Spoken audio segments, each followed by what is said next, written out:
third-string quarterback. So never mind then. Anyway, so I think it was Juju maybe. Nico Remigio, I saw the number. I think it was Remigio. That is Remigio. So is he getting first-team reps because Jalen Moore has to be right tackle getting first-team reps with Jawan Taylor out? Or would this have been the plan even if Jawan Taylor was there? And that's something that we don't know. We simply don't know. But it's a great sign that he's getting left tackle first-team reps. I mean, I get it. The question would be who would be getting those reps. But let's say Jawan Taylor misses a week of practice. Well, then he's getting the first team the whole time in Simmons. I'm not saying they won't try guys at both spots, but if you establish for an entire week that the person getting the first team first reps at left tackle is Josh Simmons, well, then Jawan Taylor coming back in a week, likely, in my opinion, Gold, wouldn't dramatically change that notion. And then we'd be right back to where we were. Look, the other stuff is small, right? We see where they're lining up McDuffie in the early going. We see where they're lining up some of the interior guys, like in the early going. It's Obviously, day one. Kingsley got snap one at left guard like we anticipated over Mike Caliendo. But the Simmons one, that's not nothing. I know we come up here and we tell you about little things that are happening, and coming up in the 11 o'clock hour, we're going to introduce a new segment on this show to take care of some of these camp fascinations with players, right? We're going to play into some of the things that just exist in camp.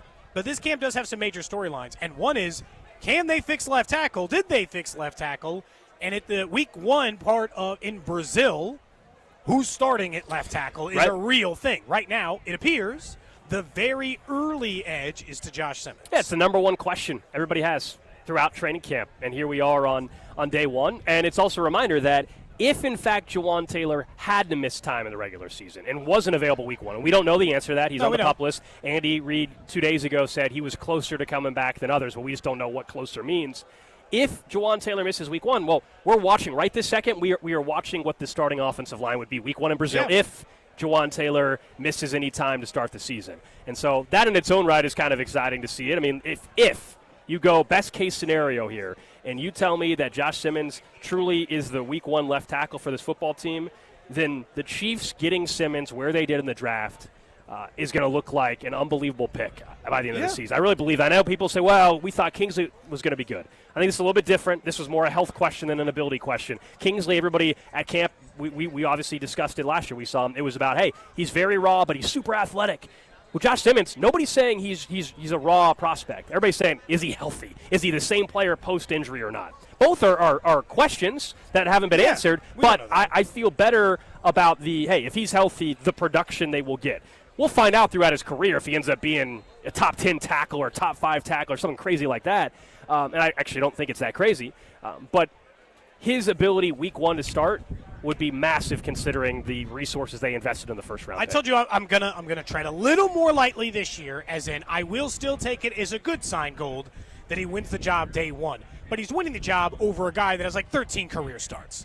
So I'm not going to just send it to the moon if he ends up making the start. But all the things it's better than Kingsley. Kingsley won it over Wanye Morris, with all due respect to him, last year. The same number of starts. Yeah, but not as good. Not as effective as Jalen Moore. You and I have didn't play as many games. Yeah, you and I have gone back and forth on that very point. Yeah, same amount of games. PFF grades are different.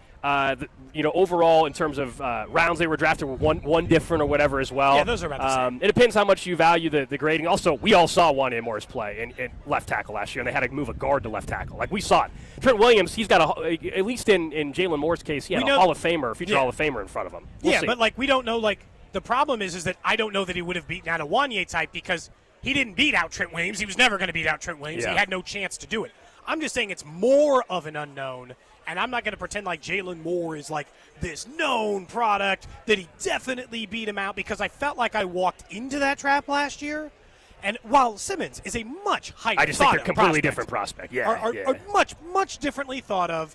But, we talked like Kingsley at this time last year when he won, not this time, but around this time last year when he won the job, that he had won the job. He was deserving of it. That, he beat somebody out. That's a great sign. And, again, it's not that I won't take it as nothing. It is definitely the biggest storyline of training camp, whether or not he wins the job.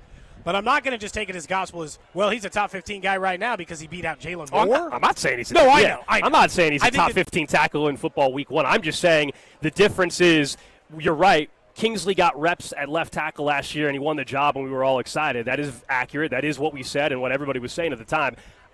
completely different questions, though. Everybody acknowledged Kingsley was raw and was going to have to really develop. No matter who you talk to, whether it's in Kansas City or outside of Kansas City, the question about Simmons appears to strictly be a health question.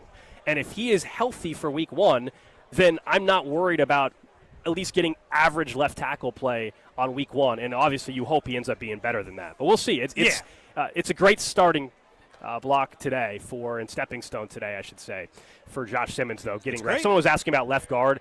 Kingsley was getting the initial left guard reps. We're watching it right now, actually, just to our left. And Josh Simmons, by the way, every bit of as advertised in terms of size, in terms of what he brings to the table out there, 6'5", 310. Yeah, he's a big man. And look, I hope that he is every bit of. I still would argue he would have been a top 10 pick. Forget about all that. We'll find out. He would have been. We'll find out. He would have been a first-round pick no matter what happened because he was a first-round pick, and there were a lot of other teams interested in him. And had they known he was going to be ready for day 1 of camp like he is now. And honestly, I didn't believe the Chiefs about that until it happened. Yep, same. Because I've been told about injuries or not told about injuries. Use the other ones as an example. We didn't even know that Jawan Taylor and Christian Fulton were hurt. I didn't even know that as a fact until yesterday when Andy Reid had said it before Andy Reid had said it before the media stuff. And so I was going to reserve some time in order to do it. Because the other part about Simmons is, yes, it's about winning the job and all this other stuff and securing left tackle, but because he is coming off a major injury, it's about making sure he gets through camp. For sure. And that's why it's about getting through camp. Okay. What we're going to have to watch is, especially when the pads are on, all right, does he practice and have the exact same amount of reps the next day, or do they take it easy? Like today, I don't really, again, they're not in pads or anything, but is he back up here Wednesday, tomorrow, and Thursday doing the exact same thing? And then a week from now, early next week when they're in pads, is he able to go back-to-back days in pads, getting first-team reps? And then still the next hurdle, I think, is when if Jawan Taylor is back healthy, is he still getting the first-team reps over Jalen Moore? And that is still the one wild card a little bit as well. We're just getting started here from St. Joe. You guys can still hit us up. We got the text line pulled up, 913-586-7965. That is the J Southland Tow Service text line. Coming up after practice, reminder, Trent McDuffie going to join us exclusively today. Plenty to get into with the now 4-year corner for the Kansas City Chiefs. Trent McDuffie, and you're also going to hear paid around him, so we're going to ask him about it for sure. And thinking of getting paid, you're going to hear from Trey Smith. You're going to hear from George Karlaftis today, plus Andy Reid, and we will get to that. Someone asked, hey, are you going to talk any Royals today? Yeah, we'll work in Royals today still, even though we're at camp. Obviously, we'll talk about Salvador Perez, who continues to be absolutely on fire. Got an opposite field homer. Rave's also hot on this. The guy that fell into, that's amazing. That's why they have that there, I guess. Otherwise, he's falling on the field. Yeah, they got the nets for a reason, man. He was a bigger dude. That basket or whatever, that held him. I mean, that thing could have collapsed. Now, how embarrassing would that have been? People photoshopping his legs spread out with the Cubs or all the other stuff. Drew probably thinks we shouldn't make fun of him, though. That's just a man living his life. Leave Drew alone today. Hang Drew alone today. No. We can't make fun of him. He said that's okay, though. I know. This is okay because the person is not okay. Nobody is suffering in the video. It's a funny moment. The person didn't get hurt at all. It's a funny moment. This is okay. What if he's embarrassed by it? What if he was embarrassed? Then we can't do it? What if it caught, what if his company was like, he was there on company tickets and he lost his job because he got too drunk? Then no good? If we find that out, then we need to stop making a joke about it. But at first, right now, while we know what we know, I think it's totally fine. While we know what we know, it is totally fine. Just like the other thing. We before we knew anything else, it was a joke, and now it's more serious. So, you guys, I will say this. You guys sound like you've hit a second wind. You guys sound amped up. You guys sound it's football's back, up. Drew. Now the check back in. Going. Drew, check back in about show 10 or 11 of them. Yeah, check back in about in 2 weeks after 8 shows, 9 shows when it's 105 heat index. But right now, it doesn't feel terrible outside. And football is back. It's a sign that everything we love about the fall, football, the Chiefs going for another title, fantasy football, sports betting is going to pick up. Yeah, there's a lot of reasons why to be excited, and it's good to be back around a football field, at least on day one. That's for sure. And I'm excited we got Trent McDuffie, if you want to know the truth. Very excited we got McDuffie coming on the show. There's a lot of interesting things to talk about. He's an interesting person. It might be the single best interview on the team. If that helps tease you to continue to listen to the show, I genuinely mean that. And we said that in confidence with each other yesterday. Yeah. So I think he might be the best interview on the entire team. There's interesting storylines because he's the only guy who hasn't gotten the contract extension, even though he has 2 full years under contract still left for the Chiefs. that doesn't even include what a franchise tag would be like. So I kind of want to find out if he's close to getting paid, if he wants to, like what he envisions. Does he think he's better than Sauce Gardner? I don't care on any of it. Yeah, we've got daily weather reports as well from camp. We'll have our first one coming up in about 7 minutes or so. We decided, hey, everybody's asking us on the text line already, are you guys staying cool and things like, well, we'll get a weather report coming up in just a little bit. But you were thinking a little bit about the pressure or lack of pressure heading into this season for the organization. Yeah, I always kind of look at it. Once we get to camp, you start thinking about those big picture storylines and how they impact the team and where they are and all this other stuff. And I felt like after they completed the Dynasty, and because they came up short on the three-peat, obviously there was pressure related to a three-peat, there always will be. But, like, this feels like the least pressure they have had going into a season in years, maybe 5+. Not coming off a Super Bowl loss, but not in the way where, like, you only had one Super Bowl and that was your chance to get two, and, you're going to waste the prime of Mahomes. Not the season where you're coming off a win and you're trying to go back-to-back. Not when you're back-to-back and trying to go for 3.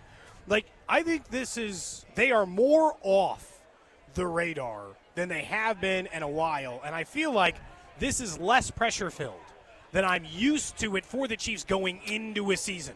I know they want that retribution, but, like, it's not the same because, like, they've lost a Super Bowl and come back from it and all the other stuff, and it hasn't been years or anything outside of that. Coming off of 2 wins. Yeah. The Super Bowl loss doesn't hurt as bad when you won the 2 before.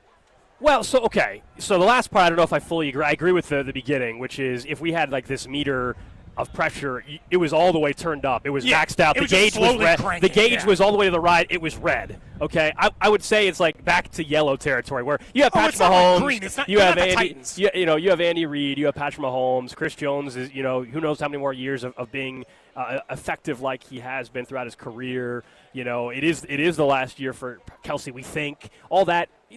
I get what you're saying. There's a ton of pressure still to do that. But if you're saying, hey, they're going for like flat out history and all that like last year, no, of course that the temperature's turned down. Nobody's asking them constantly about repeating. If anything, everybody's just going to keep asking him like, does that give you any extra motivation because of how bad the Super Bowl went, basically for you guys, that kind of stuff. But yeah, I would agree. Over the last 2 years, one, you were going back-to-back. You were going for a back-to-back campaign, and then last year, of course, going for the three-peat. That was maxed out. And the back-to-back needed to get the Dynasty, right? To call yourself that, Gold. We agreed. To call yourself a Dynasty, to complete a thing that only a handful of teams in NFL history have completed, you needed the one last year. That one, or 2 years ago. Sure. That one felt full of pressure. The three-peat felt like your chance at just like, and the reason why it continued to crank up was like, well, this is your chance to do something no one's done. You're going to be all in your own little island. Not a dynasty like other teams, not a regular old Steelers or Cowboys or Patriots, and a dynasty like the other dynasties, because the Patriots I still think had kind of 2 because of the 10-year gap between winning Super Bowls. Like, none of the stuff where you're like, yeah, that's a traditional dynasty. That's the way it works. But instead had a chance at history. And now, okay, you're coming off a Super Bowl loss. That stinks. I'm not saying you're not motivated or anything like that. But, and this isn't even going to, like, the national people that are going to start picking the Chargers to win or whoever else, the Broncos to win the division, all the normal nonsense that comes with this time of year. I just think internally the pressure had to, like, really kick down. Like, instead of DEFCON 1, they get to just sit at a 3, Like, they get to sit, like, at a normal level of preparedness for, like, serious pressure that a team of their caliber gets, but not the kind of pressure they've been dealing with. I think based off the national conversation, it also has been toned down. There's a lot of people saying that this is the year for Buffalo, this is the year for Baltimore, but it can change very quickly by week 2 or so, right? By week 2, if this team goes on YouTube, national stage, Friday night in Brazil against the Chargers, a team that, once again, people are thinking can overtake them for the first time in 9 years. If that happens and then the Chiefs welcome in the defending champs, Philly in week 2 at Arrowhead for the home opener, if the Chiefs look good and start 2-0, I actually think the pressure turns right back up because then everybody's like, oh, well, here they go again kind of thing. It's a good thing if it happens, but I could see it all of a sudden everybody being right back on board from a national level. Especially because that 3-1 goal, let's just say they start 3-1, that could come without Rashee Rice, without Christian Fulton. Like the idea that they go beat the Chargers or they go beat Philly and they win all the games that you would expect. Maybe they lose one, right? They lose to Philly, but they beat the Chargers. And week 4, don't they have they got another big opponent there? Well, so they have the Giants, and then all of a sudden they have the Ravens and Lions mixed in there. So I think Lions are week 6 or whatever. Mm-hmm. So like if they beat the Ravens and the Chargers and the Giants, but lose to Philly, but they're 3-1 and no Rashee Rice, and the offense still looks competent even without that. Well, then I mean, I'm not saying it can't turn back up. I'm just saying coming into camp, this should feel a little less intense than it has in the previous times. I'm not saying he doesn't run a hard camp. No, it's still going to be. It's going to be intense for the brutal, normal reasons. It's going to be a brutal camp for the players, especially with the weather and everything. Yeah, that part of it, that is what it is. You and I both know that at one point, like you said, the pressure gauge was turned up so high, like in the movie, right, with the steam starting to come out of the gasket, and you're like, okay, easy there. Like, you don't want to get too close in case it explodes. That's what it felt like the last, I think, 4 straight years. Off the Super Bowl loss, off one Super Bowl win, off the, like the double Super Bowl win. Like, it just feels like that's where it is. Because some of it also had because no matter what, even if they won no more Super Bowls, which I don't think is going to happen, they did not waste Patrick Mahomes' career. He's got 3 rings in his pocket. He has 3 rings. There are 5 quarterbacks capable of doing that. But so, you would have to admit. I would still be disappointed. You would I'm have saying to you admit. Can't just call it a there would be. It's not the same as Sean Payton and Drew Brees only winning 1, or Rodgers and McCarthy only getting the 1. But yes, if we fast forward a decade from now and Mahomes, quote unquote, only has 3, I think there will still be a conversation that people have. Hey, should they have won more? I think that's always the conversation, right? Like with any great players, like even with when LeBron's done, people are still going to say, should he have won an extra ring or 2? Oh, yeah. And when it was all said and done, based on the teams he had, like that's what we do for. This is a very specific conversation for greatest of all time, second best player of all time. But if it's a decade's only got 3, then greatest of all time's out the door.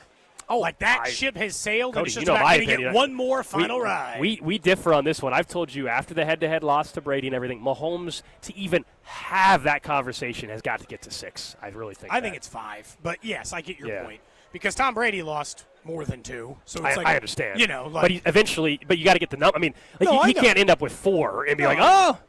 We're not having the debate of, like, who's the more athletic in overall, like, ability. That's obviously Patrick Mahomes over Brady. But the whole package, and eventually, we now view that all in a ring conversation. The head-to-head, I think, was just so devastating. We said, hey, if you get the 3-peat, that eliminates the head-to-head. And they didn't get the 3-peat. And now I guess doesn't mean he can't win back-to-back again at some point.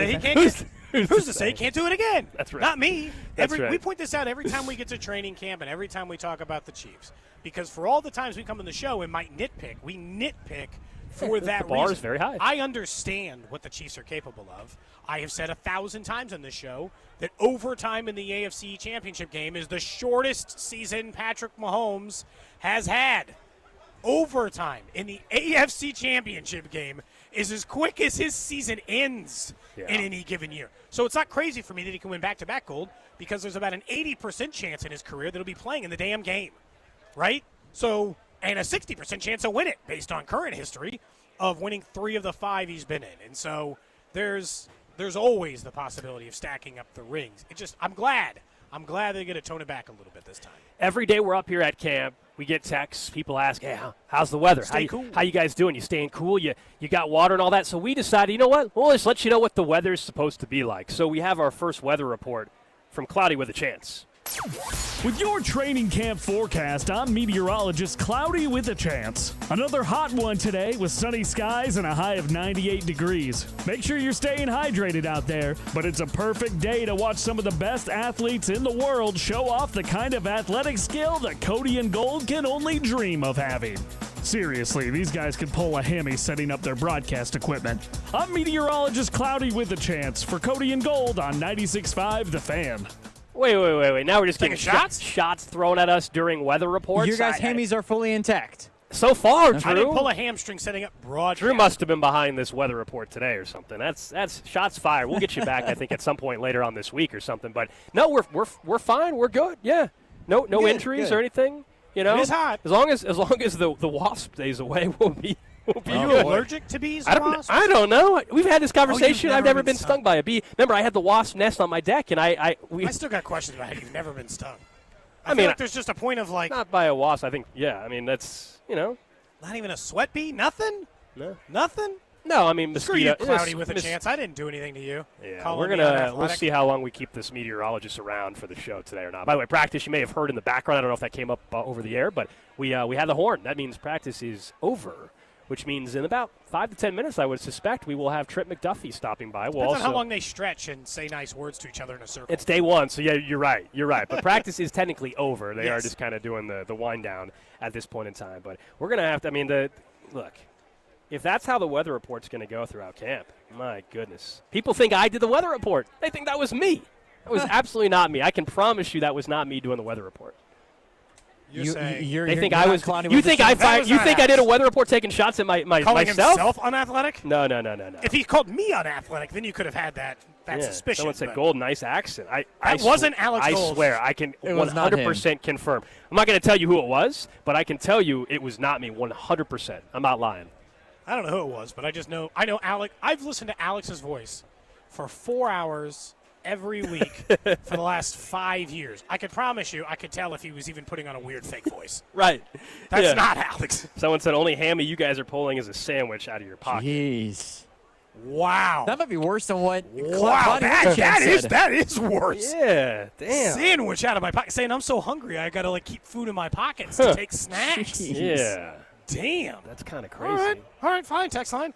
Let's see what kind of energy we're bringing to today. Up next, as we continue broadcasting from training camp, of course, our coverage of training camp is brought to you by Break Time, Missouri's homegrown convenience stores. Download their mobile app and find a location near you. Up next, we are expected to be joined by Chiefs corner Trent McDuffie. We also talk about one of the better lineups in the NFL. It's not often we talk lineups in NFL. It's just not how it's usually phrased, but that's what one publication did. Where did the Chiefs come in, and do we agree? That's coming up next, live from St. Joe. This is Cody and Gold, brought to you by Heartland Men's Health, the leader in men's sexual health. Thousands of men have been successfully treated for low T, ED, and more, all with discretion and compassion. Make your appointment at heartlandmenshealth.com. Tune in to hear Royals insider Josh Vernier every Wednesday at 12:30. We need to nip this in the bud. We need to nip what in the bud? On your home for Royals baseball, 96.5, The Fan. Hey friends, it's noisy out there with information coming at us all day, every day. It's hard to know what to trust, and the world of wealth management is no exception. That's why UMB Private Wealth Management helps you tune out the noise and tune into what matters most. They'll create a financial plan based on your unique goals, so it's your voice that comes through loud and clear. Get financial clarity. Go to umb.com/private wealth to schedule an appointment. That's umb.com/private wealth. This is the story of the one. As a safety manager at a manufacturing plant, he does everything he can to keep his coworkers safe. From finding ways to reduce risks to keeping safety supplies in stock. And for that, he relies on Grainger. Grainger offers a broad range of quality products and next-day delivery, so he can always play it safe. Call 1-800-GRAINGER, click Grainger.com, or just stop by. Grainger, for the ones who get it done. There is only one National Summer Arms Show, and it returns to Kansas City this weekend only. Bigger than ever. Buy, sell, and trade with freedom lovers from coast to coast and border to border. All gathering at the KCI Expo Center for one incredible weekend. Discover vintage rifles and handguns, modern arms, and collectible militaria. From Civil War artifacts to today's tactical gear, there's something for everyone. Stock up on ammo, brass, reloading gear, and military surplus. Explore blades from everyday carry to high-end collectibles. Visit the Colt collectors, the high standard collectors, and the returning Marlin firearms collectors. There's no buyer's premium, just $15 a day or $20 for a weekend pass. Kids 15 and under are free with an adult admission. The 54th Annual National Summer Arms Show, this Saturday, July 26th from 9 to 5 and Sunday 9 to 3. It's the Midwest's highest caliber event and the 5th largest arms show in America. Details online at nationalsummerarmshow.com. That's nationalsummerarmshow.com. Missouri sports fans, I got great news for you. Underdog is now available to play in your state, and you can go yard all baseball season long with Underdog's Champions Game. As we get ready to roll into the 4th of July holiday, the baseball action is heating up, and Underdog is a leading place to make all of your sports selections. To play, all you have to do is download the app and choose whether a player will go higher or lower on one of their stats. You can choose from things like home runs, total bases, and so much more. And once that entry feels good, You can play with as little as $1, and if you get everything right, you could win up to 1,000 times your money. Maybe it's time for Vinny Pasquantino to start heating up, and you love the over on his total bases this weekend. Download the Underdog app and sign up with promo code Bob to unlock a special offer of up to $1,000 in bonus cash when you make your first deposit with promo code Bob. Must be 18 and present in Missouri. Terms apply. See UnderdogFantasy.com/web/deposit-match-terms. Concerned with your play? Call 1-800-GAMBLER or visit www.ncpgambling.org. Oh, hey. Hey, thanks for meeting me here. It's just, you're my only lawyer friend, and I need your professional opinion. You see that brand new Hyundai Tucson out there? That's all I paid for it. Let me get back to you on that. Deal's so right, it almost feels wrong at the Hyundai Getaway Sales Event. Get 0% APR for 60 months, plus 0 payments for 90 days on all Hyundai Palisade, Santa Fe, and Santa Fe hybrid models. And check out our other great deals at your Hyundai dealer today. Offer ends September 2nd. Call 562-314-4603 for details. Introducing the new Dell AI PC, powered by the Intel Core Ultra processor. It helps do your busy work for you, so you can fast forward through editing images, designing presentations, generating code, debugging code, summarizing meeting notes, finding files, managing your schedule, responding to Jim's long emails, leaving all the time in the world for the things you actually want to do. No offense, Jim. Get a new Dell AI PC starting at $749.99 at Dell.com/AI-PC. How those ahead stay ahead. When you're hiring, have you ever felt like you're missing out on meeting truly great candidates for your roles? It seems impossible to find them, but they have to be out there somewhere, right? Well, they're not hard to find when you know where to go, and that place is ZipRecruiter. And right now, you can try ZipRecruiter for free at ZipRecruiter.com/free. ZipRecruiter helps 10 million people with their job search every day. And because these people are actively looking for jobs just like yours, it's easy to find the right person right away. In fact, 4 out of 5 employers who post on ZipRecruiter get a quality candidate within the first day. But if you're not using ZipRecruiter, you're missing out. So see what it's like when the impossible is easy. When you go to ZipRecruiter.com/free right now to try ZipRecruiter for free. Once again, that's ZipRecruiter.com/free. ZipRecruiter.com/free. Never miss out on great candidates with ZipRecruiter. Home title theft. It's on the rise, and it's devastating if it happens to you. Listen to the alarming words of an actual home title thief. I don't need to know your date of birth and social security number. All I have to do is go to public records, create a document, and file that document. And then I can borrow against the house or sell the house. You may have no clue until you find out that your house is... Today, Home Title Lock puts a virtual barrier of protection around your home's title with 24/7 monitoring. The instant they detect any tampering, you'll get an alert. And that's bad news for home title thieves. So when's the last time you checked on the title to your home? Find out if you're already a victim with your free title scan and complete title report. $100 value free with sign up. Just go to HomeTitleLock.com and sign up in minutes. That's HomeTitleLock.com. HomeTitleLock.com. Brought to you by Climate Control Heating, Cooling, and Plumbing. Visit ClimateControlKC.com. Climate Control has been serving KC homeowners for over 35 years and know how to get your cooling system ready to handle the scorching hot summer. Schedule your AC system tune-up for just $59. Don't wait. Visit ClimateControlKC.com today. Climate Control Heating, Cooling, and Plumbing. You're listening to 96.5 The Fan from the Mission Plumbing, Heating, and Cooling Studios. One in St. Joe, Chiefs training camp practice number 1 in the books. Just wrapped up a few minutes ago. Remember, no pads or anything like that. Today, just the season ticket holder day. We'll be back up here on Thursday, and obviously a lot of you have already reserved your tickets to come up. Every day, different players may be available for autographs. That's like the number one thing we get texted. Oh, yeah. Hey, how do I get, what's the best plan? I don't know if there's a perfect plan. Get here early, get to the railings, as quickly as possible, and hope, and get lucky. Honestly, you got to get lucky, especially on days if Mahomes is signing. Good luck. You got a much better chance if you're a kid. Absolutely. That's definitely the case. So we're going to be joined by Trent McDuffie probably in the next 5 minutes or so, depending on his final kind of separate work he's getting in right now with some of the corners out there. But he's going to join us in a little bit. And while we're waiting for Trent McDuffie to join us, I want to talk about something that we don't really, I guess, think about as much in the NFL. Like, it's not baseball. 1 through 9. How do we think about the lineup? But ESPN went through and ranked the starting lineups for NFL teams. Yeah, I don't usually think about it like a baseball starting line 1 through 9. And overall, it's roster. It's obviously overall how you feel about the skill positions and projected starters. They had the number 1 roster, I guess, of starters in football with Baltimore. And they mentioned their biggest strength, of course, Lamar Jackson. Their biggest weakness, wide receiver? Guard is what they listed. Their X factor is left tackle Ronnie Stanley. And their non-starter to know is their new kicker. Okay, that's what they put down. The Eagles were number 2, by the way. They mentioned their strength, of course, is tackle. Weakness is edge rusher, which sounds funny to us in Kansas City, but they claim that's their weakness, is edge rusher. And then number 3, I'm not going to go through each specific, but the Lions were number 3. The Bills were number 4. They did mention biggest strength, of course, Josh Allen, weakness, safety, X factor, Keon Coleman, the second-year wide receiver. And then the Chiefs came in at number 5 on this, just in front of the Broncos, who are in their division, in front of the Commanders, and the Rams. Look, they do not have the best roster in the NFL. No.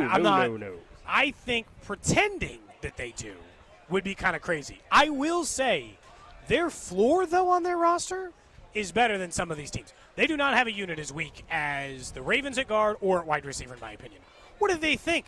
A wide receiver, DeAndre Hopkins, is solving their problems? Like, they had but they're not asking D-Hop to be a number 1 or 2. I mean, they have Bateman and Flowers. I'm not saying I like it, but I would disagree. Like, they're not asking DeAndre Hopkins to be one of their top guys. I hear you. I would say, like, for example, if you're wondering what they listed for the Chiefs at 5, I mean, they said, of course, biggest strength, Patrick Mahomes, biggest weakness, offensive tackle. And I think anybody else in the league would say, if you're going to say the guard is weak for the Ravens, they would say, well, tackle's a more important position, and it's an unknown. I think they have a better chance of being better than I think guard, they're going to figure out fair. tackle finally this year, but I'm with you. And then the X factor, they listed Rashee Rice. Now, I don't know if they just mean that because of availability, because otherwise I feel like I think it would mean ceiling.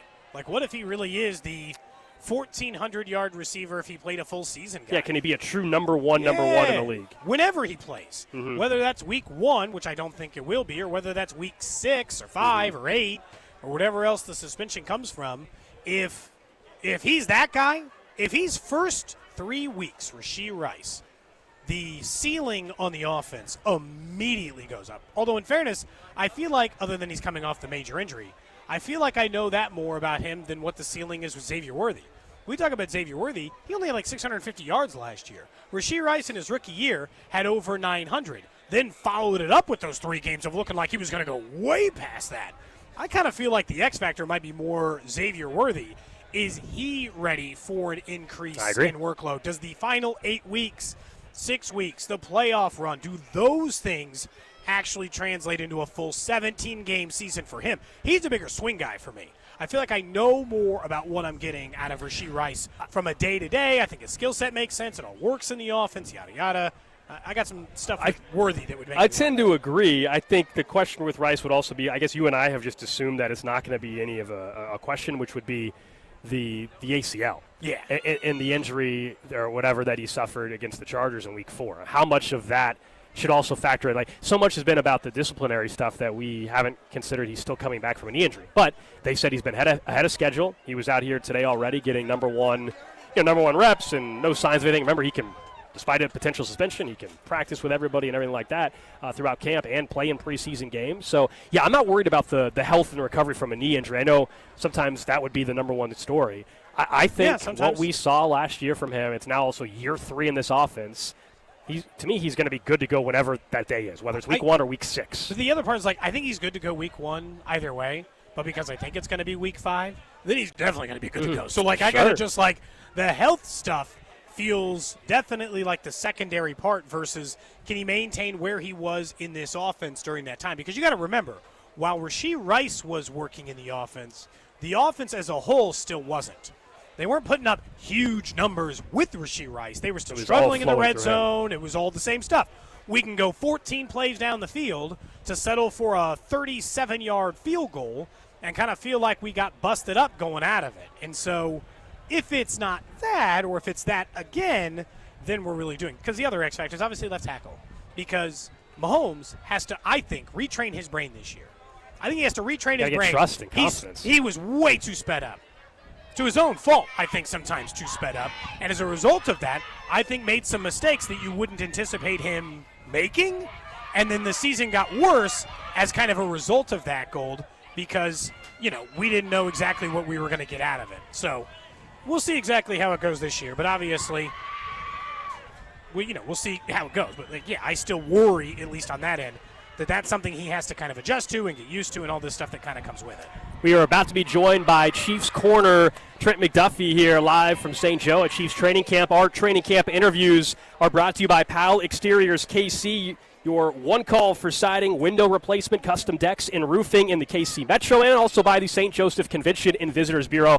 Plan your trip now at stjomo.com.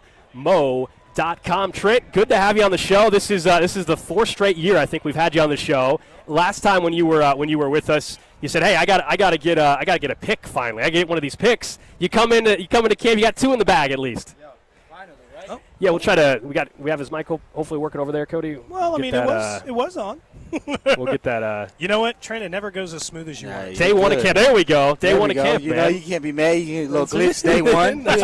You're our first guest to camp this year. We're learning too. That makes me happy. There we go. But like you said, got those two picks under my belt. Excited, but it definitely puts you in the mind state where you want to go get more. Once you have that first feeling, got the second one against Houston, and now coming into training camp, even during OTAs, it's all about going to get that ball, and that was something we really specified and something that the DB group is really focusing on this year. We kind of look at it I think it's kind of difficult because from the outside, as fans, we view it as you're either the kind of corner who stays in someone's hip pocket, and that's the way you do your business, or you're the guy who baits into making a mistake. Oh, please. Is it hard to kind of turn into, not turn into, but is it hard to want to risk that and risk the completion in order to maybe try to tempt them a little bit more sometimes? I think definitely. I think there's a yin and a yang to it. Someone who is going to strap that receiver all game versus someone who's going to get 2 or 3 picks a game, man. I think over this past summer, really, I've been really trying to just study different DBs and their timing of looking at the ball and when you are able to really bait the quarterback, and setting this game up. Because like you said, I'm someone where, I'd rather have 0 catches, 0 targets, and 5 PBUs than 3 picks and 3 catches against me. That's just my game. That's what I love to do. So, like I said, just finding that timing and also working with Patrick. I feel like Patrick's one of those guys where that ball is put in the perfect place every time, no matter how good I guard a receiver. So once I get a few picks under him, I understand, okay, this is how Patrick throws the ball. This is the time he throws the ball. I'm starting to get more confident, more comfortable, starting to turn my head around and playing a little bit more with the quarterback. Full-on football mode now. I know we're in St. Joe, but how was the offseason? You go anywhere, you do something different, you try something new, any new hobby? What did you do? I always go back to California for 2 weeks. I have a youth football camp that I put on every year for my foundation, so that was really awesome. Spent some time with the family. Train for these past 4 weeks because knowing you coming into this training camp, you better be ready to go day one. You saw here some guys' legs were starting to get a little dead. So just getting in that mindset again in that mode of football season is just what I love. And that's why I love coming to St. Joe's because it just allows you to prepare in just a football environment, with no distractions. We can just do football day in, day out. And it really sets you up for the end of the year when, you're tired, your body's hurt, and you can think back I remember those 19 plays during that long drive drills. I remember practicing for 2.5 hours when it's 90 degrees out. This really makes me feel like it's football season again, so I get excited. Who's the first guy in the group chat to be like, that heat? I can't take the heat. It's got to be one of the bigger guys, right? One of the linemen? I think it's just a collective mind state where you kind of just know it's coming. You can complain all you want. You can say everything you want to say, but it's not going to stop the fact that we're going to be out here full pads, going through a full practice. So most of the time it's right when you get out of practice, you're oh, damn, it's going to be a hot one. Here we go. And then it's all right, let's just lock in and get through it because the less you think about it, the better off you are. When you look at some of we want to ask you about, obviously, around the league now with the other corners, we've seen all the other top corners in the league now be paid. I guess, first off, have you guys had any conversations, or is your representation currently talking with the Chiefs about a future extension? When you look at all these other DBs who have gotten paid, Sauce, Stingley, it makes me happy every time. I have the biggest smile on my face because those guys deserve it. You know what I mean? When you play this game, you work so hard, you pour so much of your time into this game, and when you see someone like them who go to work every day, make plays on the field, do the right things, you have to be excited, and it helps everybody out. Like I say, one guy getting paid helps all of the 32 teams and the guys at that position get paid. And when it comes to contract stuff, I feel like I have the best agent in the game, hands down. And I truly let him worry about the contract. Like, when I say I don't worry about anything contract-wise, he worries about the contract, and I am truly just on football, and that's the way I want it to be. Do you communicate, though, with him? Is it something you would like to get done before this season, though? You know, honestly, when it comes to contract stuff, like, it's not really on my mind, you know. He's obviously in contact with me all the time. He keeps me updated on things. And, you know, I love the Chiefs. I love the organization, and I love being a part of what it means to be a Chief. And down the road, whenever it happens, it happens. But right now, like I said, my focus is solely on how do we get back to another Super Bowl. But from a football perspective, you see the guys you mentioned, Stingley and Sauce Gardner. You believe you're on that level, right? You are equally as good or better. Like, you got to think about that as a football mindset, right, that you're just as good as those guys. Yeah, and, I mean, for me, really, I don't compare myself to anybody, you know. I'm one of the guys that can only worry about what 22 Trent McDuffie can do for the Chiefs. You know, they have their own game. Sauce has his own game. But for me, it's really about what can I do for this team? How can I affect this team? And at the end of the day, I want to win football games. Like, all the money, all that stuff will come, but my number one goal is let's go out there and win football games. We're talking to Trent McDuffie here on 96.5 The Fan. Now, I'm sure the excitement in the locker room was pretty cool. Well, when you do see guys on your own team here get paid recently, Karlaftis, obviously, Trey Smith, Nick Bolton earlier in the offseason. Yeah, I mean, I gave those guys, every time each one of them got paid, I texted them a big congratulations, but I'm one of those guys where I'm kind of bad on my phone, so when I saw them in person, the biggest hug, the biggest smile, and those three guys right there are some of my favorite human beings on the team. Like, when I say just down to earth, guys who got your back, guys that do it right, like, when you think about a Chief, when I think about a Chief, those are the guys that I look at. Those are the guys that I bring up. So seeing them get what they deserve, I mean, I was ecstatic for them. You're not a group chat guy? You said are you slow to get back to people? Oh, yeah, I'm terrible. If anybody knows that has my number, I text back maybe a week, 2 weeks later. Whoa. Yeah, I'm terrible because I am truly off my phone. As soon as I'm out of football, like, the phone's down. Like, I'll call my mom, I'll call my family, I'll call my girlfriend, and everybody else, I got to get to them whenever I can. I got to say, I've heard rumor of George Karlaftis' food at his house. The contract, I feel like the level's going to go up a little bit, you know? Have you been to his house for that? He says he, flies in seafood and the whole thing. The best food I had. We actually, during OTAs, we went to this Greek place over in Overland Park, and I swear, he walked in. He came like 5 minutes late. You know, we were wondering, like, what we should eat. And he sat down and went, boom, boom, boom, boom, boom, like 30 things off the menu, like, boom, boom, boom. And I was like, this is all for you, George? Like, is this for the table? It's for you? He's like, nah, bro, like, this is me. You get what you want. I was like, all right, big dog. Like, you got it. We saw, Trent, after practice, you were doing a little side work and some of the young guys out there. Do you feel like, whether it's Noel Williams, do you feel like you're taking on that role even more? I know you did a little bit last year, too. Yeah. But 100%, and I think going into year 4, the comfortability with the playbook is a big thing for me. I feel like I can really simplify things, you know, because I'm one of those guys that overcomplicates the playbook. Like, I'm trying to learn what George is doing. I'm trying to learn what Nick's doing. Like, I didn't know the whole defense, so that when these young guys come in, even new guys, you know, like Christian Fulton coming in trying to learn the defense, I can kind of simplify it for them to be like, okay, worry about these 3 things when you go on the field, and then as you progress, like, you'll learn more. But they're all doing a great job. I mean, they're all really smart. Noel Williams came in. Actually, his defensive backs coach from college was my coach in college. Oh, wow, so okay. We kind of come from the same tree, speak the same language. So I'm really excited to see what they're going to do during this camp and throughout the season. You'd mentioned winning multiple times, the Super Bowls and the stuff that you care the most about. What's the difference day one in camp this year versus last year? Last year you come in, you're back-to-back champs, hungry for a third.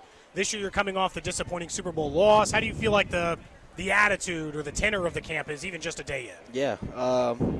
I mean, Coach Reid really set the standard. We have our phrase for this, the theme of the year is max out, you know, and that means max out in the weight room, max out on the field, max out in everything. So just coming out here, even day one, and just pushing through that hot practice, you know, you're getting your legs back under you, you know, you be a little tired, you're a little out of breath, but really giving it 100% and being like, every play counts, every play matters, you know, like we came off a loss, yeah, we got a little chip on our shoulder, but we just got to get back to work. And that's the beautiful thing about this team is we just get back to work. Is there part of you that likes some of the noise that's out there? Because I think it's pretty evident. I know you're not on social media very often, but it's still pretty. You guys know what's going on, and you hear and see people saw you guys in the Super Bowl, and a lot of people are like, all right, well, it's over. This is kind of is that you kind of like that? You know, since I've been drafted to the Chiefs, I feel like there's always been buzz about us. So for one thing, I'm used to it. Another thing, I mean, let them talk. You know what I say? That's what I love. Let everybody else talk, and we just go in, do our business, and prove them wrong.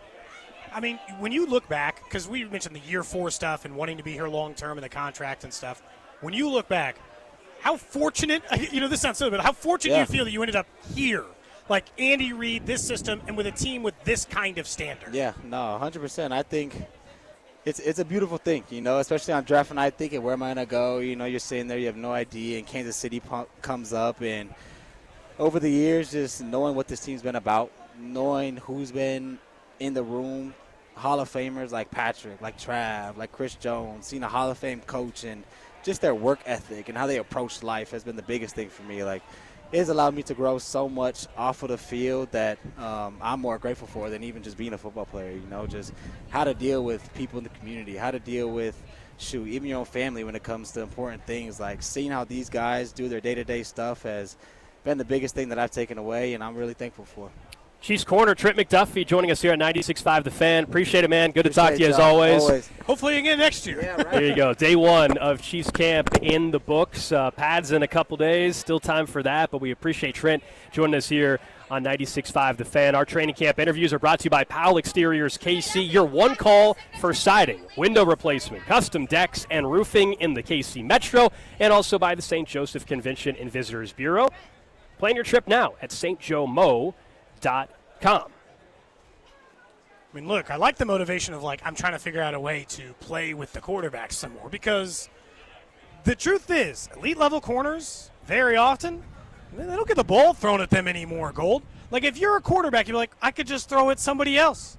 Why would I waste my time throwing at Trent McDuffie? You got to kind of tease him a little bit into it, and the contract stuff is obviously interesting just because – he didn't say he's in a rush to get it done. They definitely communicate, but he didn't make it sound like they had to get this thing done before the start of camp. So no, but he's well aware, as anybody would. He's well aware of what he's worth. He said he doesn't compare himself to those guys, but he knows that's the ballpark that he's in terms of financial means. And obviously, yeah, he gave the answer that you would expect to hear from a player who's now at camp, letting his agent handle that and move forward. And, I honestly don't know. Like, I tend to lean that it still gets done in the next 12 months. Does it get done in the next 45 days? I don't know. Look, they've been able to bring back and sign guys that at the time didn't seem all that optimistic about.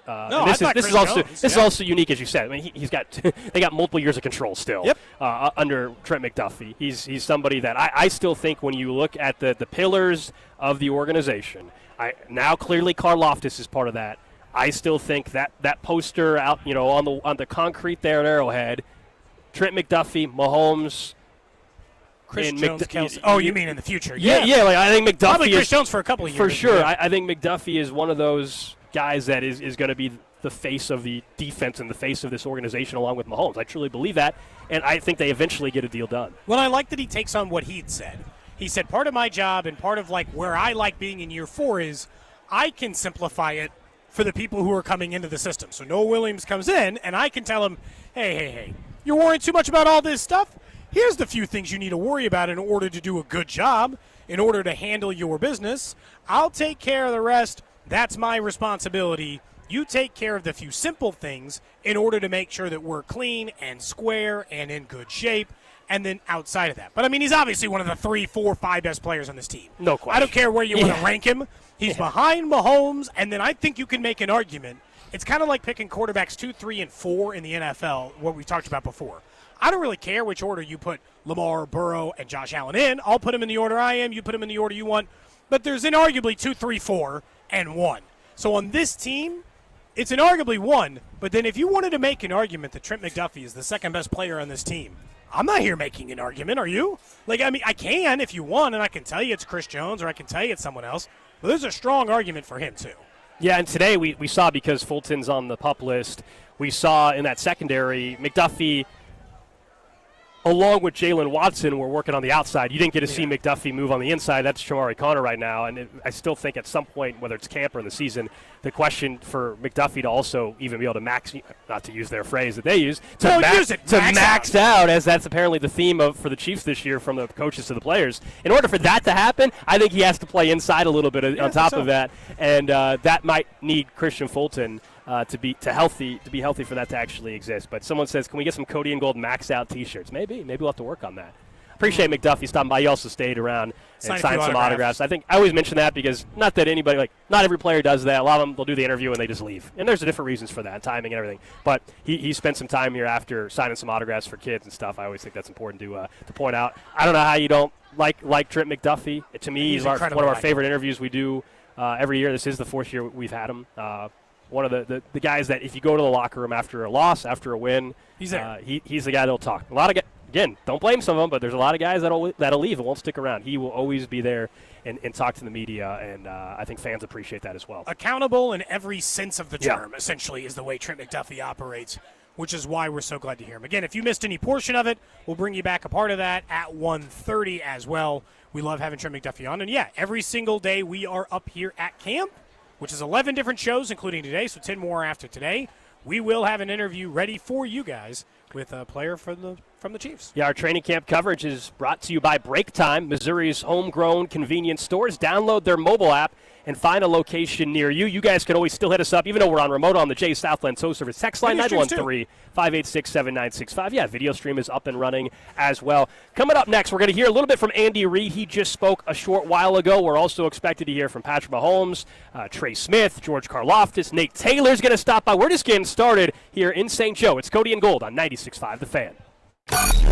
This is Cody and Gold. You will not decorate my balls, period. I will decorate my balls. Brought to you by Heartland Men's Health, the leader in men's sexual health. Thousands of men have been successfully treated for low T, ED, and more, all with discretion and compassion. Make your appointment at heartlandmenshealth.com. 96.5 The Fan. Hey, it's Gold, and Circa Millions and Circa Survivor are back with a massive $21 million in guaranteed prizes. Circa Million, pick 5 games against the spread each week, 126 ways to win with $6 million guaranteed. Circa Survivor, 1 pick a week, no point spread, last the longest to win it all. $15 million guaranteed. Enter in Nevada, play from anywhere, $21 million guaranteed. Visit circasports.com for details. Ring the bell. We've done it again. Golden Oak Lending has lowered rates to 4.875 fixed. Lower your monthly payment, get cash out, pay off credit cards, and best of all, make no mortgage payments for 2 months. Lock in this incredible 4.875 rate and get your cash in as little as 14 days. Call 913-890-GOLD. Golden Oak Lending cured my blues. 5.81 APR, FHA, 15-year, 20% equity qualified credit. Additional terms apply. NMLS 114937. Men, summertime is here, and that means vacations, summer barbecues, outdoor parties, camping, beaches, and so much more. This is Jeff for Heartland Men's Health, and if you're like many men, you may not be feeling like yourself this summer. Perhaps your energy is low and you aren't sleeping well. Maybe your workouts aren't as good as they used to be. And if what I'm describing is you, it's very likely you're suffering with low testosterone. But low T doesn't have to affect you anymore. Just call Heartland Men's Health, get treated, and see how it changes your life. If you're like most men, you'll feel so much better. Deeper sleep, improved vitality and clarity, greater strength and energy, and an enhanced sex drive as well. So call us. Just $99 gets you a PSA and T test and a medical consult. And if you start on testosterone the day of your appointment, your visit is free. Call 844-447-6600. That's 844-447-6600. Or go to heartlandmenshealth.com. We have 3 offices, Overland Park, Independence, and North Kansas City. It's funny how one little light can stall out your entire day. I was already running behind, and now this, the check engine light. So I reached out to my go-to problem solver. Dad, check engine light. What do I do? He didn't miss a beat. Take it to Telly, he said. So I did. When I got there, they didn't just fix my car. They fixed my day. They were quick, clear, and took care of everything. Next time my car glitches out, I'm heading for Telly. Don't let that little light be game over. Take it to Telly. At CertaPro Painters, we know that a happy place comes in many colors, like ones that inspire a sense of wonder or a new flavor that makes life just a little bit sweeter. or one to celebrate those moments that lift you to new heights. We can reawaken any space to make your happy place your home. CertaPro Painters. That's painting happy. Each CertaPro Painters business is independently owned and operated. Contractor license and registration information is available at CertaPro.com. The Other Place, Shawnee, Olathe, downtown Overland Park, Mission, and Belton. Come hang out on the patio and listen to some great live music at most locations Thursday through Saturdays. Enjoy some great food and also some incredible beer specials. Make The Other Place your summer headquarters. The Other Place and theotherplace.com. Need to sell your house in Kansas City but not sure what the best option is? Selling a home, especially when dealing with foreclosure, divorce, job relocation, or an inherited property, can feel overwhelming. That's why I don't just make offers. I help homeowners understand all their options so they can make the right choice with no pressure and no obligation. I'm Rex, a local homebuyer and resident right here in Kansas City. Whether you're looking for a fast cash sale or just want to explore your choices, I'll walk you through the pros and cons of selling to me or listing with an agent. If selling directly is your best move, I'll offer you a fair cash price and a closing timeline that fits your needs in as little as 7 days or on your schedule. No repairs, no commissions, no hidden fees. Just a transparent, hassle-free process so you know exactly what to expect. Let's talk. Call 816-330-6000 or visit rexbuyskc.com for a free, no-pressure consultation. Rex Buys KC, helping homeowners make informed decisions with confidence. It's not too late to enjoy your summer with a new or improved deck. Go to PowellExteriorsKC.com to schedule a consultation today. Get your free estimate now, and you could be enjoying your new deck or patio in a matter of weeks. You are one click away from your best summer ever. I'm Bob Burke, founder and chairman of Burke America Parts Group, a family of brands that includes RepairClinic.com, an appliance and HVAC parts solution company that's grown into an international brand. Before AmericanEagle.com, we partially launched a new technology platform developed by another firm.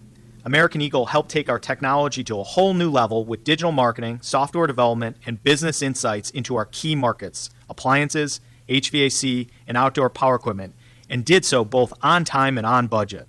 AmericanEagle.com has the resources, experience, and talent needed to produce solutions. Our new technology platform, developed by AmericanEagle.com, has produced tremendous results with higher traffic, conversion, engagement, and online revenue. If you have any home repairs you need to take care of, check us out at RepairClinic.com. If you need a world-class website or technology project, then I would highly recommend AmericanEagle.com. Call AmericanEagle.com at 773-NETWORK. That's AmericanEagle.com, 773-NETWORK. When you're hiring, have you ever felt like you're missing out on meeting truly great candidates for your roles? It seems impossible to find them, but they have to be out there somewhere, right? Well, they're not hard to find when you know where to go, and that place is ZipRecruiter. And right now, you can try ZipRecruiter for free at ZipRecruiter.com/free. ZipRecruiter helps 10 million people with their job search every day. And because these people are actively looking for jobs just like yours, it's easy to find the right person right away. In fact, 4 out of 5 employers who post on ZipRecruiter get a quality candidate within the first day. But if you're not using ZipRecruiter, you're missing out. So see what it's like when the impossible is easy. When you go to ZipRecruiter.com/free right now to try ZipRecruiter for free. Once again, that's ZipRecruiter.com/free.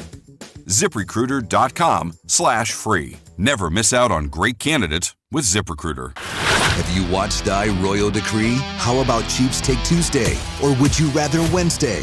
Follow us on Instagram at TheFan965 for exclusive video content, giveaways, and behind-the-scenes action.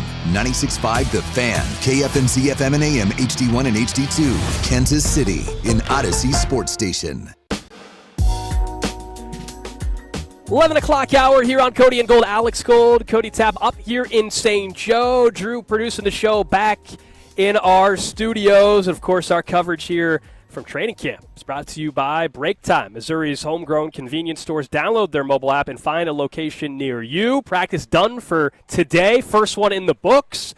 Tomorrow, we have, of course, Royals baseball, so we will not be up here tomorrow, but we're back here Thursday and Friday if you're going to be up at training camp. Today was season ticket holders only, but if you're going to reserve your tickets or you already reserved your tickets for camp, be sure to stop by. We're going to be located just where we've been the last 4 or 5 years, just to the left of the Hy-Vee concession stand. If you're looking to get some food, you'll also see us right next door. Yeah, right behind the Kona well. ice trucks. We are going to hear from Trey Smith and George Karlaftis and Patrick Mahomes over the next couple of hours as well. Once again, Trent McDuffie joined us. If you missed that conversation, you'll hear that again around 1:30 or so. We appreciate Trent stopping by from training camp. And before Nate Taylor joins us, he's wrapping up over in the media tent, and we expect our Chiefs insider from ESPN, Nate Taylor, to join us. Andy Reid, moments ago, wrapped up. First practice of the year at camp. Here's what he had to say. All right. As far as injuries go, the guys that didn't practice today were Fulton, Taylor, and Watson. So everybody else practiced. The same guys I mentioned yesterday that are on PUP, they didn't practice today. Other than that, it was great to get the guys back out here. Great for our fans to show up, and the numbers that they did always makes things pick up even a little faster than normal. So it's good to have that energy out here. Other than that, I don't have much from yesterday. It was first day. It was good to see everybody moving around. Time's yours. Andy, what you try to get across to the team when you spoke to it yesterday from a theme or message? Yeah, main thing is urgency. The urgency, just keep that up. Everybody's expectations are high amongst the team, amongst everybody around. So, but it comes down to the work that you take care of here and the foundation that you build here. Andy, what did you see from Josh Simmons his first day out there? Yeah, he did some good things. He worked in there with the ones, and did a nice job. I thought he's got things he's got to work on, but he'll keep doing that. How did Simmons get through the conditioning and the testing yesterday? The whole team did really well, so that was a good thing. The league's broken it up now, so the O-line and D-line have one thing, and then the rest of the guys have another thing. So, but they all did well. Jared Wiley's out there. Looks like he might be a little bit ahead of progress where you thought he might be at this time. Yeah, he's worked hard, and it was good to get him back out there, get his timing back. So I thought he did a pretty good job. He had the one drop down here, but other than that, he did a pretty good job out there. Yeah. What's the plan in terms of when pads are going to put on building up to that? Yeah, so it's a ramp up. These are ramp up days, which I think are good, for probably everybody, coaches and players. And so it's a gradual ramp up, not only length of practice, but then also starting with our shells on and then working from there. So we've got that's what we're going through now. This is day one. This may or may not be Kelsey's last training camp, but can you just tell us a little bit about what he's meant to you as a coach and to this organization? He's phenomenal. I mean, he's been great for this organization. Anytime you're with a guy for 13 years, you end up being close to that player. And so I've watched him grow as a player, as a man. And we haven't talked about last year's in that. So, you hope he plays forever, but that's probably not going to happen to any of us. So whenever he decides to hang it up, he's built a great legacy and here. And, if he decides this is it, it's it. If not, more power to him. So that was Andy Reid a few minutes ago after practice today, speaking here on 96.5 The Fan. Shorter practice, we know that. If you guys come up to camp, some of the practices usually go to about 11:30 or so. Today it was wrapped up by about 10:30. It's the ramp-up portion of that. Obviously, the Josh Simmons part is still the most interesting story. Yeah, and first day of camp, first team reps. He said he looked well, given the fact that it's day one of camp, and kind of continuing to build off of that as well. Nothing new on the injury front when it comes to the pup list stuff. The same thing, right? Juwan Taylor didn't suddenly get healthy overnight or something like that. That's why Jalen Moore, if you're just joining us, Jalen Moore was at right tackle today. Josh Simmons was at left tackle with the ones. Kingsley was getting reps with the ones at left guard. And, of course, obviously the center was Creed and Trey was right guard. No surprise there. And then Jared Wiley. He's a name that this time last year, the Chiefs tight end, this time last year, that was the guy that everybody's talking about. He was kind of the camp darling, if you will. Well, we're going to get to that That's in just coming a minute. Up at 11:30 today. We're debuting something new. We've been called haters before for not believing in the little guy. Yes. No more. Not on this show. We're going to put a name on it, at least, coming up here in just a few. But, yeah, that continues to be the biggest storyline. While we wait for Nate Taylor to come over, he'll join us here in just a moment. We'll talk to more of him about the Simmons and some of the other interesting stuff. Let's talk a little Royals baseball. We're up at camp, and I'll be honest. We were planning the show last night. I had not anticipated the Royals being a big topic of conversation on the show today, knowing there's still a few games below 500. Although I did tell you, if they won last night, win today with Rich Hill on the mound and then win on Wednesday, I'm back. I mean, I'm back. I'm back. I'm all the way back. I'm just warning you now. It was going to take something kind of incredible, and that's what it would take. But last night. Yeah, I'll just say on that. Yeah, look, I hope they sweep the Cubs, but I'm not gonna play this game where it's like, well, they won a series, I'm back in. Oh, then they lost 2 in a row. Now I'm out, but they won 2 in a row. Now I'm back in. I'm not gonna play that game the rest of the season. I can't do that. You don't have the energy for it. No, if they want to, I haven't done that so far this year. No, but 2 weeks ago we both even said like, okay, unless they come out of the All-Star break with the series win and maybe this and they got to get a series win against the Mets. They didn't do either of those things, and so like just because they won against the Cubs last night, I'm not gonna jump back in. Maybe, guys, if Salvi keeps doing this, I don't know if you'll change your mind. Good hitters will begin to figure things out. Salvi hits it deep into left center field, toward the bleachers and in the bleachers for a 2-out, 2-run home run. Yeah, Salvador Perez. That was is, just the one. If they are to get back in and get me in and others back in, he's going to obviously be a huge part of that. And right now, he's as hot as any player in all of baseball. It is crazy at this point in time. And yesterday, he got within now 10 of 300 career home runs. And that now is going to be fun to watch, not only what it means for this season, but if Salvador Perez gets to 300 home runs, and we assume he plays another Every catcher essentially is in the Hall. Yeah, we assume he gets another 2 seasons at least playing at the big league, especially if he's catching a good chunk of those. He will be a Hall of Famer. What you just referenced was the stat that's out there, of course, from Baseball Hall of Fame, which is 6 of the previous 7 catchers to have 300 home runs, Piazza, Bench, Fisk, Berra, Carter, Rodriguez, they're all Hall of Famers, and they also caught 70% of games in their career. Salvador Perez obviously has done that as well, and he's sent away. He could get that this year. I mean, the way he's trending, he's going to get that this year. He might get it by the end of August, the way he's trending. I don't think he's going to keep hitting like this. Yes. Last night's game was an example of what the offense looks like if literally everything goes well. Salvi's hot. Bobby's pushing runners in. Cags hit a homer. You got a bonus one from John Rave, who now has 3, and cool for him. Obviously, got to hit one. He grew up in Chicago or outside the Chicago area and all the other stuff. Look, I mean, but Salvador Perez, even as early as yesterday, I'm like, hey, what? There was a time this year in which I thought they were going to have to work harder on what to do about Salvador Perez and $13 million. And look what Carter Jensen is doing. And if you've got the depth, does it make sense? Do you want to pay? All that stuff. He's making the decision easy. Salvador Perez has the 3rd most home runs in baseball at the catcher position. I cannot overemphasize that part of what's made Salvador Perez great for the Royals in particular is every team would love to have a catcher who hit for the amount of power Salvador Perez has in his career. Would love in most years, he probably have the 2nd most to catcher. Just Cal Raleigh's having an unbelievable season. Otherwise, we probably talk about Salvador Perez having the most or 2nd most. I mean, truly, honestly. This year he's 3rd just because Cal Raleigh's having a great year. No, Salvador Perez, it is. We know he's been the leader of this organization for basically a decade.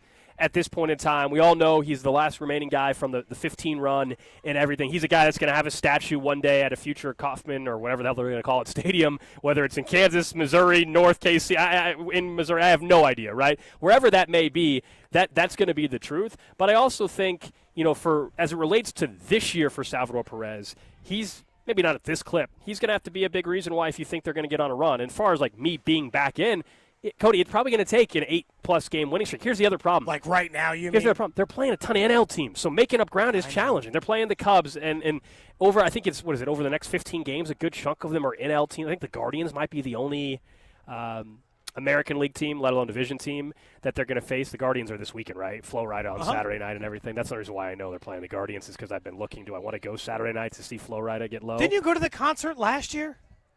What? Didn't you go to the Kauffman Stadium concert not that long ago? 2 years ago. I saw Lauryn Hill once when I was the Royals. 2 or 3 years ago. Good show. Was what's his name? Oh my gosh, Vanilla Ice. Ice, baby. Vanilla Ice. That's what it was. Yeah. I was like, you definitely went to one. Yeah, 2 or 3 years ago. Maybe 3 years ago, man. It's been a bit. It might have been. He had the Ninja Turtles out and everything. Will it make you think of getting wings in Waldo if you hear low? Oh, or no? No. No? I don't think so. No, that's weird. I don't understand why it would make you think of that. That's what I hear when I hear that Are you serious? song. Dude, you know You're a many times- Waldo guy. Well, and Yeah. no. That was the song I covered for Waldo. So it gets stuck in my head Well, you anytime sang I it a hear million that. times, Yeah, yeah. that's the problem. You I don't- heard it on the air Cody. twice. I had to hear it 67 times. Yeah, I didn't mean that as a shot to you, but I do not remember the lyrics to that song, man. Drew, can you look up Waldo in the system? Can we hear a Yes. brief clip of that? I think if you search Flow Waldo Ride is Saturday in the night, show- man. You can still get tickets to the game. You get a ticket to Waldo. the game. You get to watch the concert. I think they sell like field passes Is if there you a really certain want to part, get low. Cody, or do you just want anything? No, right at the beginning is perfectly fine, I believe. Battered onion rings. Oh yeah. Okay, all right. You remember? Yeah. Let me talk to your brain. Let me talk to you. They got them battered onion rings, drinks, perfect pose. The whole city's looking at her. There it is. Okay, now I remember. Now I remember. Yeah, that's good. That's good. There. Yeah. Thank That you, Drew. Thank you. That one. You know, it always stands out, at least on this end. And now we're getting personally Wow, delivered people snow are cones. bringing Look us at us, gifts. thank you. We're being treated too well today. We had somebody bring Brought us some cold fruit. Thank you very much. We had some people bring us fruit cups, and now I got cherry snow cones being brought. I mean, you know what? We're off to a good start today, kid. We had Trent McDuffie. You know what? This is a good start to day one. So you're saying right now, for you to fully buy back in, it would take an 8-game winning streak, starting with the 2 they've already won? Yeah. Okay. That's what I wanted to Here's know. why, Cody. Because So you'll take that would 6 more after this one. Okay. Because that would get them, if my math is not terrible, that would get them to what, 4 above 500 or something like that? Yeah, something like that. So Put that's them right why back in the mix. And you imagine they'd only be a couple of games out of a playoff spot in that hypothetical scenario. So you'd be good to go. I'm cheating, Nate. I'm trying to sneak in a bite of the snow cone on the radio, which is not something I should be doing. But anyway, it's going to melt otherwise, Right. Nate Taylor from ESPN. Yeah. I can say Throw that. your ass on Sports That's Center the first yesterday. Are time. you too big for this show? I mean, we were wondering if you had makeup crew. We need to dab your forehead a little bit. So, I am gonna have to go to the consultation with the ladies at Sephora. That's what Holly chooses. So, at some point, I am gonna have to start getting into foundation stuff. Yeah, man. But it was nice. It's great to be back. My kid loves Kona Ice, so hopefully he's not listening. But it's worth it, Did you see Chris at all? Not Did Chris today. come today? No, not yet. We had today. Trent McDuffie join us on the show. Right, I got the alert on that, so I'll be looking forward to listening. It was funny. We asked him obviously about the contract, Yes. of course, and he basically said he's like, when I see these other guys get paid, it brings a smile to my face, and I want to be like, I bet it does. Sauce Gardner has done him so much over the last week. Am I misreading it? So, it's so hard because a lot of it is common. Protect yourself. I really love my agent. I think he's the best in the business. Yep. I let him handle it. Yep. But since the beginning, I don't ever feel because I know the Chiefs tried to get a deal done last year. Since the beginning, Right. it has never felt like he's in a rush. He is not. He's not in a hurry to let's get this deal done before I head to Brazil. It doesn't seem like his number's his number right now. There's not right. I don't know. No, I get the sense that Trent is not in a hurry. He's not in a worry about it because he's so dang talented. He's so good. And much like Trey Smith understanding his significance to the team, not just through the franchise tag, but even acknowledging today, hey, Joe Thuney's no longer here. So by those two things, I am extremely valuable. I think because he plays a premier position, because he's been a 2-time All-Pro, this is with Trent McDuffie, because you traded L'Jarius Sneed upon my arrival, essentially, becoming a true star in the league in 2022,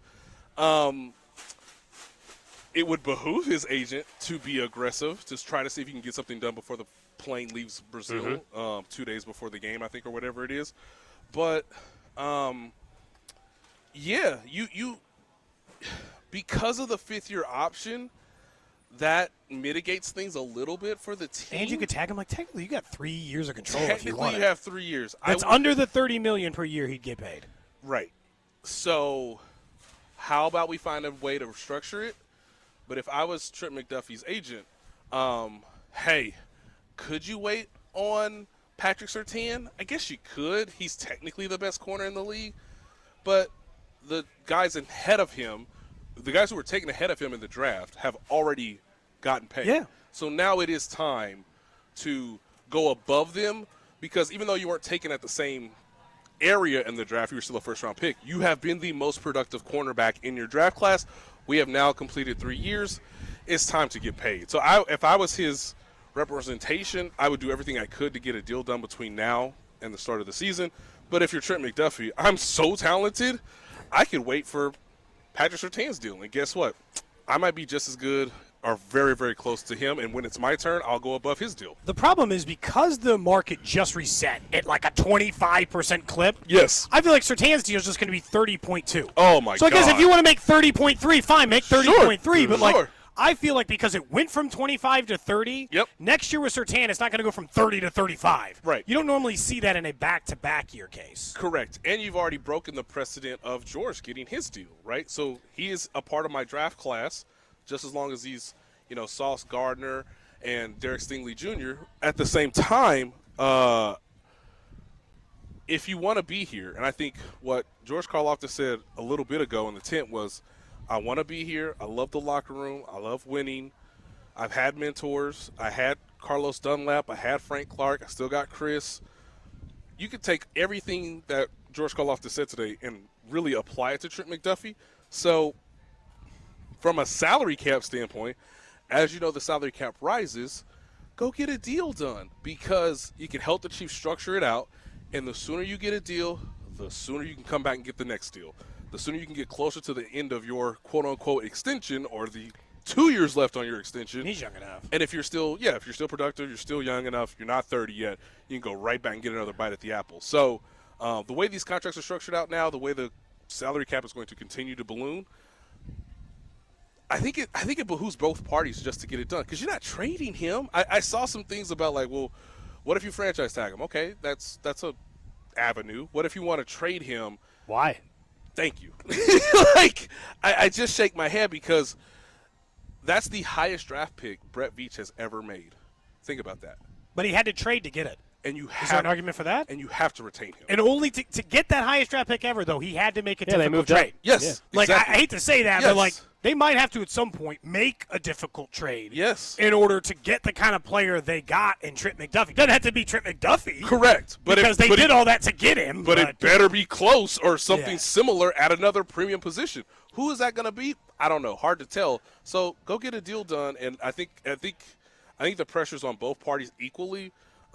Because it's been such a good run so far through these first 3 years. We're talking to Nate Taylor, our Chiefs insider from ESPN. We're live in St. Joe, practice number 1 in the books. Yeah. Let's get to what we saw. It's like no pads or anything, but what we saw. The big story, as we knew heading in, was going to be, all right, well, where's Jalen Moore? Where's Josh Simmons? Josh Simmons was getting first-team reps at left tackle, Jalen Moore at right tackle, which I love to see. It's a great sign that he's even out there practicing, considering on draft night we didn't really know. Correct. So that's a great sign. Let me ask you this, though.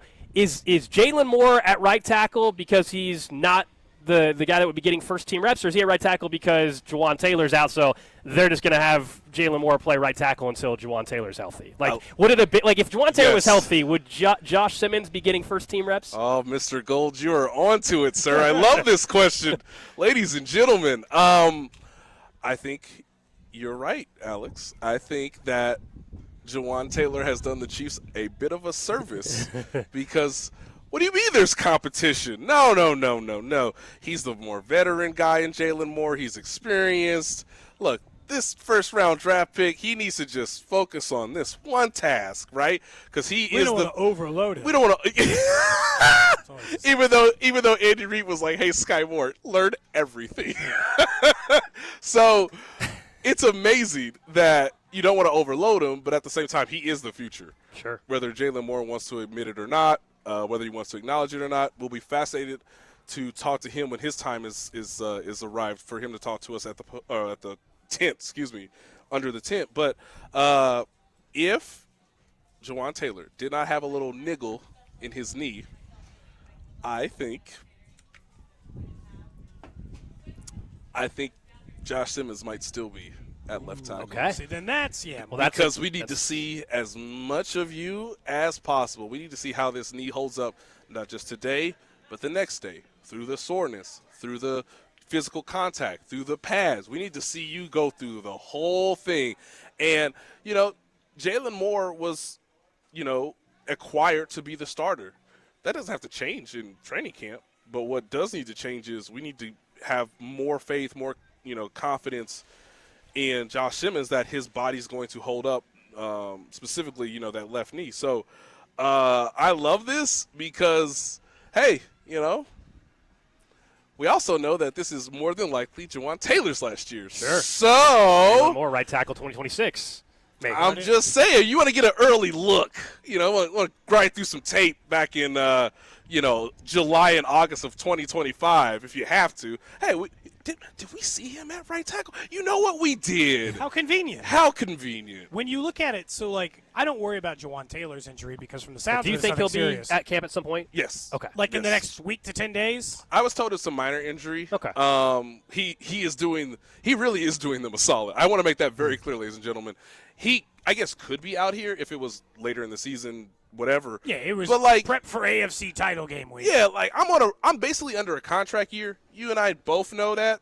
Team, organization, player. So, just give me a couple weeks. Let me keep, rehabbing, getting treatment on it. It's always the guys on the line that are like, it hurts right when I get to St. Joe. Yeah, I mean, it's just crazy. Yeah. It's 98 and it flares up. So we haven't hit the Chris Jones day. That's about a week and a half away. I need a day off. Yeah. So if you're Jawan, you're like, when's the first preseason game? We're only going to get, a series, maybe two? Yeah. Give me a couple practices before then. I think that's probably the logical return because at that point you will have seen, Kingsley Suamata'i at left guard and you will have seen Josh Simmons at left tackle for, almost a month, more than a month than not. And Jalen Moore can keep getting involved with his teammates. What about Fulton?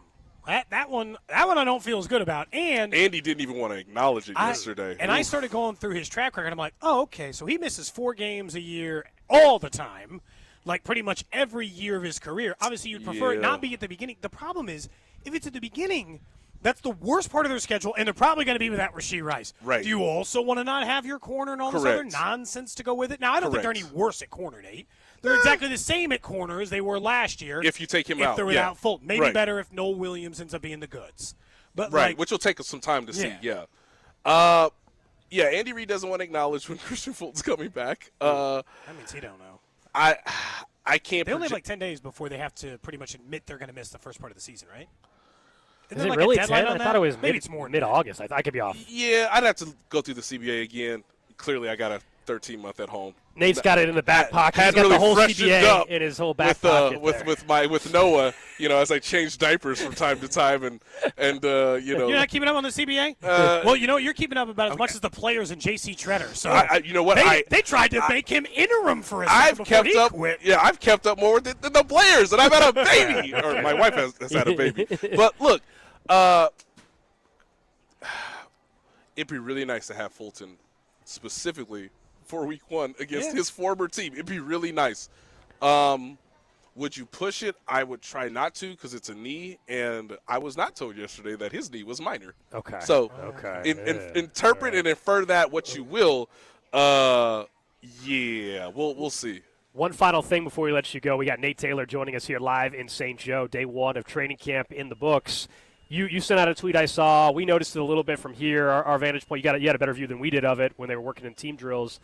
Rashee Rice, we know ultimately probably going to miss week 1 with a suspension, but today he was the number 1 wide receiver, that's for sure. Yeah, he has retained his spot on the depth chart. It's so wild to be like Hollywood kind of went under the radar today.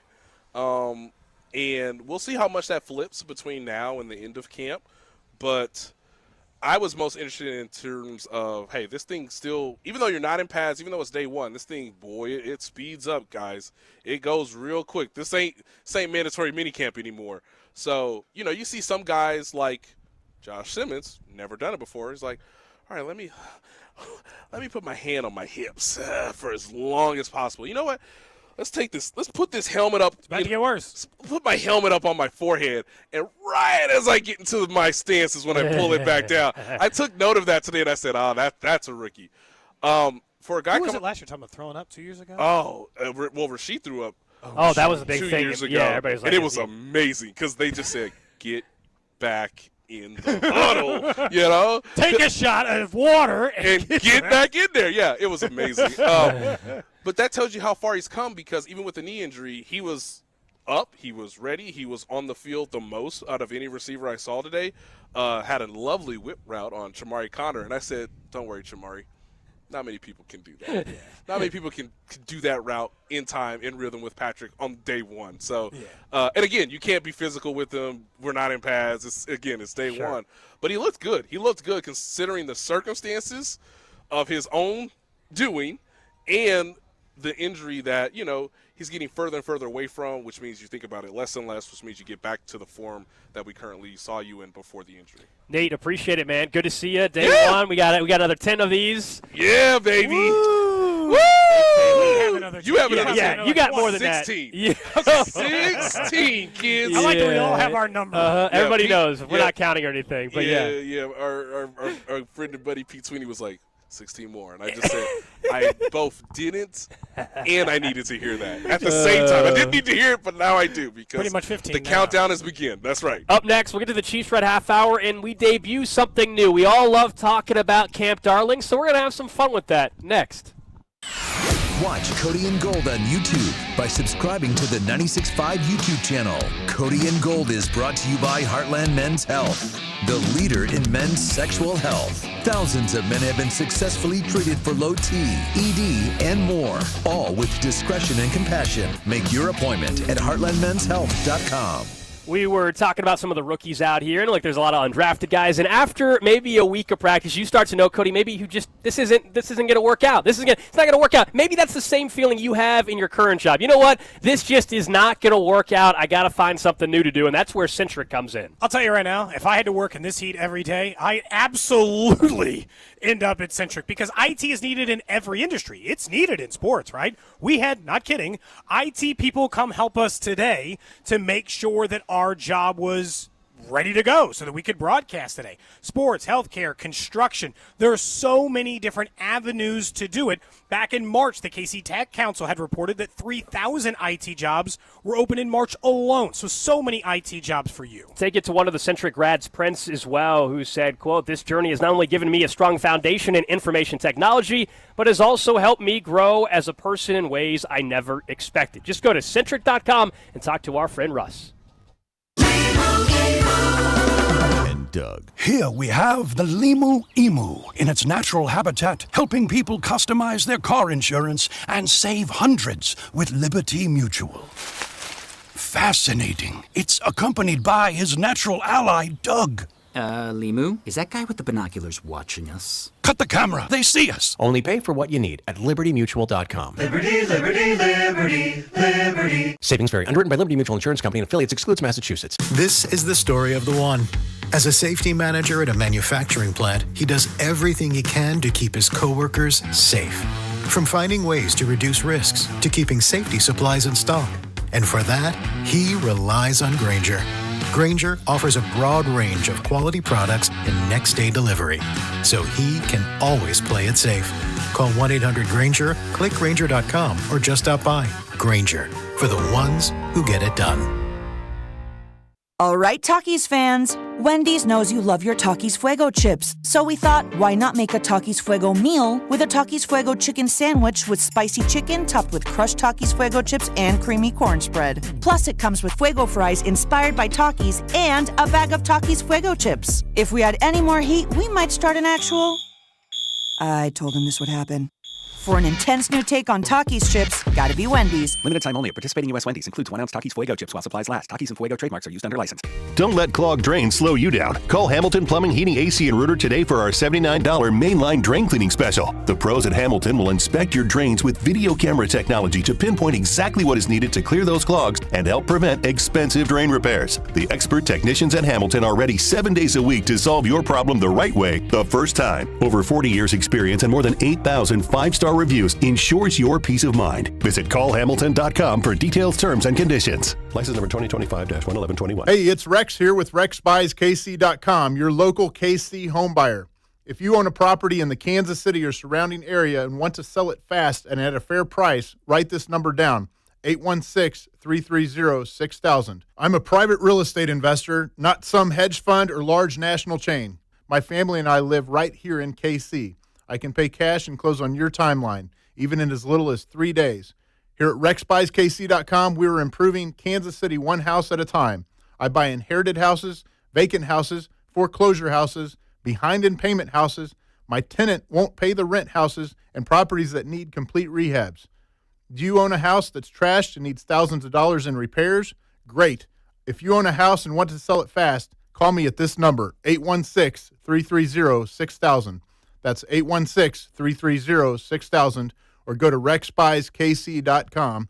That's RexBuysKC.com, and I look forward to working with you. Are you in need of top-quality metal for your next project? Look no further than Metal by the Foot. Whether you're a DIY enthusiast, contractor, or business owner, Metal by the Foot has the perfect solution for you. Steel, aluminum, brass, and stainless. The Foot. Blue Demon Welding Supplies, filler rods, and wire. The Foot. Bronius Professional Welding Equipment, service and repairs. The Foot. Located in KC and Topeka. Online at metalbythefoot.com. When you need a piece of metal, remember, metal doesn't have to cost an arm or a leg, just the foot. Oh, no. Ah, that's the sound of someone who's misplaced My debit card. their debit card. Where'd I leave that thing? Not at the gas pump, or the checkout counter, or the roof of your car. Now, if he has the Chase mobile app, he can use Card Lock. Wait, I could just lock my card. Yep, just a few tippy taps on his phone, and that sound? That's peace of mind from Chase. Chase mobile app is available for select mobile devices. Message and data rates may apply. JP Morgan Chase Bank N.A., member FDIC. Today we're constantly taking photos and videos to remember our favorite moments. But what about those captured before the smartphone? What about the memories tucked away on aging VHS tapes, film reels, or in fading photos? These cherished memories are fading away with time, vulnerable to threats like heat, moisture, and mold. But fear not, there's a solution to safeguard your legacy. Hi, I'm Adam. And I'm Nick. Together we founded Legacy Box over a decade ago with one mission, to bring your memories into the 21st century. It's time to bid farewell to old tapes you can't watch and faded photos. Legacy Box transforms them into digital treasures, ready to share with a click. Just like magic, your shoebox of memories is now safely stored in the cloud or on a thumb drive. Over 1 million families have trusted Legacy Box, so you can rest assured your priceless moments are in good hands. Don't let your childhood fade away on old tapes. It's time to digitize those priceless moments. Fast forward into the digital age. Visit legacybox.com/value and unlock 50% off your order. That's legacybox.com/value. Chiefs coverage sponsored by Renner Garage Door. RENNER forward and back. Almost Andy Reid here. Renner Garage Door has proudly served KC for nearly 70 years. Get your free estimate today. RENNER forward and back. RENNER. RENNER. You're listening to 96.5 The Fan from the Mission Plumbing, Heating, and Cooling Studios. Welcome in to the Chiefs Red Half Hour. Every day at 11:30 with Cody and Gold on your new home for Chiefs football. 96.5 The Fan. That's right. It is the Chiefs Red Half Hour live up at training camp. Brought to you by All Weather Decks, Kansas City's most respected deck builder. Check them out at allweatherdecks.net. If you're just joining us for the first time today, this is show number 1 up in St. Joe, day 1 of training camp, season ticket holder day. The public can start showing up tomorrow. We will be here Thursday and Friday. We talked with Trent McDuffie already today. If you missed that interview, we'll have that again in the around 1:30 in the 1 o'clock hour. Also coming up, we will hear from Patrick Mahomes and Trey Smith. That's still to come here as we are broadcasting up in St. Joe thanks to Break Time, Missouri's homegrown convenience stores. Download their mobile app and find a location near you. So we know every training camp, even before camp starts, we've had some fun. You guys have had some fun with the camp darling, the guy that makes that one-handed grab that goes viral, and suddenly, oh, this guy has to make the team. He's the goods. He might be a future star. We all know in the past those have been guys like Justin Ross, LRZ, etc. So, for the first time from camp, it's time to debut Camp Darling Island. 9 players arrive in St. Joe for Camp Island. Only one can take home the final prize. Who will be the 2025 Chiefs Camp Darling? It's time to draft. When we're up here on Thursday and Friday we will work through in each day, start eliminating somebody from the island that is Camp Island. There'll be things like immunity challenges that include, Drew, you make a one-handed snag. Immune. You can't be eliminated today. However, you miss back-to-back practices, that could immediately put you in the hot seat. So, you got to think about it from that perspective, because we are crowning the 2025 Camp Darling by the end of our time at training camp. Have to. That person will be crowned official Camp Darling. It may be obvious by the time we're done with camp. It may be very clear. It might be a tough decision. It might be something that we have to take to the people. Today we're going to draft. Each one of us is drafting 3 players. That's right. You guys can send us some ideas too real quick if you want. If you think we're missing somebody, 913-586-7965. Cody, I have a randomizer up to decide who's going first. I do too. Okay, great. Okay. I don't really care which goes. Randomize. Drew is first. Cody's second. I'm third. It is a snake draft. Drew, you're up. You get 1 player to put on your list that will then get into our Camp Island contest. All right, with the first overall pick in Camp Island, I'm taking your boy, Tyquan Thornton. Tyquan Thornton, number 1 pick. Let's go. Okay, I knew that. Look, I knew he was going to get selected. I'm surprised it was this early, though. I knew that Drew was going to take him. I didn't think you were going to use number 1 pick. Okay. All right. Tyquan Thornton, number 1 Camp overall Darling pick Island, pick 1. Okay, Cody, so you're I'm up next. Look, there's a lot of great choices this year. I'm not going to lie. A couple of rookies, a couple of veterans. Tyquan Thornton was definitely a name I was considering. But I'm going rookie. If I'm getting my first pick, I want a guy at a position that's always a Camp Darling. Rashard Smith will be my Camp Darling running back. Yeah, that's a good one. You know that people are going to be talking about him. You know that Pacheco's coming off the bad year. He's going to get a bunch of mentions. You know he's going to make a highlight play or two because there's plenty of snaps for running backs. And you know what helps my Camp Darling? His ass is going to play so much in preseason game number 1. Yeah. Oh, by the time if he could make it that far, if he could make it to the end of camp as still a Darling, I get preseason game number 1 and a chance to take down the crown. I like it. That's strong. I think Rashard Smith could be on the island for a while. I think he can make it to the final cut. I don't think he's going to be an early exit. That's a strong number 1 pick. Like Tyquan Thornton is going to be on the board, but Drew, he could be out by this time next week, depending on how things go for him. Whereas Smith is going to be in it for the long haul. I'm banking on 1 deep ball from Mahomes to Thornton, and it's just going to blow up. I'm ready for it. All right, so I got 2 picks. It is Camp Darling Island if you're just joining us. 2 guys off the board. I get 2 picks in a row. All right, so 1, we're going to go wide receiver because that does set itself up. I have to go with the rookie as well. I'll take Jalen Royals. That eventually he does something here at camp that gets people excited as well. So I'll go Jalen Royals with my first pick here for Camp Darling Island. And then pick number 2. Here's where it gets a little interesting. Do you go way down the board? You want to bring Carson Steele back? Where would he have been on the board last year? Yeah. Because he certainly was the Camp Darling. If we had done this contest in 2024, Carson Steele would have won Camp Darling. Had we done like a special interest thing, like give us the best fun fact about your player. The second I said Crocky J, he was advancing past his round. Now, the cutoff here is you can't be like a 5-year vet or something, all right? You can't say Hollywood Brown. Yeah. Well, because I was thinking Jalen Moore for a second. I think that's a little too vet. I think that's too all right, here's where I'm going to go. I'm going to stick with the rookie theme. I'm going to go with another rookie. Rookie. I'm going to go in the secondary. With Fulton out, I'm going to go Noel Williams. Stole it from Drew. Yeah, I'm going to go Noel Williams. Noel Williams will be my other pick along with Jalen Royals. Oh, man. Okay. All right. That's tough because that was definitely Drew's guy. Cody's up. That was definitely Drew's guy. Yes, it was. I don't know that I was going to consider him, like just a stalwart. Sometimes it's like I get so tempted by like Nico Remigio. He's a stalwart. Well, he still qualifies. He's only in what? He's what like the guy who goes to Bachelor in Paradise after being on the like he just. It's only year 2 for him officially. I know. He always ends up back on the list. Always finds his way back into the good graces of guy who is a Camp Darling. I'm trying to look for a non-rookie. Is there somebody I'm seeing like? Should I? I think I know who my last pick might be. Okay. Wait, you already feel good about who I should say? I have a couple ideas for my final pick, but you guys got picks before I do. So I've got my answer. Coming off an injury, we'll be going with Jared Wiley at tight end. Jared Wiley felt like an early Camp Darling possibility last year. Got hurt, couldn't stay at Camp Darling. I'm going to go Jared Wiley. Feels like he's got a good possibility there. Yeah, that is a good pick. He did get mentioned today, Drew. You're right. Last year, everybody was talking him up. He was getting some reps out there. He's someone that we know they did like. So, okay.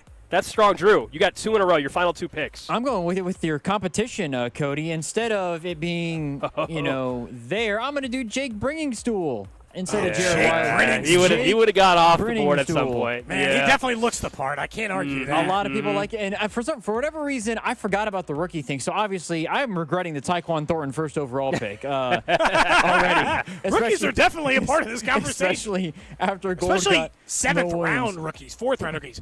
I don't think you could answer a first-round rookie if they traded up for a first-round wide receiver. Xavier Worthy can't be a Camp Darling. He's a first-round pick. Right. You know a Camp Darling when you see one, okay? All right. Richard Smith. Drew, your final pick. So is it fair to say Omar Norman Lott could be a Camp Darling here? Yes. I'm That's your pick? I'm going to go with Omar Norman Lott. I'm going to go on the defensive side of the. I know. Drew, imagine that a rookie that didn't like maybe the contract negotiations, but still was able to sign, unlike your guys in Cincy. I have no comment. Give me Omar Norman Lott. Is anyone in camp for the Cincinnati I don't know. Trey Bengals? Hendrickson's not. Neither is their first-round pick. All right, Cody, your last pick. Oh man, I got to make one more. Yep. Yeah. I'm sorry, I'm really torn. So who do you have? I'm really torn. Richard right Smith now, and Jared I have Wiley. Richard Smith and Jared Wiley. I got Okay. a first-year player and a second-year player. And then I kind of feel like I need – oh, you know what? Okay, I'm going – Don't do it. I'm going to double dip at a Don't do position. it. No, I feel like I got the don't- best team. don't do it. Give me Elijah Mitchell. Is that not who you're going to take? I was going to take him. Elijah Mitchell. That's I my was going to guy. take him. I can't go Carson Steele. I think, honestly, he's run out of favor, personally. I don't So, think he's running back 5 on the depth chart. Yeah, Elijah Mitchell. That's my Elijah guy. Mitchell. Elijah would've been Mitchell. it. Dang it. Well, you can't go any quarterback because that's a waste of time.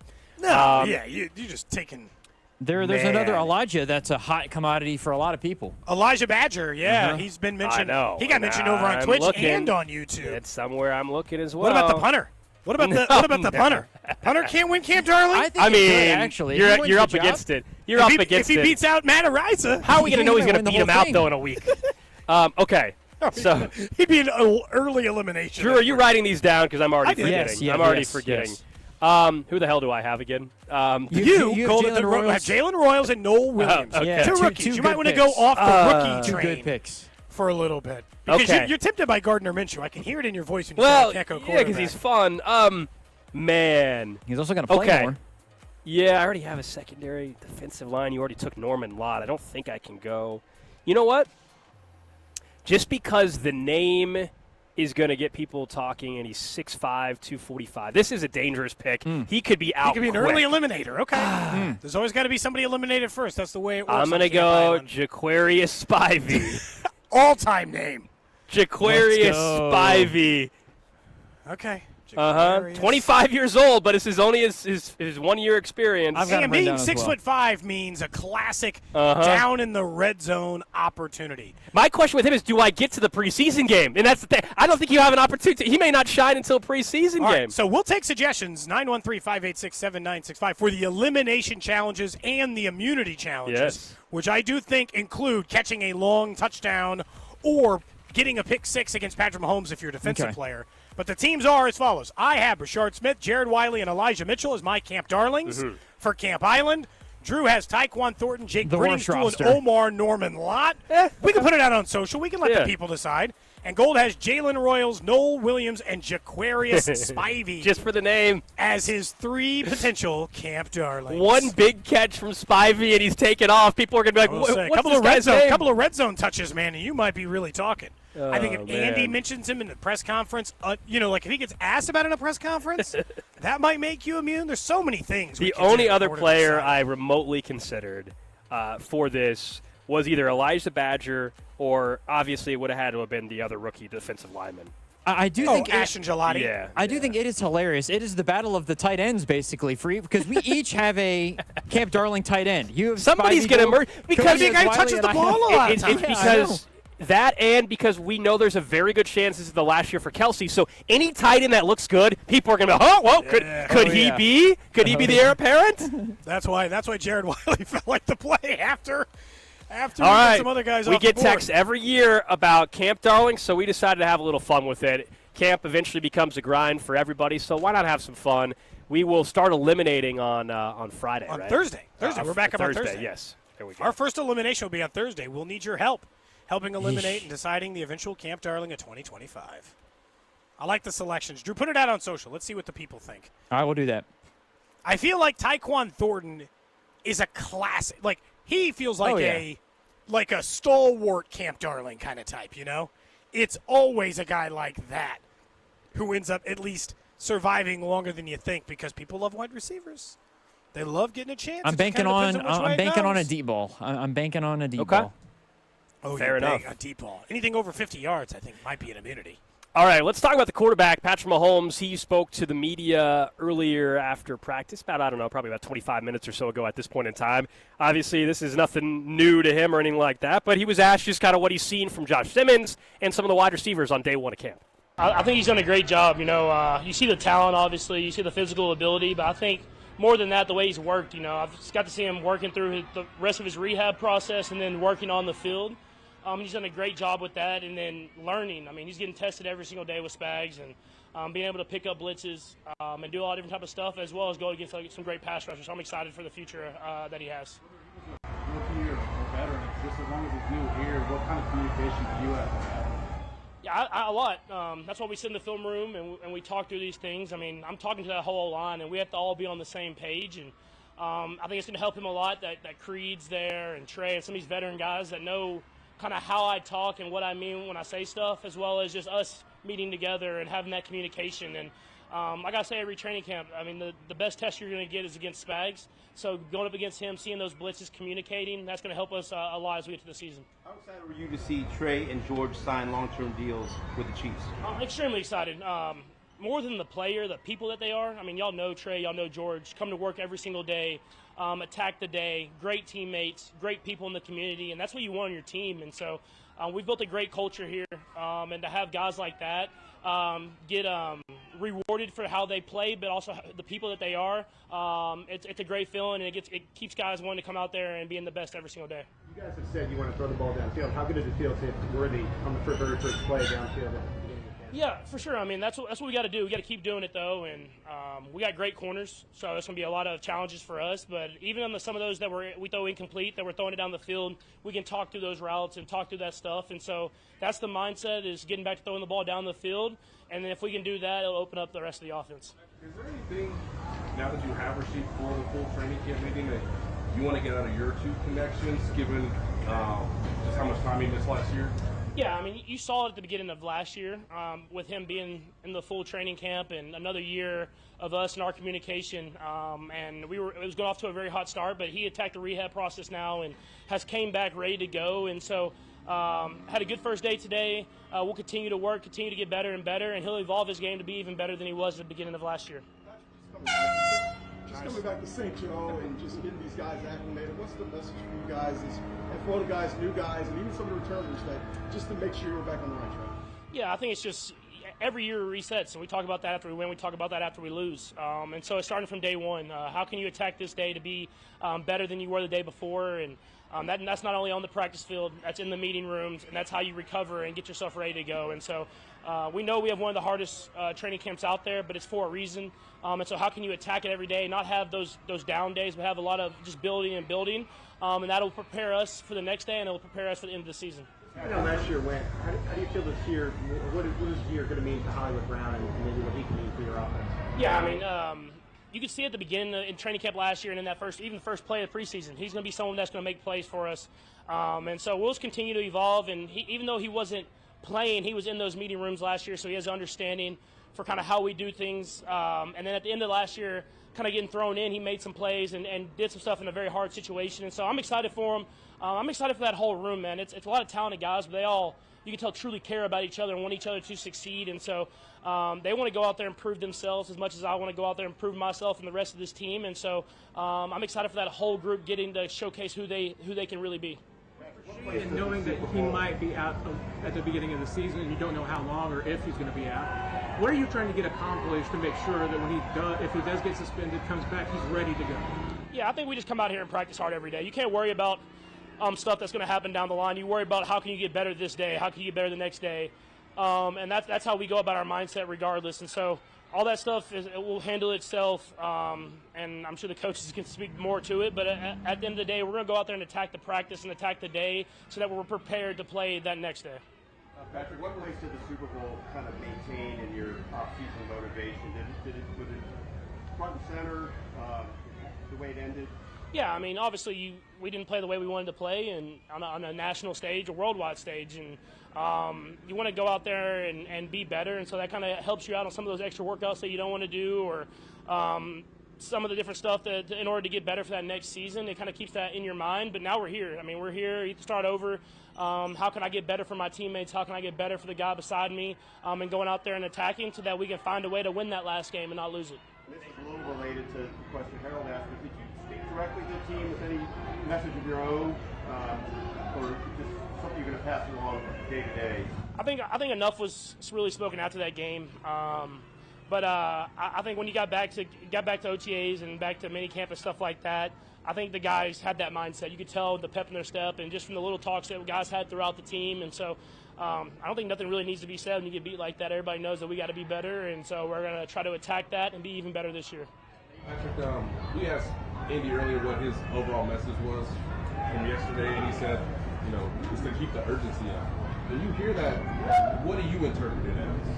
Yeah, I think you always have to get better. I think that's something that people lose track of when you have success. And obviously, we didn't win that last game, but we had a lot of success last year. And I think sometimes people want to be stagnant and they want to go out there and just do it over again. But you see with the rest of the AFC West, the rest of the AFC, and the NFL is everybody's getting better. So we have to get better. And so that's about keeping urgency and practice, competing, going at it. You want to be competitive, but you want to get better together. And that's something that we've always done, but we're going to try to take that even to a new level this next year. Last one right there. How can you define getting better from what we saw last year? Yeah, I think that for me, I got to be better at throwing the ball down the field. I mean, obviously that we weren't good enough there. We've had success in prior years, but these last few years we haven't done that. And in order for our offense to be great, you have to be able to complete those passes. It opens up everything else. And so if teams are going to challenge us at the line of scrimmage, if teams are going to challenge us to throw the ball deep, we have to show that we can do that. And if we can do that, it first starts with me and giving guys chances. But if we can do that, I think it's going to really open up the offense and make us a better team in general. So that was Patrick Mahomes after practice here in St. Joe. We'll hear from Trey Smith coming up in the noon hour as well. At the beginning he was asked about Josh Simmons, obviously. And this is, if there's anybody on the team that hopes they finally have cracked the code on a long-term option at left tackle, of course it is number 15 in Patrick Mahomes. And what that, everybody knows, and he knows what that could mean for this entire offense. And I think it changes everything. And it's a big if they actually found that guy. And today was a good step in the right direction, the fact that he was available for starters. But let's see if Josh Simmons is out there tomorrow and Thursday and Friday, and then when they put the pads on early next week and everything, this weekend, let's find out if he's still out there getting reps with the ones. But it was a nice step in the right direction, and Patrick Mahomes, of course, spoke pretty highly just about where he's at right now. Yeah, I think that look, it's the question generally, as we've said, has not necessarily been talent with him, but like what Nate said, how does the knee feel tomorrow, the day after that, when you have to practice all the time on something that you're still technically recovering from, at least in some way, but way further ahead than what we anticipated. So, yeah, I don't blame him at all. But Mahomes is right. I mean, question number one is not going to be, I don't care if you can throw a deep ball in practice. I watched you throw a bunch of those last year in practice. All camp. It was the number one thing all camp. They did nothing but throw deep. Yeah, Show me a regular season game. Got to see it in the game. 100% with you. All right, up next, we continue broadcasting live from St. Joe at Chiefs Camp. We'll get to what's trending. We'll talk more about the pressure going into this year compared to years prior. That's coming up here on Cody and Gold. This is Cody and Gold on your home for Kansas City sports. 96.5, The Fan. Brought to you by Heartland Men's Health, the leader in men's sexual health. Thousands of men have been successfully treated for low T, ED, and more, all with discretion and compassion. Make your appointment at heartlandmenshealth.com. Told you those storms came through earlier this week, which means leaking in your roof. Or maybe you got hit with a hail earlier in the year. Century Roofing. That's the roofing company you can trust. Over 30,000 roofs in the Kansas City area, 35 years in business, and have just been voted both Best of Johnson County for the 4th straight year and Best Roofing Company in Kansas City from readers over at the Kansas City Star. It's not just me telling you. It's the city telling you that they will take care of your needs. Not just some door knocker came by in the storm and said, oh, I'll take care of it. No, somebody who's going to stand behind their warranty for the lifetime of your roof. They continue to offer free impact-resistant upgrades on all roof replacement jobs, and you can get a free estimate over at Century Roofing as well. That's what I did. When I started to notice a leak, I called over there, and it was just a repair that was needed at that time, not a roof replacement. But when the replacement is needed, Century Roofing is where I'm headed. I love working with them. They're genuinely good people, locally owned and operated. You can trust that they will take care of your needs and take care of it the way it is supposed to be done, the right time and the first time. Schedule your free inspection today with their no-pressure expert roofing team that will assess the damage and help determine if it's time to file a claim and deal with the insurance companies if it is time for that. Trust the pillars of strength. Go with KC-based and female-owned Century Roofing. Visit CenturyRoofingKC.com to book your inspection now. The Other Place with 5 great Kansas City locations: Shawnee, Olathe, downtown Overland Park, Mission, and Belton. Stop by this summer and enjoy their beautiful patios, all while listening to some live music. At most locations, Thursday through Saturdays, and on game day, they have enough big screens that you'll never miss a minute of the action, all while enjoying some great food and beer specials. So make The Other Place your summer headquarters. The Other Place, Shawnee, Olathe, downtown Overland Park, Mission, and Belton. Check out theotherplace.com. BetMGM is making your next golf tournament winner bets more exciting with Second Chance. What's Second Chance? Ever bet on your favorite golfer to win a tournament only to see them miss the green? Well, with BetMGM's Second Chance promotion, you'll get your stake back in cash if your tournament winner bet finishes in second instead. That's right. Simply bet on any player to win a scheduled golf tournament during a promotional week. If you're right, you win. But if your pick finishes in second instead of first, you get your stake back in cash. Watch your favorite players go for the win all season long and bet knowing you'll get your stake back if they finish second. Log in today and make your picks with confidence with BetMGM. BetMGM and GameSense remind you to play responsibly. See BetMGM.com for terms. 21 plus only. Kansas only. Existing customer offer. Subject to eligibility requirements. Rewards paid back in unrestricted withdrawable funds. Gambling problem? Call 1-800-GAMBLER. In partnership with Kansas Crossing Casino and Hotel. Divorce is never easy, but selling a home during this challenging time doesn't have to add to the stress. When you work with the Sharp Homes team, they'll help you make a seamless transition. And the Sharp Homes team can give you options. Do you want to skip the showings and open houses and go straight to sold? Contact them to discuss their instant offer program. In fact, contact the only agent I would trust if I needed to sell my home. It's Dawn Sharp with the Sharp Homes team, brokered by Epic Realty. Just Google Sharp Homes team. It's Dawn Sharp and the Sharp Homes team. If something happens to you, what happens to your family? Will they struggle financially? Will they be able to afford the home you built together? With Ethos, you can get life insurance coverage in minutes. Get up to $2 million in coverage for as little as $2 a day. All online with no medical exam. Just answer a few health questions. Get your free quote at ethos.com/game. That's ethos.com/game. Rates may vary. Billed monthly. Sample rate 10-year term life policy for a 35-year-old healthy non-smoking male. Career changers, including veterans and active duty service members. Your transition starts here. Go from GI to IT in a matter of months. Become a certified cyber warrior with training at My Computer Career. Cybersecurity specialists are in high demand, offering IT pros great opportunities and a rewarding lifestyle while protecting our people, liberty, and treasured institutions from cyber threats. Deploy your career in IT today at mycomputercareer.edu/CWP, an elite CompTIA certification partner. VA education benefits are available to those who qualify. At CertaPro Painters, we know that a happy place comes in many colors, like ones that inspire a sense of wonder, or a new flavor that makes life just a little bit sweeter, or one to celebrate those moments that lift you to new heights, at home or at work. We'll make your happy place your own. CertaPro Painters. That's painting happy. Each CertaPro Painters business is independently owned and operated. Contractor license and registration information is available at CertaPro.com. This is the story of the one. As a safety manager at a manufacturing plant, he does everything he can to keep his coworkers safe. From finding ways to reduce risks to keeping safety supplies in stock. And for that, he relies on Grainger. Grainger offers a broad range of quality products and next-day delivery, so he can always play it safe. Call 1-800-GRAINGER, click Grainger.com, or just stop by. Grainger, for the ones who get it done. Hear that? That's the sound of a perfect weekend. But you've got weeds. Thankfully, you've also got a secret weapon. Spruce. The new, hard-working, worry-free weed and grass killer that's safe for use around people and pets. When used as directed, spray the leaves for visible results in just 1 hour and dead weeds in 1 day. So you can get back to doing what you love. Try Spruce. Wherever weed killers are sold. Join me and take a swing at making baseball entries this season over on Underdog, one of the leading places to make your sports selections. And you can play in your state. I can make my selections right now up in St. Joe for maybe, future stuff that happens in Kansas City on the football end, but also for baseball tonight. So join the millions of fans who have won billions making plays on Underdog.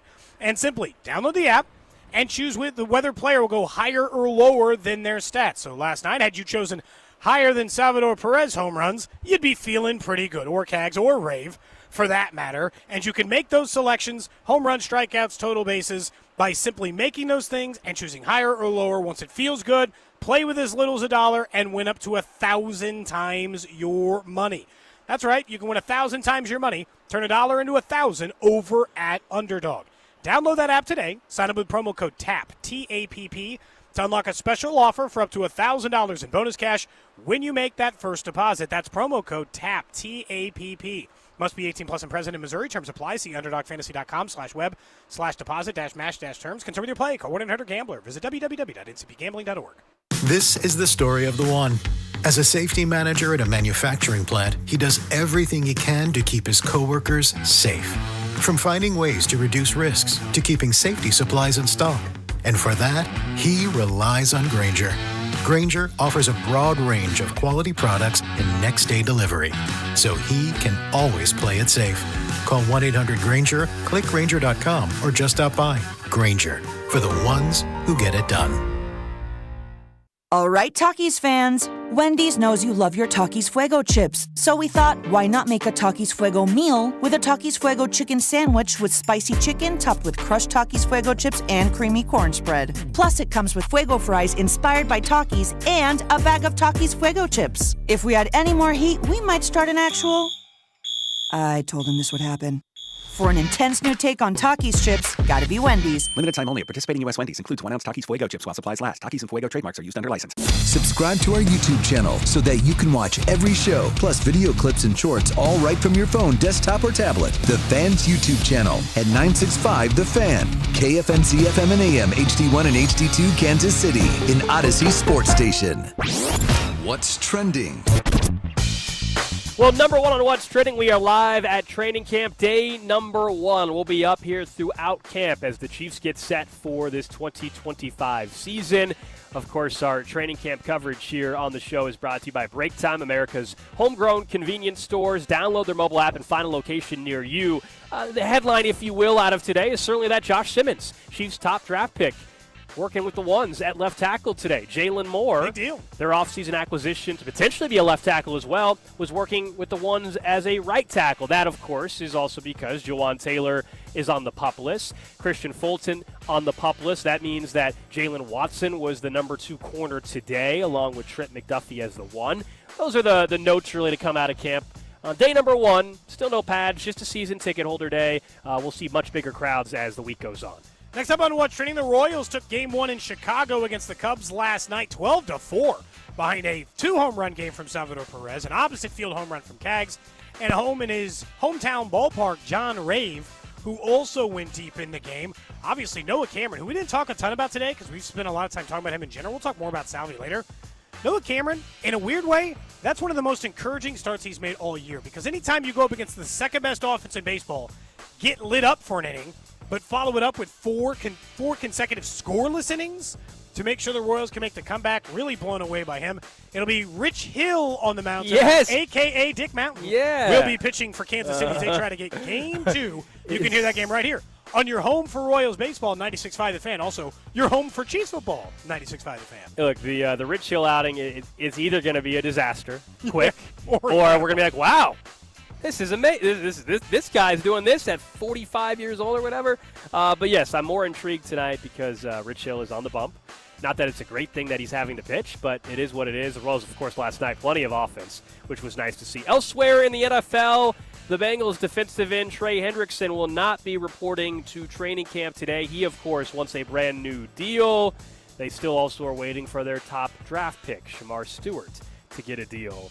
Those are a couple players unhappy heading into camp. Elsewhere in the NFL, you got Terry McLaurin, who I don't know if he has shown up yet to Commanders camp. He wants a brand new deal, veteran wide receiver that's been just a complete pro, and now wants to be compensated. The problem is he's over 30, so will they do that? Those are a couple of the players that are not happy with deals. Micah Parsons, add him to the mix too. Trey Hendrickson, according to Adam Schefter, his issue is that the other two guys who've been paid a defensive end big-time money this year have been guaranteed 3 years, and according to reports, they're only willing to guarantee one at the moment for Trey Hendrickson. It's ridiculous. I imagine that is it's ridiculous that they'll only guarantee him one, or that Trey Hendrickson wants more than one. Okay. No, yeah. I'm assuming it has something to do with the fact that they paid a couple of wide receivers this offseason. You think? Yeah, no doubt. Last night, what's trending, this is really cool that you might have seen on social media. The station just announced it, but the Chiefs Radio Network is adding a new voice. The new pregame and postgame show host for the Chiefs Radio Network is none other than Joshua Briscoe. He'll be joining us also weekly on this show and all the shows throughout the station on 96.5 The Fan. So congratulations to Briscoe, and going to be awesome to have a new feel as well for the Chiefs pre- and post-game show, part of the Chiefs Radio Network and its 100-plus affiliates across the region. Who did Briscoe have to bribe to get that job? Oh, jeez. Wow. Jeez. If everybody knows, Damn. Josh and I have known each other forever. Wow, so congrats to Briscoe. So congrats to Josh. That is what's trending. I think it's funny here, to come in hot. Here on instead. Cody and Gold. Don't forget, though, if you're looking for lunch back in the KC area, 3rd Street Social is part of the Summit Hospitality Group, the official taco partner of Cody and Gold. Boy, oh boy, I wish we had some tacos right now. I'm starving, man. I'm starving. Anyway, 3 locations, Northland. Yeah, Wasp playing it instead. Thank you. Lee Summit. Oh, it's back? South Plaza. Yes. 3rd Street Social. Any of those locations have $2.50 tacos starting at 3 o'clock. Head on over to 3rd Street Social. You wanna split something? When I was not that long ago, I was with somebody who has one of those bug salt guns. Let's get one of those for the Wasps, dude. I know what those are. Yeah. Let's get one of those salt guns for the Wasps and start My taking them out. friend has here. one at their lake house, so they use it on the patio. They just sit there and.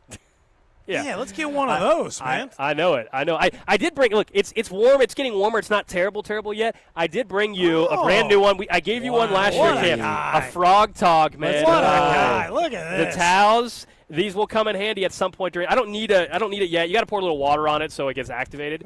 But yeah, we have those again today. You know what? Today's this will. Are you really here to tell me it's not hot?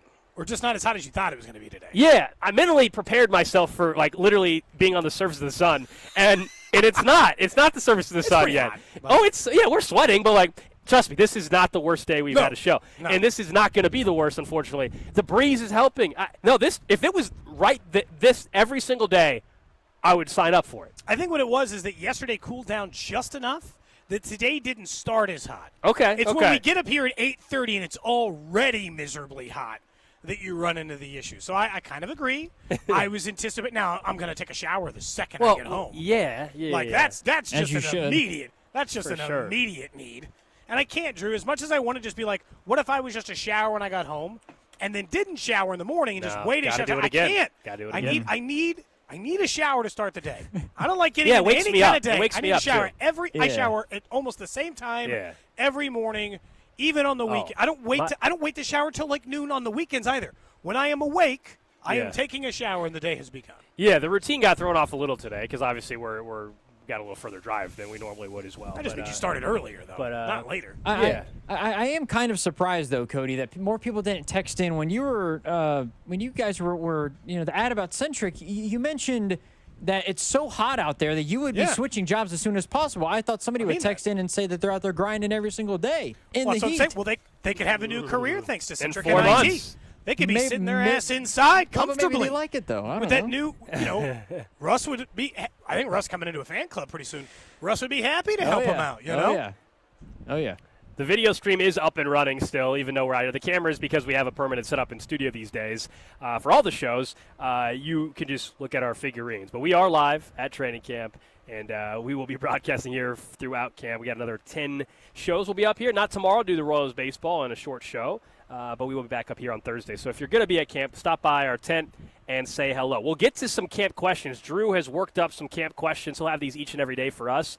We'll get to that in about 6 minutes or so. But we were talking earlier about just the pressure in the field heading, and we asked Trent McDuffie about it as well compared to a year ago. Well, obviously they're motivated to revenge the loss in the Super Bowl last year. But the more I thought about it, this is the least pressure the team has had going into the camp in 5 years. They were coming off a Super Bowl loss in which they only had win, and they definitely couldn't risk. Like Cincinnati, it felt like they'd caught up to them going into a camp. Coach, like, oh no, and they'd only had one Super Bowl with Mahomes we didn't know. The following year, they go into a camp in which they're defending Super Bowl champs. That comes with some heat. Then back-to-back champs, that comes with even extra heat. You're trying to be the first team to three-peat. You got all these players returning. Everyone is coming for you. The Super Bowl loss this time because you got 3 in your pocket. You lost a game. It happens. But the Dynasty stuff, that was also the problem with last year, is you had to complete a Dynasty so that you could be considered that, and people didn't question it or put up some nonsense roadblock or whatever stuff people try to do. So those all felt, like I told you earlier, you were at DEFCON 1. It was every day was the end of the world, and you came into camp feeling like it. This year, Gold, I'm not saying we're all just like kicking, it's not a problem. I am saying that it is instead just a little less pressure than before. Yeah, the gauge was in the red for sure on the pressure gauge. It's still in the yellow or so, though. I mean, this is a team that has a quarterback. It's always at 3 or 4. This is a team that, as we were discussing with Drew earlier in the week, this is Super Bowl or bust always with Mahomes and Andy and in this group together. I hear you that they're not quote unquote chasing history the way they were last year. That stuff's already established. You were a Dynasty. You've won titles. I also think nationally, because of the noise and how they looked in the Super Bowl, there's a lot of people that think that was kind of the end. I disagree, but there's a lot of people outside of Kansas City that think that's now a team that's extremely vulnerable. They've got a chance to change that very quickly, as we know. The first 2 weeks of the season, national television, Eagles, of course, and then in Brazil to open up the season against the Chargers on YouTube and everything. So it can change, and all of a sudden it's right back there. I think for Mahomes individually, I could argue there's more pressure because people looked at his numbers and said, "Hey, you didn't have the type of year we're used to seeing you have." I think for Mahomes, maybe he could feel some of that. Like for individual, I know ultimately it's about winning a Super Bowl, but I could see where him numbers wise and all that, you could feel some more pressure to go out there and prove to people that you're still the best quarterback in football because people will look at the stats for 1 year and say you're not. And I disagree with that, but I think that's reality. We asked Trent McDuffie earlier today when he joined us about the noise that's out there and proving some people wrong. Since I've been drafted to the Chiefs, I feel like there's always been buzz about us. So, for one thing, I'm used to it. Another thing, let them talk. You know what I say? That's what I love. Let everybody else talk, and we just go in, do our business, and prove them wrong. They can do it quick, man. They can do it real quick, and they look great. They look great in Brazil. Yeah. I'm not saying it can't ratchet back up. Because halfway through the season, if they've beaten Philadelphia and beaten the Chargers, and they're 7-1, they're 10-2, they're in first place in the AFC, getting ready to face the Bills. I'm not adding up the games really in my head. I don't know the games until they face the Bills. You get the idea.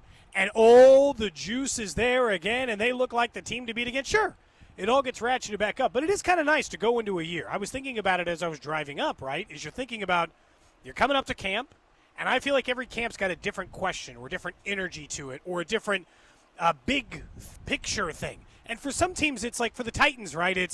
Is Cam Ward finally the answer? Sure hope so. Versus Mayo Boy down there in Tennessee. Sure hope we got the right one this time, right? And so every team has it. And for the last 3 years for the Chiefs, I've just felt like it's been better do the most amazing thing we've ever seen and accomplish something very few teams ever accomplish, or else. And for once this year, because the dynasty's in hand, championships are in hand, I'm not saying there's always some. Mm-hmm. It just feels like less, man. Less than they've had to deal with over the last few years because of the other things that were built up into it. Do you think the pending suspension for Rashee Rice, we all know it's coming. We don't know how long the suspension is going to be, but we all know it's coming. Yes. Do you think that will be used as this kind of built-in excuse, though, offensively for the first month, let's say, if it's not good offensively, right? If they struggle They'll again. use that as a crutch. Now, I will argue, any team take away their number one wide receiver, and you're not going to be the same offense. So is it an excuse or is it reality? But that'll be part of the narrative. Or on the flip side, if the offense looks great and they don't have Rashee Rice, and it already shows that they've improved from where they are, then you're thinking, wow, could this be the best offense in football? Like, that would be the alternative. If the first 3 weeks they look awesome offensively and they're pacing for a top 5 offense without Rice somehow, then you're thinking best. Then you're like, holy cow! And now it's game on to a whole nother level. If they're the I don't know number if that's 4 going to scoring happen, offense, but if he misses 4 games, then they're the number 4 scoring offense through 4 games of the season. And a Yeah. reminder that in the first 6 weeks of the season, they faced the team who was number 1 in scoring defense, number 2 in scoring defense, number 4 in scoring defense. Like the Chargers, the Eagles, the Broncos, these are some of the best scoring defenses in the league last year. So, like, if they do that against the teams who everyone respects defensively, and Rashee Rice isn't on the team, well, then we're going to be talking about, like, I don't know. I mean, at that point, I imagine you and I will be riding. So I'll be like, well, I guess I'll go ahead and pack my bags for California and get my ass ready for San Francisco because they're definitely going back again. Not that I don't think that in any given year anyway, knowing what we know about the Chiefs and their history of getting at the very least to overtime of the AFC Championship game. But, yeah, I think at that point we're talking a whole nother level. Let's get to our camp questions each and every day. Drew's got a couple questions for us and for the text line around Chiefs camp. All right, guys. Sorry about it. I was putting together podcasting Camp stuff. questions. All right, camp questions. Yes. Remember that? That's a throwback. Yeah. This one's a little more jumpy. Here we go. I felt like I had to put some football music under it. I like it. So one of the things that I was thinking about is, obviously we're looking at the left tackle, we're looking at left guard, we're looking at potentially the secondary now with Christian Fulton, wide receiver room with Rashee Rice's pending suspension. Are we overlooking the edge rusher spot? I know that they just brought in George Karlaftis, but a question for you is the edge spot a top 5 position to watch at camp, given Gelati, Felix, and wanting to see his development, or are we not watching that one as much, or should we be? Let's talk it out. Top 5 to watch. So left tackle in right, basically the tackles I'll count as one position. That's definitely number 1. Wide receiver, automatically, I don't care. Every year is always going to be one people are watching. Running back is intriguing because the rookie Brashard Smith, that's 3. Corner, Noel Williams is like a 4. If it's in the top 5, it's like 5th for me heading into this season because we do know about Amenahue. We already know what you're getting in Karlaftis. Like Felix, I kind of think we have a decent idea who he is. And the rookies, we're mainly talking interior guys out of the rookie draft picks. So, I would say it's barely top 5 of a position I'm watching. I'm not even sure it's that. Yeah. I care more about safety. You didn't even mention that because this will be their first time doing it without a veteran. I'm not saying, look, defensive line always Punter, matters. is that higher for you? Punter, Cody? Punter. You're going to put Punter higher on the list? Please. Not a rise of camp battle. Let's go. Friend of the show? Oh, I mean, I did talk to him once while he took a job. You didn't, I mean, I don't know if... Friend of the show? Is you that? didn't know. Are you claiming you that? had to go over there because we didn't know who he was last year. Yeah, that's tough to say. And then he never came on the show after that, so probably not a friend of the show. Might be on the but show this year. We'll see. Maybe. You never know. Might get mad at Riza. We've certainly had other punters before on this show at training camp. I think it's just outside, Drew. There are only so many positions. For it to be that far down tells you what I think about the other ones. That I think wide receiver and corner and safety and running back and some of these other ones that have consistently been at the list. I'm kind of with Gold. If it's in the top 5, it's 5. All right, question number 2 for you. We heard the weather report from Cloudy with a Chance earlier in the show. But with this weather, how many water bottles are you guys going to go through at camp? I don't know what the over-under would camp be. Total? I mean, if we're talking total at camp, are we talking 70, 11 70 and a half? shows. 11 shows. I'm on bottle 5 today. Are you really? 12, 20. That might be way over the 70 and a half. I've had 5 bottles of water. Yeah, you're pacing way ahead of me. I think 70 and a half is a fair number. Once I over finish under 70 and a this. half. I'll include the water jug I brought, and I'm not done with it. I'm at 2 water bottles and then this 2.5. Okay, That's probably 2 bottles, so I guess you're through 3. Okay. So we're halfway through the show, that. and there's basically been 8 water bottles drank. So you guys are on pace for 100. 8 times 11 over would be 100. 88. Makes and sense. this is not the hottest day yet. Yeah. Hey, does it count when they get like lukewarm and I throw them away and I go get a colder one? No. Or is that like a half bottle? I think you got to drink all of it, right? I don't know what Drew's counting here. I think I'm talking full water bottles worth. I don't Because know. what happens is Well, usually I'm probably at 4 because they Okay. both got like a little less than half. Yeah, you're combining the two. Okay, I think Someone says Gold doesn't drink water unless it's Propel. I'll tell you this, if I had some Propel flavoring in these things, I'd be drinking them way quicker.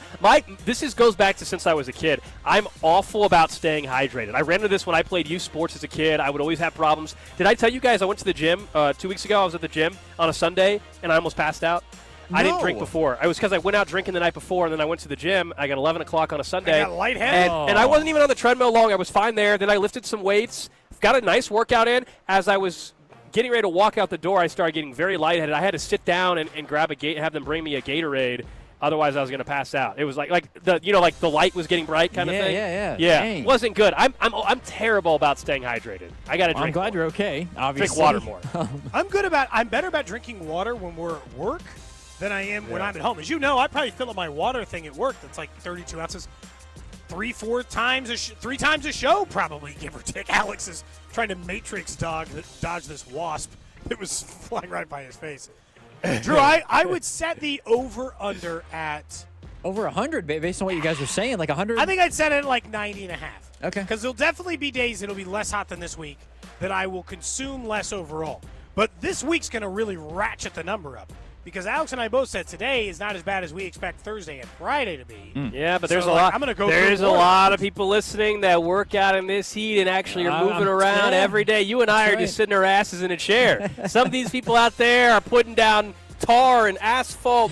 That's true. I am just sitting here, occasionally standing. All right, I like to take a walk. I like to get up and move around a little bit. I get sick of sitting here. Yeah. One final camp question for you. I think the answer is yes, based on social media. But was there a deep ball connection today? Xavier Worthy on literally the first pass. Maybe pass 2. I don't know. Yeah. That'll be a question every day that is being asked. So was there a deep ball connection? Yeah. Him and then Rashee Rice was the most targeted by far, not even close. Yeah. And I know you're like, well, he's the number 1 wide receiver, of course. But it doesn't always work out that way at camp. Because at some point you get to it, you want to get a look at some guys further down the depth chart. It's day 1. It's not like on day 1 Jalen Royals was going to be that guy. I know Worthy was also a first-round pick. Royals, of course, is not. So, yeah, Xavier Worthy, deep shot. But as we said, man, like, it's cool. It's fun. The fans enjoy it. The highlights are cool. But we saw it all of camp last year, so I think it's okay to be skeptical and say, all right, show me that you guys have figured out the timing, spatial awareness in a regular season game, because we all know that just did not happen last year until the Super Bowl, really. Push you around on a route yet. So those are the 3 camp questions, boys. Are some camp questions. We'll have them every day. We are up here in St. Joe. Now, someone was asking, because they're tuning in for the first time today, understandably so. They said, what did Drew say about the weather? Cloudy with a chance. We have our own report back up. Yes, we have our own meteorologist this year at camp. So many of you asking about the weather, where I should be for autographs and all these things. We said let's have an official meteorologist on the show. So each day that we're here, we will have a weather report. And just a reminder, this is the weather that the players were dealing with earlier today from Cloudy with a Chance.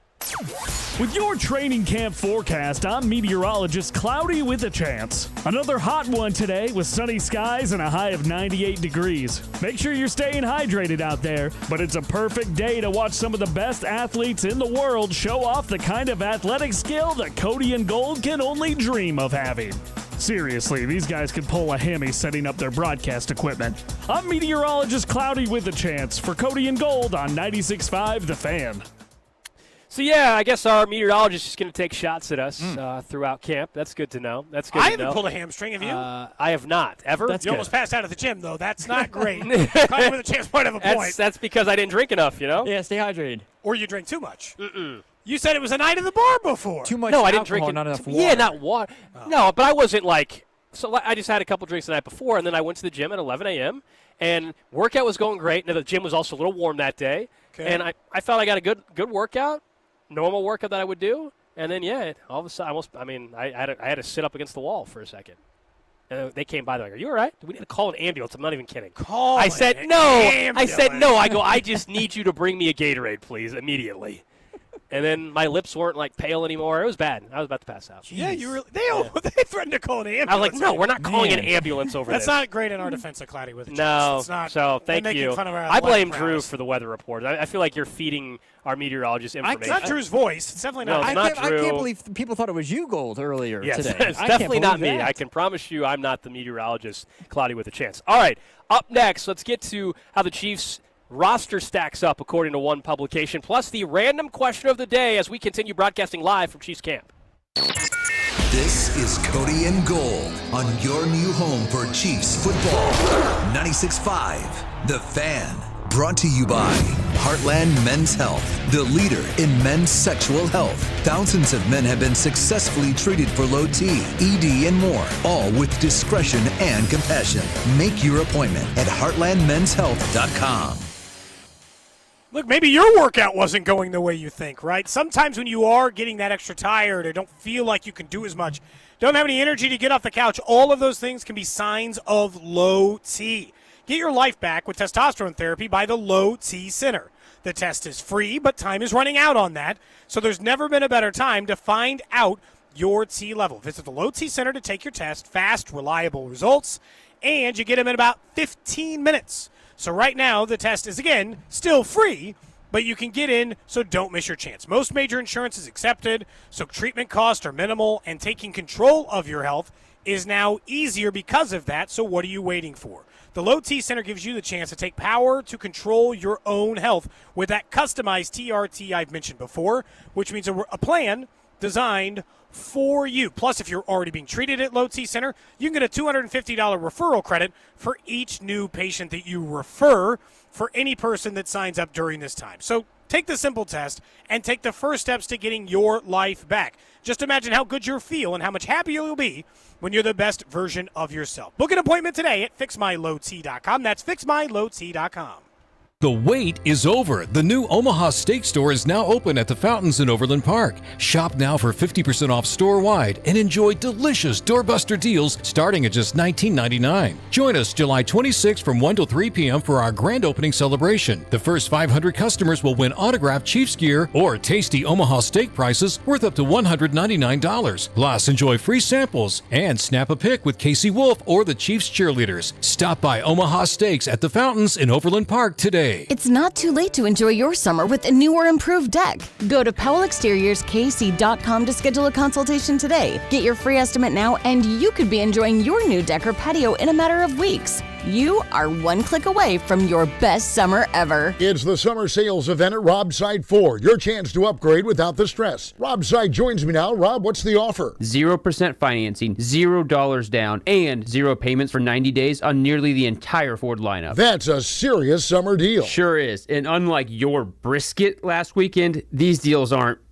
dry. Okay, that's fair. These savings are definitely juicy. And we're backing it up with 2 years of complimentary maintenance, a non-commissioned sales team, and top trade-in values. No pressure, no gimmicks at Robside Ford. The way car buying should be. We're Kansas City's top-rated Ford dealer. 4.8 stars, nearly 3,000 Google reviews, and a better experience from start to finish. So skip the smoke and the dry meat. This summer, start at Robside Ford. 135th and State Line or robsighc.com. 0% financing, $0 down, 0 payments for 90 days, and 2 years of complimentary maintenance. Robside Ford, buy right, drive happy.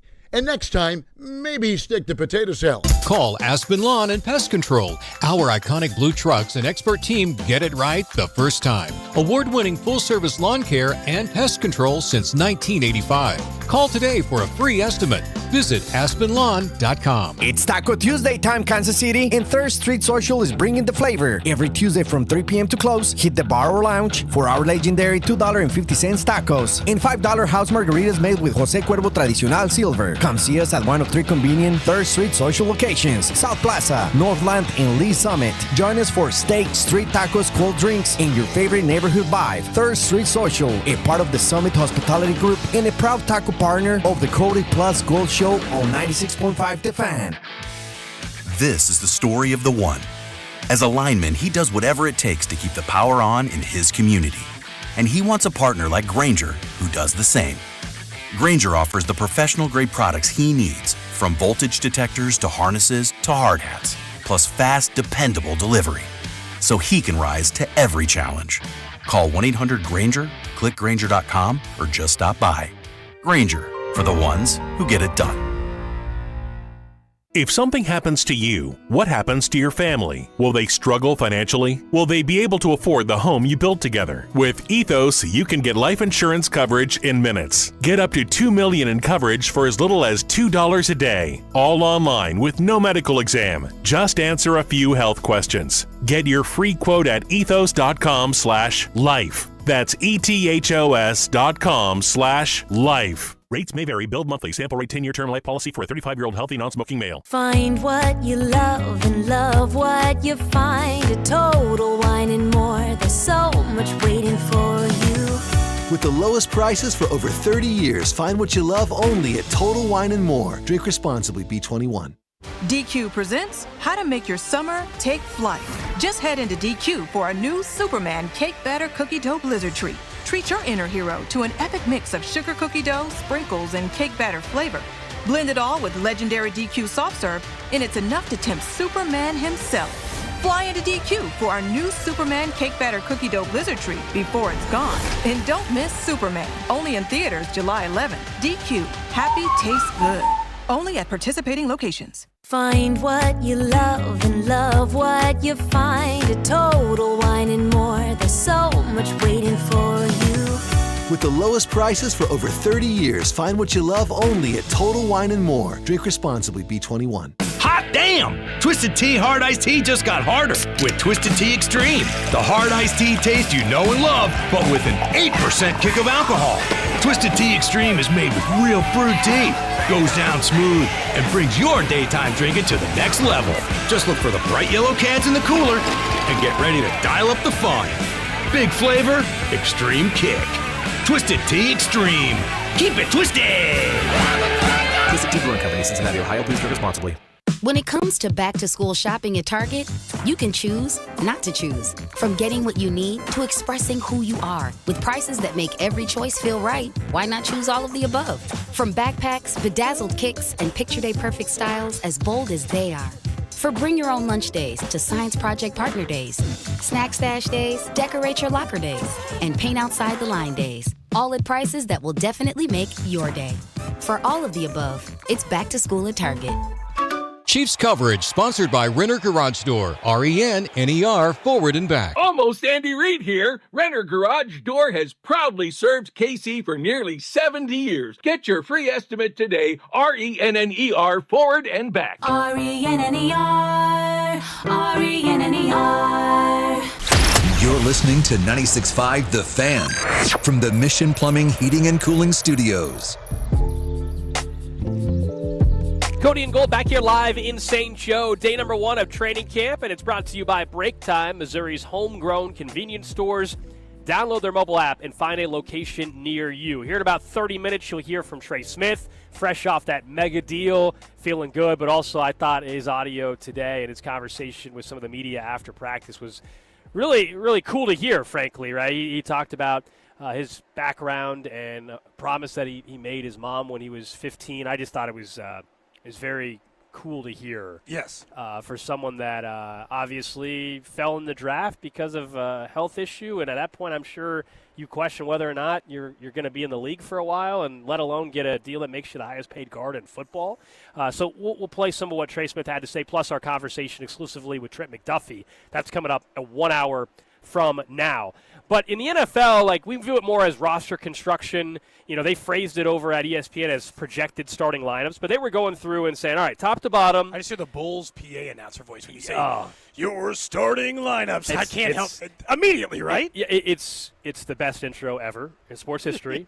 It is the best. There are times, I'm not even kidding. Not to distract us, but when you said starting lineups, I immediately heard that guy's voice. There are times where randomly I will YouTube Bulls intro, and it just because it's like Space Jam for me. I just want to, it's a feel good, pump you up kind of thing. Yeah. And I will I will watch the Bulls intro from the 90s with Michael Jordan and that team. Anyway, so the folks over at ESPN ranked out what they consider the top 5, top 10 rosters in football. Starting lineup projections is how they phrased it.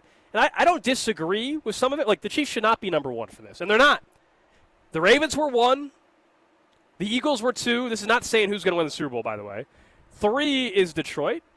4 is Buffalo. then Kansas City at 5, and how about the Denver Broncos at 6? And that's what's intriguing because we know there's a lot of people looking at the Chiefs winning this AFC West for 9 straight years and saying, all right, this is the year. Bo it's Nix not going to happen. Get him, though. That's going to be the well, quarterback you know to my take him feeling down. on Bo Nix. I think his ceiling is low, and he's at it already, in my opinion. That's kind of like he's going to be a pro for a long time. The biggest strength they listed for Denver at 6 was O-line, weakness, wide receiver. I don't disagree. For the Chiefs, I agree with both of those. They listed, of course, biggest strength, Patrick Mahomes. Yes. Weakness, offensive tackle. Yes. Yeah. X factor, Rashee Rice. And it's because of how many games he's going to miss. And he is still coming off a knee injury, although I will tell you, it's not pads or anything. He looks great, like in terms of that question of is he healthy? Is he moving around like a number one? Is there any bit of favoring to what? No, he looks damn good in terms of going out here and being a number one wide receiver. And look, I still think Xavier Worthy's more of an X factor than Rashee Rice. I think Rashee Rice's expected output at this point should be relatively known just as long as you assume he's healed from the injury. I gotta be honest, I watch guys heal from those kinds of injuries in the NFL like all the time. So like it's that far part more common now, yeah. Yeah, it's just not the same as it was 20 years ago when that might have ended someone's career or slow him down to a point. Or if he was 30, I might be having a different conversation. He's not 30. He's in his early 20s or mid-20s, and I think you start looking at that early 20s, and I think you start looking at that, I don't over-fear it from that end. The one thing I'll say is about when you start putting up roster to roster, and you're telling me their biggest weakness is not a weakness but an unknown, well, you know what I'm saying? They've had 5 different left tackle. I think it's fair to say it's still listed in the weakness category. But what I mean is, I do think it's fair to list it that way, but what I'm saying is that, like, it could change. For instance, the Broncos' biggest weakness being wide receiver, that's not changing.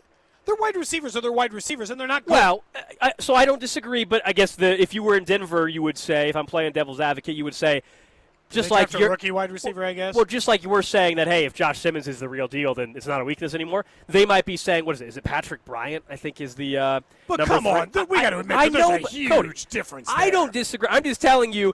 We can't say, well, the Chiefs' weakness can become a strength and act like no other team's weakness can become a strength. I mean, but theirs is a left tackle who they took, or a wide receiver, yeah. A wide receiver the Chiefs is a tackle that they took in the first round. Patrick Bryant over in Denver. The Broncos, I guess I could say their running backs are better. Yeah, Pat Bryant, number 74 overall. Like, okay, fine. If they found the next Cooper Kupp, you're right. But, like, that's just a longer shot. I agree. The other part that stands out to me about this is more people nationally and from league-wide circles think it's the Chargers who are going to knock the Chiefs off. And think about their roster doesn't even belong in the top 10, in my opinion. Yeah, in the starting lineups of the NFL list because their wide receivers are worse than Denver's somehow, even though they got the best one of the two teams. The Chargers don't even come in the pass rush in the mediocre in the top 15. They don't deserve the Chargers are 16th. They list biggest strength, their tackle, Rashawn Slater. They obviously have Joe Alt. Biggest weakness is the interior of the defensive line, and they say the X factor is their corners. Cam Hart, Tariq Still, and Dante Jackson. So they lost, as we know, Christian Fulton, who's in Kansas City, who's on the PUP list right now. Where the Bills, you said? The Bills were much higher. One? They were in the top 5, yeah. Okay. The Bills Ravens were in the top 5? The Bills were 4. Ravens were 1, Lions were 3. I'm asking about Cincinnati because for Cincy the same was reason, 9. For the same, that seems high. They do have a lot of wide receivers and the leading sack guy from last year. So they were just above the Niners, who I do think still have a pretty good roster. I do too. The Vikings are 11. The wild card there, of course, is J.J. McCarthy, and then ahead of Cincinnati was L.A. That would be the Rams, and then Washington at 7. I just like the more and more. This goes back to just my general feeling of who I think the top competitors are for the Chiefs in the AFC this year. But that's the tough part.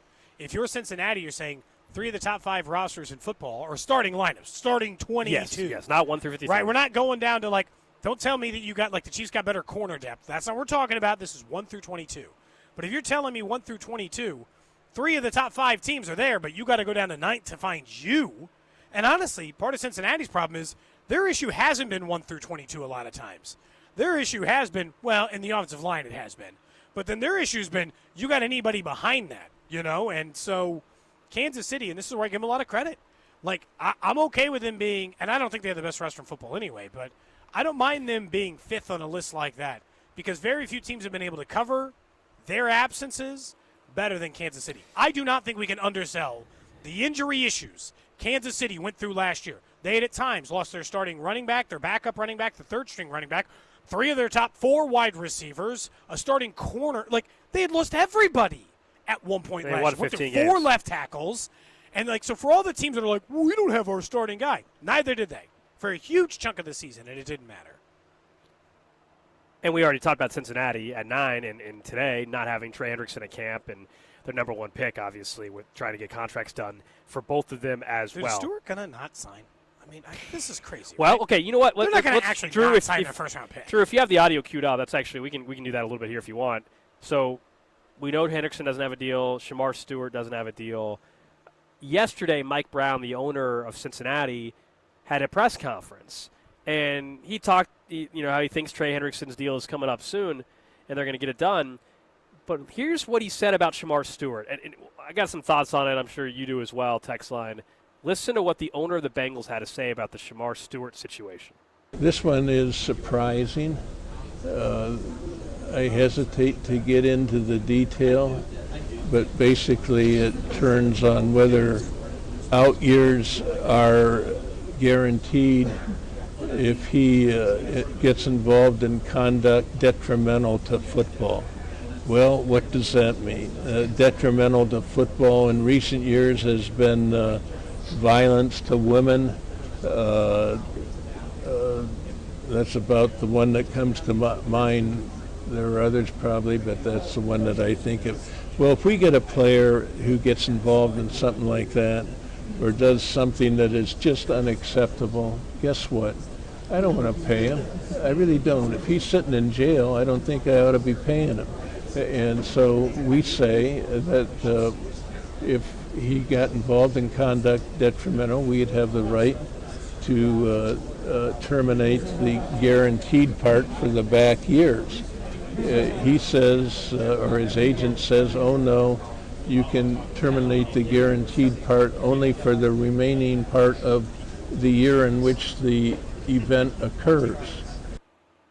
Mike Brown, 89 years old, by the way, if you're wondering. So, look, I think in principle, yeah, nobody wants to pay somebody that's in jail, but you drafted the guy in the first round. You had Maybe your just opportunity. don't assume he's immediately going to go to jail. You had a background check and your conversations and everything like that. If you were concerned that much, don't draft the guy. But also, I've never heard an owner publicly come out and basically say, yeah, we're worried about him going to jail. Oh, and like if he hits a woman, I don't want to have to pay him. And we're like, crazy. well, yeah, I mean, sure. Yeah. Yeah, I also don't think you should want to pay him. Holy but also, cow.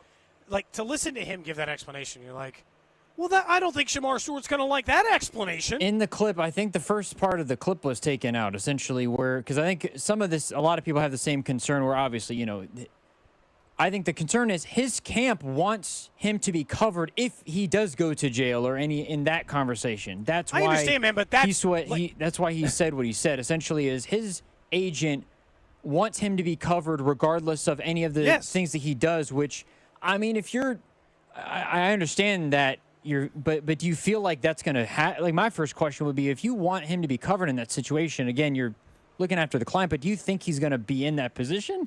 I mean, sure, but are you going to? But saying publicly out loud, I know you're saying the jail thing was in response to a question, but saying publicly, like, worried about things, let me think what comes to mind.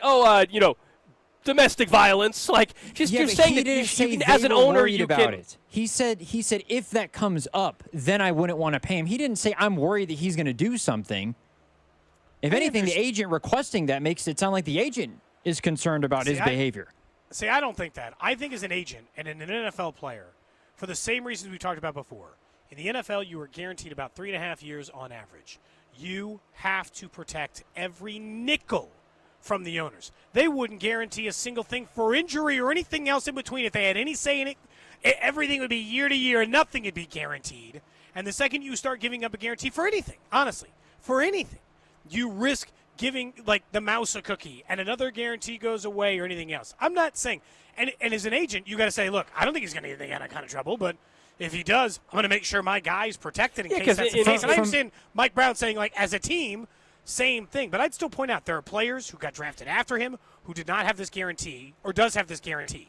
And there's players who don't have the guarantee who were drafted after him. So it's not unreasonable for him to ask. This is one of those circumstances that I think and I can tell by Drew's response to it, and he's not – Cincinnati fans are totally now on the side of the owner and the team. It's kind of funny to me. Correct. Oh, yeah, because I think this goes back. Todd McShay in April, I didn't even know this. Evidently, the Bengals either didn't hear it or they just ignored it and still drafted him anyways. But Todd McShay. Either way, that's bad. Correct. But Todd McShay came out in April and said that, according to what he's been hearing, Shamar Stewart's agent was a problem for other teams, so much so that he wouldn't show up for private workouts, and he wouldn't schedule private workouts for Shamar. And this isn't just the Bengals. This is for other teams as well, where his representation, and I think that's Mike Brown's comments as well as Duke Tobin, the GM, everything doesn't point, none of it points to Shamar. They think he's a great dude. But it's the agent and the representation that he's getting is giving him advice that is not what puts him in the best position to be successful and also technically to make the most money, because we're getting now to the rate of, if he doesn't sign, he's going to have to wait a whole another year to go back to the draft. It sounds like he's not going to go play college again. If he does and he's not as good, he's not going to get drafted as high as 17. It just turns into a whole mess. And a lot of it comes back, it sounds like, based on reports from Todd McShay and what Mike Brown and the GM are saying, the agent and his representation is really not doing him any favors. But, Drew, this goes back to the same thing, though, we just mentioned. This is inevitably the problem. The Cincinnati Bengals are a joke of a franchise and deserve no benefit of the doubt in this scenario. For the same reason, if Todd McShay knew that, how the hell did Cincinnati not know that and not take him 17th overall? Oh, I'm not saying I would have picked him. I'm not defending the pick or anything like that, because I said on draft night I wouldn't have picked him. I'd have picked Mike Green or Derek Harmon, whoever it was. But they obviously are dealing with the consequences where maybe they need to make sure that they have, instead of just one or two people assigned to scouting, they have an entire room that is dedicated and all the resources they need to find out more about these players, and particularly the agents and the representation that they have. Look, I think everybody listening, we're all on the same page. Yeah, I mean, nobody thinks they should still get paid if they're behind bars and should keep their job. I understand that. Also, someone texted in, 3 minutes ago and said, you guys act like if at your radio station, they don't tell you up front what the conduct policy is and what can get you fired. That's correct. But also in my job interview, after they decided to hire me, our boss did not say, if you go and you beat up women, and if you're behind, like they didn't go publicly into detail, let alone privately, into every little thing. Some of it is, of course, common sense of what you can and cannot do, just as a person as well. But I don't think there's a direct apples to apples comparison anyway, because as we know, guys get arrested all the time and still play in the league. I mean, hell, we're talking about Rashee Rice. He's going to have to serve 30 days in jail. He's not going to lose a dime other than the games that he's getting suspended. I got to be honest, this is a team that drafted Joe Mixon, who on video, it's like all of a sudden, you're too high and mighty to pay out guarantees? You gave him 2 contracts, and he was a terrible person. All of a sudden, it's an issue. Well, I think it's an issue evidently if it happens under their watch, where Joe Mixon, I mean, as I understand the college thing, they looked past it for his freshman year at Oklahoma. Sure did. Plenty of teams have. They're not alone. But the question to me, guys, that I don't understand, I don't know how Mike Brown didn't ask this or how Duke Tobin didn't ask this. I'm sure it has been, I would assume. Duke but Tobin. That's a name. If his agent wanted this to be a thing where, hey, if he goes to jail, I want him to be protected. What do you think he has why are you so overeager to protect him if he's going to be put in this situation where all signs point to him being a perfectly model citizen and he's a great dude and a great teammate and he has no issues? Why is that coming up from the agent side of things in such a hassle to get something signed? Like, do you think that he's got my understanding if his is representation thinks he has a character issue, he needs to rethink his representation. Right, but my understanding is I also think, let's remember that just like the player can play the PR game, I also think Mike Brown knew exactly what he was doing yesterday. As far as we know, his agent, to me, I know we're making – I think his agent wants the same deal that everyone else got before the Bengals suddenly decided to change the language and the contract. That's also not being discussed enough, too. That's the other part that's happened here. He didn't have a problem paying players who were in trouble every year until now. He was fine to pay last year's first-round pick if he went to jail, and the year before's, and the year before that, and the year before that's first-round pick if they went to jail. But now he's drawing the line? Reportedly, they opted to change the contract language regarding the voiding of guarantees. Yeah. And they used the old language in the new contracts when they just signed Jamar Chase and T. Higgins. Then they draft Shamar Stewart, and all of a sudden they want to change the language. That's why this is an ongoing thing. Anyway, we spent too much time talking about Cincinnati there, but it is one of the bigger stories, especially when you have an owner flat out come out and say that yesterday. But let's get to the random question of the day. Random question. For you, Gold. For you, Drew, over in the text line, 913-586-7965. We got the video stream up. I'm still chatting with people over there as well. YouTube, Twitter, Twitch, Facebook. Live stream the show on all 3 platforms. Like and subscribe over on YouTube for exclusive content over there as well. Of course, the random question today is brought to you by Kansas City Urology Care at KCUC. Remember, you see the best in KC. Visit kcurology.com today. Let's talk about school and cell phones, because it turns out Missouri's making a big push, Gold, to get cell phones out of school, as in going through and getting closer to a cell phone ban that would exist for students on the Missouri side, as in, either you got to put it in the little holder thing if you've ever been to like a comedy show where they don't want their material out, or you just can't get it out in the premises, and then there's, ramifications if you do, and you can get in trouble if you do it. So the question I have for you today is very simple. Do you think you would have been able to handle the responsibility of a cell phone all throughout high school at the level you use your phone today? I think it's important to know. I did not get a cell phone until I was like 17 or 18 years old, and it was borrowed with somebody else because I'm a little older than you guys. You guys had cell phones, but I guarantee you they were not as – for you, Gold, they weren't as, prevalent as they are now as an everyday accessory.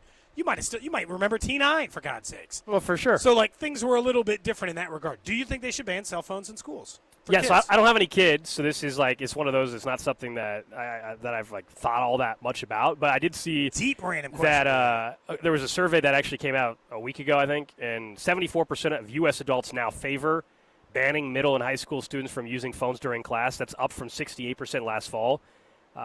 Support for full-day bans is up, climbing from 36% to 44%. And then that, of course, means 46% of Americans oppose all-day bans. 10% are unsure where they stand. I guess maybe I'm in the 10%. I don't know where I stand, because I also know if I was a kid and I had a cell phone, I would, of course, hate the ban. As an adult now, I would say, yeah, I can't imagine being a teacher and having to deal with kids distracting and ruining the entire class experience. So by that regard, I would say, yes, I'm supportive of it. I will say, in a lot of cases, it's not the parents that actually want the ban. The parents are also guilty of texting their kids when they know they're in the middle of class. Don't text your kid when you know in the middle of the class. Know when their schedule is, know when their free time is, know when their study hall is. You want to shoot them a message during that time, we good. But, I'll be honest, I don't teach high school, I teach college. The cell phones in class suck. And I don't fight it, right? They're going to be on their cell phone, checking out Instagram. I just don't teach to those kids, right? It's on you to pay attention in class. And especially at the college level, Gold, my stance is, what am I going to do? Police a cell phone? If you don't want to learn the material, you're paying for it. Your cash, your money, cool. Public education, I feel like, is a little bit different, or private education in which either the state or the person is paying for it. It ain't you. I don't think it's all that bad to be like, look, you can't have your cell phone the whole time. How are you getting? I mean, other than doing what you're saying, the little cloth bags. How else do you enforce it? We've all been in class before. Some kid's just going to have the phone down to his right. He's looking up. Is it going to do any good to put these kids in detention all the time for this stuff? It's not. Either way, it's a massive distraction. I don't know. Is it a tough question, because can I lock them in a box in the front of the room? That's the only way to do it. I get a clear plastic box. I am allowed to put all the phones into the box and lock them securely, because then if you do have an emergency, we can have a different conversation. You have an emergency. Yeah, because what if you have a family member in a hospital and your parents need to be able to text you or whatever? We talk through those one by one, and I think that's okay. You need to have a cell phone on you for that day because that thing might come up. We're good. No problem. But for every other kid, put it in the box. And at the end of class, I'll unlock it and you can grab your phone. But the problem is they don't like that either, because then you get into theft problems. Sure. Gold goes to grab his phone, but he doesn't. He grabs. Yeah, how do you know who's? He grabs his girlfriend's phone, and he wants to go scrolling through to see if she's texting anybody. So, the cloth pouches are probably the way, because at least it's still yours. Tough, but I don't know, man. It's a tricky one. Drew, you have any thoughts on this one? This is tricky. Yeah, if I was obviously a student, of course I would say, heck no, don't ban my phone. But as a parent and as a teacher, I would say totally. I understand. I have family members that are teachers. I would say, I bet you. Now, she teaches second grade, so you don't have to worry about that. You sure? There are third graders with phones, man. Well, she's in second grade teaching. Well, they have Apple Watches. These kids have Apple Watches and stuff. Desmond's in kindergarten. One of his classmates has a cell phone. That's wild. That's crazy. So, I don't know what to say. That's insane. He is a kindergartner. He had not all of them. That's insane. But one of his classmates, I know for a fact, has a cell phone. Yeah. No, you don't stop at them when you're stopping it. Well, I was going to say, look, I don't think that they should have phones, period, at that age. But if they do have them, I don't think don't take the phones away. I think ultimately you just let the parents know, hey, by the way, they're not paying, as long as they're not a distraction, like they're on their phone. They are, I think, is the problem. In terms they're not of paying attention. Yeah, but that's, Cody, I understand that they're not learning, but I don't know. I think there's there's a line where ultimately it's not my job to make you learn. Like it's not, as a third grade teacher, I don't think you are attached to go above and beyond to make sure that one kid is not getting distracted and on their phone. So you can only do so much. Where to me, if this was college. If this was college or high school, I would agree with you. College, if, it just is what if it the is. kid doesn't want to work, he's not. Even high school, I just tell kids to leave. Let's say we're talking about elementary school. I actually do think there's more of a expectation, for sure. Yeah, but I don't. But there's, if you're paying too much attention, trying to get one person to pay attention, then you're not teaching the lesson, which in turn is teaching to nobody learning. I think that ultimately you just have to be like, look, I'm going to bring it up to the parents, and this needs to be something that's fixed. I don't know. And you got, because it's not, I just think ultimately it's not the teacher's job. If it gets so bad that they're just not paying attention and they're not listening to them, the teacher can't just not teach the lesson to try to get them to pay attention. I would think, because to me, being a teacher is tough.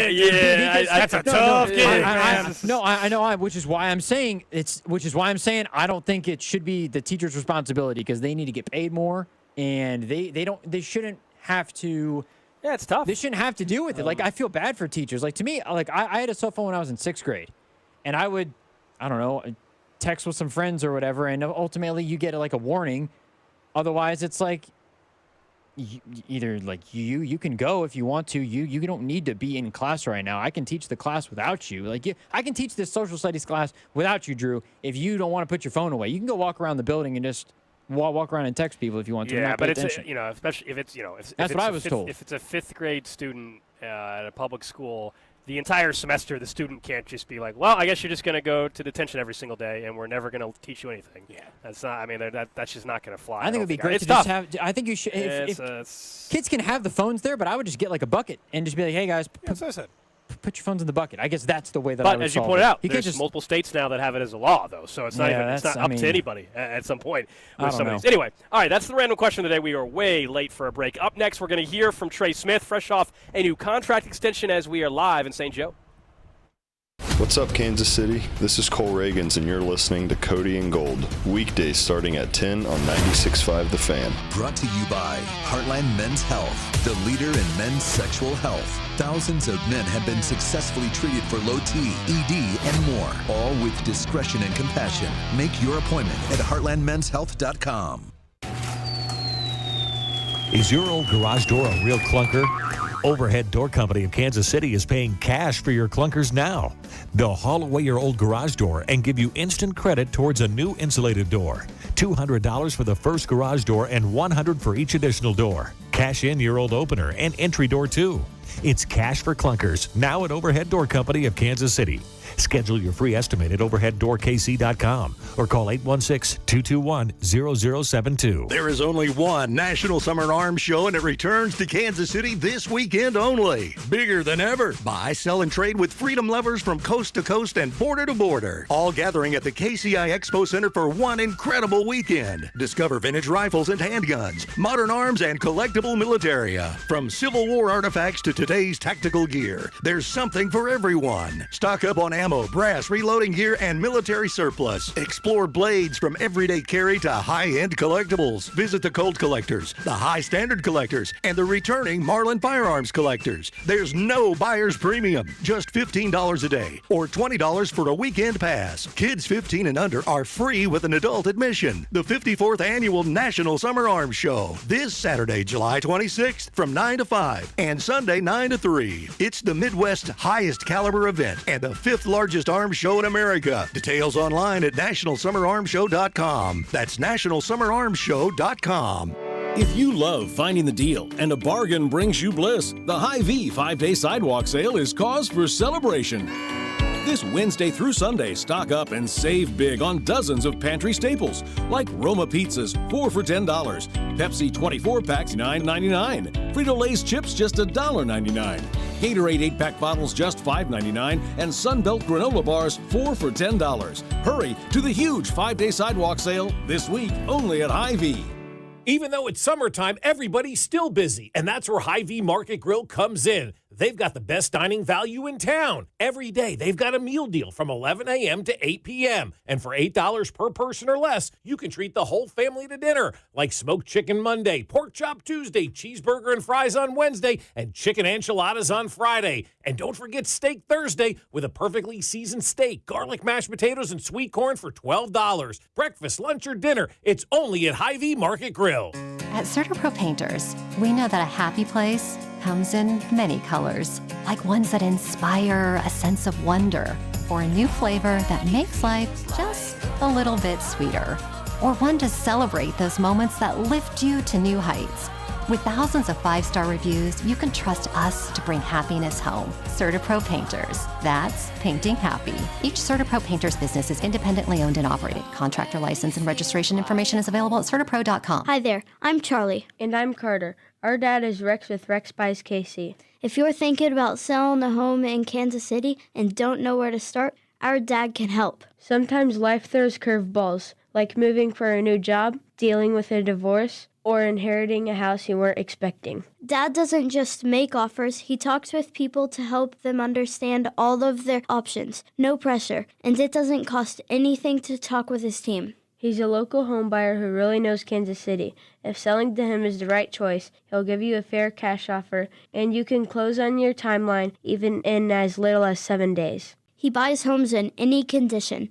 No need for repairs, no fees, no surprises. Just an honest, easy process so you feel good about your decision. Want to talk to him? Call 816-330-6000 or go to rexbuyskc.com. Rex Buys KC, helping people make smart choices one home at a time.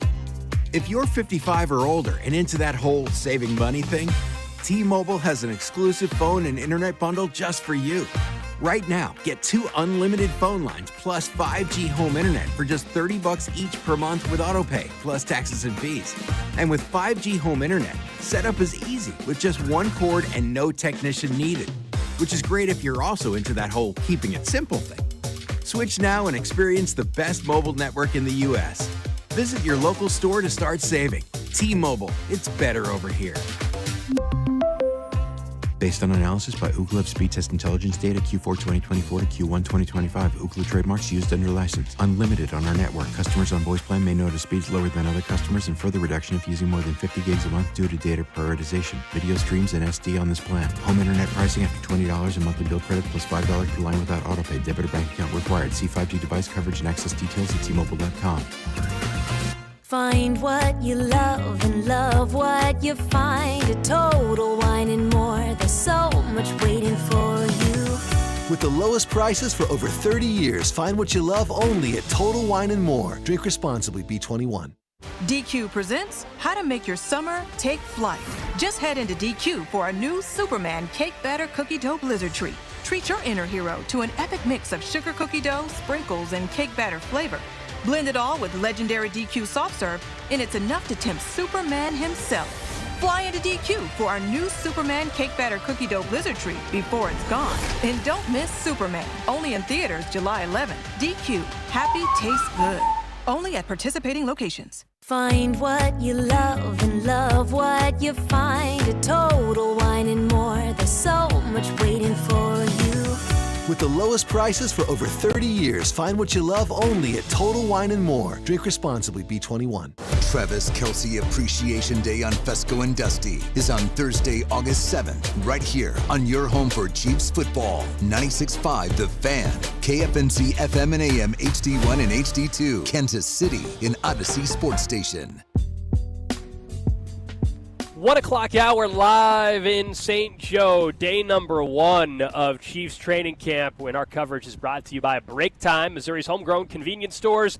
Download their mobile app and find a location near you. Alex Gold, Cody Tapp up here at Mo West. Drew Nixon producing the show back in studio. We'll be back in studio tomorrow as the Royals do have a day game at Wrigley, a classic day game at Wrigley. So obviously it doesn't make sense to come up here tomorrow since we have a shorter show. So we'll be back Thursday and Friday. Hope to see you guys here when it's open to the public. Today was a season ticket holder day only. We had a great conversation with Trent McDuffie. You'll hear that again coming up in 35 minutes or so. We'll get to Trey Smith who spoke after practice in just a few minutes. But I mentioned the Royals and at Wrigley. Last night, of course, the offense was awesome to see. Oh, that was home fun. run after home run.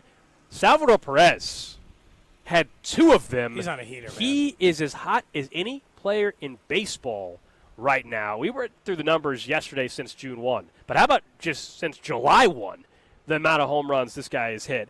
And all of a sudden, he's got the 3rd most home runs of any catcher in baseball. And the reason why he's 3rd is probably because Cal Raleigh's having an unbelievable He's only 1 record-setting home run year. behind 2. Yeah. Look, Cal Raleigh's having a year, right? He's nowhere near that number, and I'm not trying to pretend like he is. But at the same time, every team in baseball wished they had a hitter like Salvador Perez as a catcher. Yeah. Okay? That's it. Every single one of them wish they had a hitting catcher. But I thought, because the way the season was going, he was 35 years old. I kind of just thought maybe Father Time got him, Gold. I did. And I know we talked about him more yesterday, but the game yesterday was just more. That's what I think the Royals offense can be if everything is just like perfect. The problem is that what is that, like the 2nd time this year? Yeah, it's one every 20. That's one every like 30 or 40 games. Yeah, they've scored more runs in the last week than they scored the 25 games leading up to the All-Star break, which is part of the reason they're in the hole that they're in. Last night was fun. I don't want to take away from the fun. Salvador Cags Perez gets hit a home run. Cags Reid got an opposite field shot, all that other stuff. And look, somebody sent me a ticket. They had a Vinny and a Cags home run last night. Ooh, as that's well. a good ticket. That's and a that, really I good believe that ticket was like $1,500. Yeah, it was Cags and Salvi. I'm sorry, Cags and Salvi, $15 to win $1,200. Look, that's a hell of a ticket. Look, I told you, I know that like for the most part, you and I have been. I think the most reasoned. Honestly, the most reasoned Royals fans the entire season. We told you not to panic when it was a weekend of the season. I know you're going to be like, oh, look at them now. Like, come on, stop it. It was definitely not over then. There was no reason to panic at that time. And you and I both said that we don't think this team's going to make the playoffs. I will start feeling like the Magic's back if Salvi's just going to crush homers and Rich Hill wins games. Did you see? I assume you saw the same tweet I did, which was Rich Hill faced Jamie Moyer. Jamie Moyer faced Steve Carlton. Carlton pitched in the same game as Warren Spahn. Spahn faced Satchel Paige. Paige was a teammate of Bill Gatewood, who was born in 1881. So you don't even like – Rich Hill is only 4 steps removed from some dude born in 1881 as far as pitching goes. And that guy's on the mound tonight. That would normally be a pretty troubling sign for a team and is a troubling sign for the Royals. It still is. Outside of those things. I kind of hope he just has some magic tonight. Sure. I'll be honest. I'm sure we'll talk about what he did tomorrow as we talk about, but it's a season high in run total last night, and I hope that they find some way to carry the momentum into this. But yeah, I'm still not overly optimistic they're getting ready to go on a run. But Salvi, so the Salvi thing is interesting for 2 ways, which is now the $13 million seems like the easiest thing in the world to pick up. I don't know what that means for Freddie Fermin or how you work Carter Jensen as it relates to that, but you know, Carter Jensen plays some outfield too. They just love to take catchers who are catchers and then stick them in a different position. So maybe they'll just do that again and then hope that the value outweighs the other. The other part is, and he has do teams call on Salvi? Oh, I'm sure. Once again, they did a couple years ago. Like, so all I'm asking why is, wouldn't they now? Yeah, I'm sure. I don't think the Royals. If you were the Royals, would trading you him this even? season. No, because he's 10 away from 300 home runs. He's close to George Brett's record. All that stuff. I get it. Yeah, no, they're not trading him in season, nor should they. Yesterday we did talk about. I wouldn't do it. I'm just asking. Yesterday we talked about the player or the club option. I told you I don't think $13 million in the grand scheme of things is that much money anyway. So I would be all about picking that up still. Look, he's not going to continue to hit at this exact pace. That would be absolutely insane. The tricky part, though, Cody, is we've done this for multiple weeks now. Yeah, they'll have a game or two spurt where you're like, okay, here we go, and then it's a letdown. And we try to get built up again. And that's part of being a fan, and I understand it. It would take truly like a 7+, 8+ game winning streak for me to believe that this is a team that's about to get hot for the rest of the season. And that's honestly kind of what it would take. And right this second, they're dealing with a stretch other than I think Cleveland this weekend. NL teams. A bunch of NL teams. They just got done playing the Mets, Marlins. Now they're playing, obviously, the Cubs. The Guardians this weekend. Yeah, that's the one exception. And Go stick it to them with Flo Rida. So teams that are, that's Saturday night. So that's the tricky part on top of it. Even if they won 7 or 8, how much ground are they making up? You know, the trade deadline is 9 days away. That's going to tell us a lot. I think you still are on the same avenue as me, which is for me. If they trade Lugo, I got no problem with it. They trade Carlos, I got no problem with that.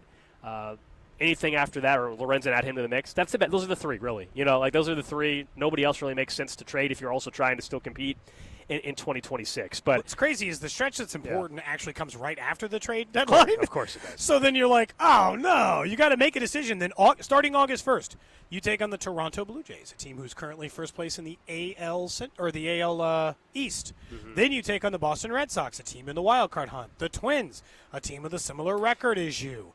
And then you face bad teams in the Nationals and the White Sox. Those first 2 weeks of August are probably going to determine everything for you, but you have to make a decision about who you are and where you are before you get to that point. I mean, this team is still 3 under 500. I know. I know. I'm just saying, I would love for them to win tonight and then get the sweep tomorrow, and then we're talking about a fun series against the Guardians. I would love that. I don't know if we're going to get it. I just don't think there are a lot of good teams. I think that the Royals, 3 games under 500, are about as good as most of the teams. I know. It's just they're in the range that I've said over and over. They're going to be a team that's 3 under to 3 above 500. 3 under 500, 3 above 500 the rest of the season. They start getting above 500. That's when. And they're 3 under right now. I feel like this is the range that they're going to live in, man. Which means that they technically will not be out of it in August or even early September. But how they navigate and balance the deadline is going to be interesting. We've obviously and what the teams around them do. Been told, they're not going to be uber aggressive, but also they think they still have a shot this year. So you're like, okay. Can you appease both? I don't know. If you trade Lugo, I still don't know how you can. I want them to trade Lugo, but also I don't know if you trade Lugo how you can convince me you still think you're winning in 25. Because without Lugo, you're already without Reagans. How the hell is this rotation even able to hold up? I think a serious question is, let's say you don't sell, you hold on to Lugo, and you just stand pat. You don't buy, you don't sell, you just stand pat. Are Minnesota, the Angels, the Guardians, the Rangers, or the Rays selling? That's the next question I have, because those are all the teams in and around your area. Like, I don't have to ask about Baltimore, the A's, or the White Sox. Mm-hmm. We're good there. But, are any of these other teams around you going to sell and give you an opportunity to jump them just by proxy, just by being in their wake? And, I'm going to guess one of them is. The Twins are interesting. I thought there was a report. Twins are going to sell. Buxton won't let go of his no trade clause, though. There was a report today that they're listening to offers on their rental players. So kind of what we just same thing we talked with the Royals, right? Lugo would be a rental for somebody else. So would Lorenzen. Now Carlos has years; he wouldn't be a rental. But yeah, John Heyman had the report from the New York Post on the Twins that Willie Castro, Harrison Bader, Chris Paddock, that they're interested. They would take a lot for them to part ways with their all-star Joe Ryan or somebody. The same way it would take a lot for the Royals to part ways with Chris Bubich. It's the same thing. They're both in the very similar category. All right, Trey Smith spoke after practice today. We all know he's got that new contract, great story. He kind of gave some background on goals that he's had in his life. I thought it was pretty cool talking about how we got to this point. This is what Trey Smith had to say after practice today. Hey, Trey, congratulations. Appreciate it. Going back to that period of time when you got the franchise tag, signing it quickly, were you expecting to end up with the franchise tag? Was that something was there any surprise to that? And what kind of went into the decision to sign it, the tag as quickly as you did? Yeah, I was just going through the process, and obviously that's what ended up happening. And getting a tag is a tremendous sense of honor in a way that the organization has that much faith and confidence in your ability as a player. So for me, I looked at it really as a blessing at the time, and ultimately we got the deal done, and that's a great blessing again, and something I had to go earn. Leading up to the July 15th deadline, were you always confident you were going to sign a long-term deal as it got close to the deadline? Were there any doubts? What was that process like as July 15th approached? Yeah, man, I got a veteran offensive lineman that trained me when I was a young kid named Artis Hicks, and I have a lot of long conversations and talks with him, and he just told me, man, at the end of the day, you can control the controllables. I can control my effort, my hard work, and that's all I can control at the end of the day. So obviously, I'm a faith-driven person. I just trusted in God, and I just kept going to work. In your position of sat out a mandatory minicamp, why was it important for you just to be there for that process? I want to be with my team. I love being here with the Kansas City Chiefs. I have a tremendous sense of honor and pride playing here. I really love my job. You know what I mean? I miss Kansas City, and anytime I can come back and play a game I love, I'm not going to hesitate to do it. You talk about your family, obviously, what you guys have been through, and what you've been through too. When you got the contract signed, you can tell you're pretty happy about it. What did it all mean for you to go back to them and say, "Hey, I made it"? Yeah, man. My bad. I lost my mom when I was 15, and I made 2 promises to her that I'll get my degree, play in the NFL. I didn't promise her I'd be the highest paid. But, you know, I made a promise, man, and my parents sacrificed so much for me to be here. So much. And to have that moment with them, it's special, bro. It's special, and it's something I won't take for granted, man. My bad. You're good. Trey, how'd your conversation with your sister as well? Yeah, it was awesome, man. Ashley was at work, so she missed the FaceTime call, but, you know, just super excited, man, and just talking to them and, you know, just really happy, man. Just, you know, we went through a lot, and being able to, you know, sort of put an exclamation point on that, you know, there's still work to do, but it was just an amazing time to spend with both my dad and my sister, you know. What's your message to guys? Because, you know, so many people put so much stock in where people are drafted and things like that, in terms of just the fact that you can come into the league, work your way into being the highest paid interior lineman. Yeah, man. Every day, just come to work. Every day, 100 miles per hour, just whatever you do, man. I'd rather say whoa than go, you know. And that's just sort of the mentality you have to bring, you know, as a undrafted, even a low-drafted guy. Not necessarily that the cards are stacked against you. When you step in the NFL, man, you step in that field, it's open competition. You know what I mean? You got to go earn that spot every single day. You know, I step on the field, I got to go earn my job every single day. And, you know, if you have that worker's mentality, you give 100%, you try to, you know, apply what your coaches are telling you in your game every single day and just become a better player, you know, it'll pay off. But at the end of the day, you have to put the work in. There are a lot of days that are going to be bad. Most of the days are going to be bad. But those good days, man, they're good and they're sweet, man. But you just got to put the work in. When you were drafted, you slipped in the draft because of medical issues, and then, you know, no one really knew if you'd be able to compete for a starting job right away, and you came out and won the starting job. Josh Simmons, somewhat similar. People had questions about whether he'd be ready, and now he's here with a chance to win the job as a rookie. What advice do you give him about competing for a starting spot as a rookie in his first camp? Yeah, man, just go to work, man. You know, everything Coach Heck and Coach Matei, and we have Juan Castillo and Cam Irvin today helping us out as well. Just apply everything you can to your game. It's a marathon, not a sprint. You know, everything's not gonna come at once. It's gonna take time to develop those habits. St. Joe's is one of the hardest training camps in the NFL.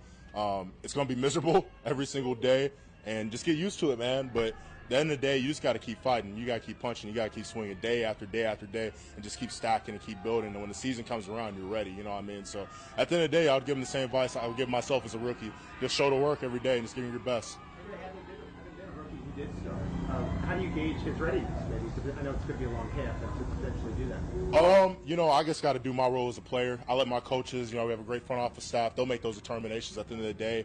But, you know, I'm going to help Josh along the way. I'm going to help every young guy along the way. And, you know, that's part of a leadership position. You know, I pride myself, Creed prides themselves, Juwan, all the other guys in the room, and offensive line room pride ourselves and bringing the young guys along to play up to the standard of Andy Heck and Corey Matei and all the coaches. What has jumped out to you about Kingsley this time around? Yeah, I would say the same thing, man. Even last year, his tenacity. You know, Kingsley is a very talented player, strong player, violent. You know what I mean? I love Kings, and I think he does a great job. You know, he definitely is living up to the standard of what it means to play offensive line here with the Kansas City Chiefs, and really excited for his development as a player. Trey, this is your first training camp since your rookie season that you're going to be here without Joe Thuney.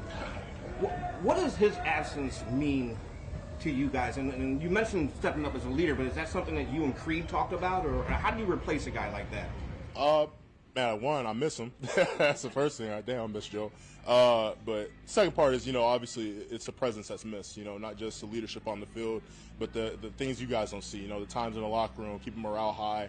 And at the end of the day, it's sort of a natural thing, you know, Father Time sort of just phases it out a little bit. And, you know, obviously it's Creed, JT, and I just in an older situation. And it sort of sets on us just with our age to sort of be the leading presence in the room. And the beautiful thing about it is Joe Thuney was such a great leader that he gave us an example and a standard to set by. So for us, we know what it looks like to be great. And, you know, for us, it's just coming close to that. So when the line goes out to dinner now, who picks up the tab? You, Creed, or do you put it on the rookie? No, man, we don't do any rookie haze or anything like that, man. You know, I was a low draft pick, so I would never want to make a rookie favorite, first round or not, anybody. You know, I don't like that. But you know, we'll definitely foot that bill. You know what I mean? The actual moment of when you got the call or the actual news that you were getting the deal that you wanted. Yeah, it was a little hectic day. was actually in my barbershop. Shout out to Juan Bonds, Purple Label. I was getting my hair cut, and I got the call. So just say I was in and out really fast. All right, so that was Trey Smith. At the end, it's funny. Dewan, obviously, who was part of our Whittison's event. He was helping us with the Bobby Witt Jr. haircuts and everything. He cuts Bobby's hair. He cuts Mahomes' hair. Salvi's hair. Clearly Trey Smith's hair. But imagine like your agent's like, hey, man, the deal, like, it's happening, man. And he's like, gotta go, Dewan. Gotta go See get you that later. contract for the largest deal in guard history.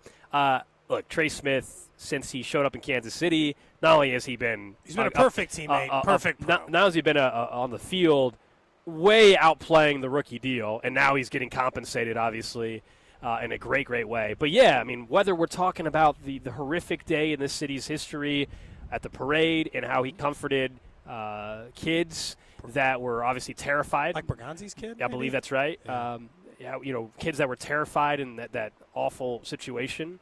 And you heard him speak and got emotional, understandably so, about his parents and his mom and, like, the goals. I mean, how do you not get a little – like, someone texted and is like, hey, thanks for the warning, guys, crying at work. Like, yeah, how do you not feel that one? Anybody listen? How do you – I promised her I'd be in the NFL. I didn't say it'd be the highest paid, but I told her I'd play. How do you not feel that one if you're listening and hearing the emotion and how emotional he got talking about his parents and the sacrifices? And it's a hell of a story, man. It really is a hell of a story. And hopefully he's part of this team for a while. Obviously, with the deal, he is going to be part of this team for a while. Yeah, really excited that he gets to continue to stay here. And obviously, yeah, again, an absolute pro in every sense of the word. Replacing Tooney is not going to be easy. I mean, to him at the end of the conversation, I mean, Kingsley Suamata'ia's got a big job this year. Not as big as last year's, though, right? True. Like, True. still, Yeah. replacing Tooney Guard is is not you're not on an island. It's a tougher position.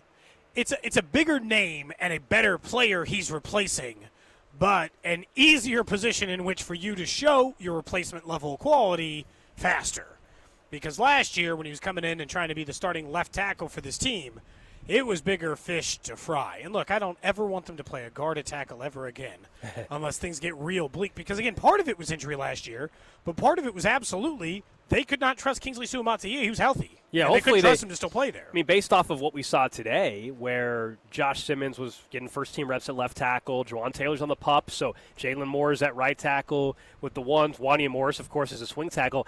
Knock on wood, assuming Taylor comes back, they're better position depth-wise, swing too. tackle's better than anybody in the league. If somebody has to miss a game, too, they should be in pretty decent shape in terms of who they have experience-wise behind.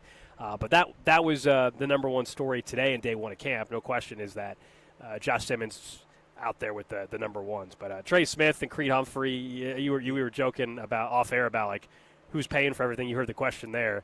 He's like, yeah, we don't make the rookies get off easy. The rookies are not going to have to pay at the rookie dinner, at the offensive line dinner. Sounds like Trey Smith and Juwan Taylor also can contribute to that too. I think he's making a nice. I think so. Sad news in the music world. Breaking news according to NBC News: Ozzy Osbourne. Oh, wow. The Black Sabbath lead singer, obviously, of course, has died at the age of 76. According to reports. He's one of the most famous heavy metal singers of all time. Oh, absolutely. He also had he lived a tough life. He lived a life for 70 years. Yeah, I mean, he was tough on himself. You know, that for sure. I think his, a lot of people gave credit to his wife over the years, Sharon, for. Frankly, why he lived as long as he did. I mean, seriously, like, you guys remember, like, that was that's somebody that was, basically saved his life as well. But obviously, sad news there. Ozzy Osbourne passing away at the age of 76. All right, up next, we will get to what's trending, and then you'll hear our conversation exclusively today here on 96.5 The Fan with Chiefs' fourth-year corner now, Trent McDuffie. Of course, he potentially could be getting a new deal soon, or is it going to be down the road? We asked him about that. You want to hear his answer next. Cody and Gold, brought to you by Heartland Men's Health, the leader in men's sexual health. Thousands of men have been successfully treated for low T, ED, and more, all with discretion and compassion. Make your appointment at heartlandmenshealth.com. Follow the station on Instagram for ticket giveaways and behind-the-scenes content from the show at The Fan 965. It's Taco Tuesday time, Kansas City, and Third Street Social is bringing the flavor. Every Tuesday from 3 p.m. to close, hit the bar or lounge for our legendary $2.50 tacos and $5 house margaritas made with Jose Cuervo Tradicional Silver. Come see us at one of 3 convenient Third Street Social locations, South Plaza, Northland, and Lee Summit. Join us for steak, street tacos, cold drinks, and your favorite neighborhood vibe. Third Street Social, a part of the Summit Hospitality Group and a proud taco partner of the Cody Plus Gold Show on 96.5 The Fan. What we've been doing is pulling one of the people that sells a car every month and giving them a prize. Give Me the Vin is giving away $25,000 in cash every month. David Ling sold your car last I sold a 2020 RX 350. Yeah. Open that check up and tell me what it says. $25,000. $25,000. Give me that. David Ling of Claremont, California is the latest winner in GiveMeTheVin.com's big cash giveaway. $25,000. What am I getting for being here? No purchase necessary. For official rules, go to GiveMeTheVin.com. Sell us your car. This is the story of the one. As a lineman, he does whatever it takes to keep the power on in his community. And he wants a partner like Grainger who does the same. Grainger offers the professional-grade products he needs, from voltage detectors to harnesses to hard hats, plus fast, dependable delivery, so he can rise to every challenge. Call 1-800-GRAINGER, click Grainger.com, or just stop by. Grainger, for the ones who get it done. At Verizon, lock in a low price on the best 5G in Kansas City and be the best you. Check where your ride is for your trip into the office. Get that almost impossible dinner reservation and save big with Verizon while you do it all. Switch today and pay $50 a month for a single line. That's right, just $50 a month when you bring in your phone on unlimited welcome with autopay plus taxes and fees. Stop by your nearest Verizon store today. $15 monthly promo credits applied over 36 months with a new line on unlimited welcome. In times of congestion, unlimited 5G and 4G LTE may be temporarily slower than other traffic. Domestic data roaming at 2G speeds. Rankings based on root metrics. Root score report dated 2H 2024. Your results may vary. Additional terms apply. Go Yard all baseball season long with Underdog's Champions Game. Join the millions who have already won billions making plays on Underdog and be next to join one of the leading places to make all your sports selections that you can play in your state. To play, all you have to do is download the app. Choose whether you think a player will go higher or lower than their favorite stats, home runs, strikeouts, total bases, and so much more. Once your entry feels good, you can play with as little as $1. And if you get everything right, you could win up to 1,000 times your money. That's right. If you bet $1, you could get up to 1,000 times your money. So you really could turn $1 into $1,000 with your baseball knowledge. Download the Underdog app. Sign up using that promo code TAPP, T-A-P-P, to unlock a special offer for up to $1,000 in bonus cash when you make your first deposit. That's promo code TAPP, T-A-P-P. Must be 18 plus and present in Missouri. Terms apply. See UnderdogFantasy.com/web/match-terms. Concern with your play. Call 1-800-GAMBLER. Visit www.ncpgambling.org. Hey, it's Gold, and Circa Millions and Circa Survivor are back with a massive $21 million in guaranteed prizes. Circa Million, pick 5 games against the spread each week, 126 ways to win with $6 million guaranteed. Circa Survivor, 1 pick a week, no point spread, lasts the longest to win it all. $15 million guaranteed. Enter in Nevada. Play from anywhere. $21 million guaranteed. Visit circasports.com for details. Febreze. As a rideshare driver, I love keeping my car smelling fresh and clean. So when I'm driving, I only trust Febreze car vent clips, featuring 3 distinct intensity settings, because it's that little touch that sets me apart. I can turn the intensity down for subtle freshness, or I can turn it up for when I want lots of scent. So whether it's set to low, medium, or high, with Febreze car, I know my car's going to smell amazing. Which keeps my driver rating right where it belongs. Picking up! Oscar! Attention, small business owners. Do you need funding for your business? At LendSeek.com, we provide revenue-based working capital programs from $20,000 to $1 million. So whether it's funding for inventory, equipment, expansion, payroll, or other needs, seek no more. All it takes is just one simple application to access over 100 funding products that are powered through our breakthrough AI-enabled lending platform to get you the best options in today's marketplace. If you've been in business for at least 1 year with monthly revenue of at least $50,000, you could receive the business funding you need when it matters most, regardless of your personal credit score. Funds in your account in just 24 hours with no collateral, no prepayment penalties, and no restrictions on how you use the funds. There's no obligation and 0 out-of-pocket costs. So apply for the business funding you need today at LendSeek.com. That's LendSeek.com.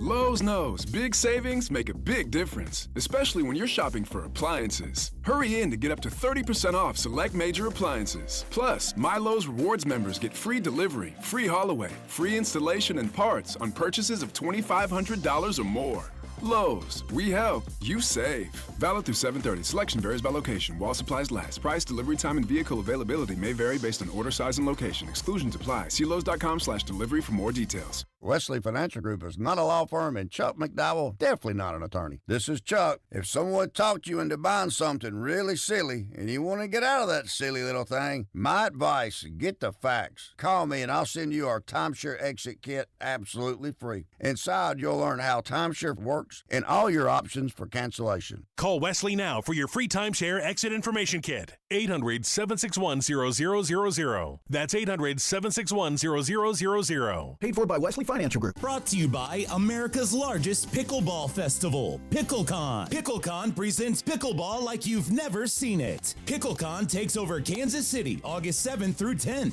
Tournaments, clinics, puppy yoga, glow-in-the-dark play, and more. Register now at picklecon.com.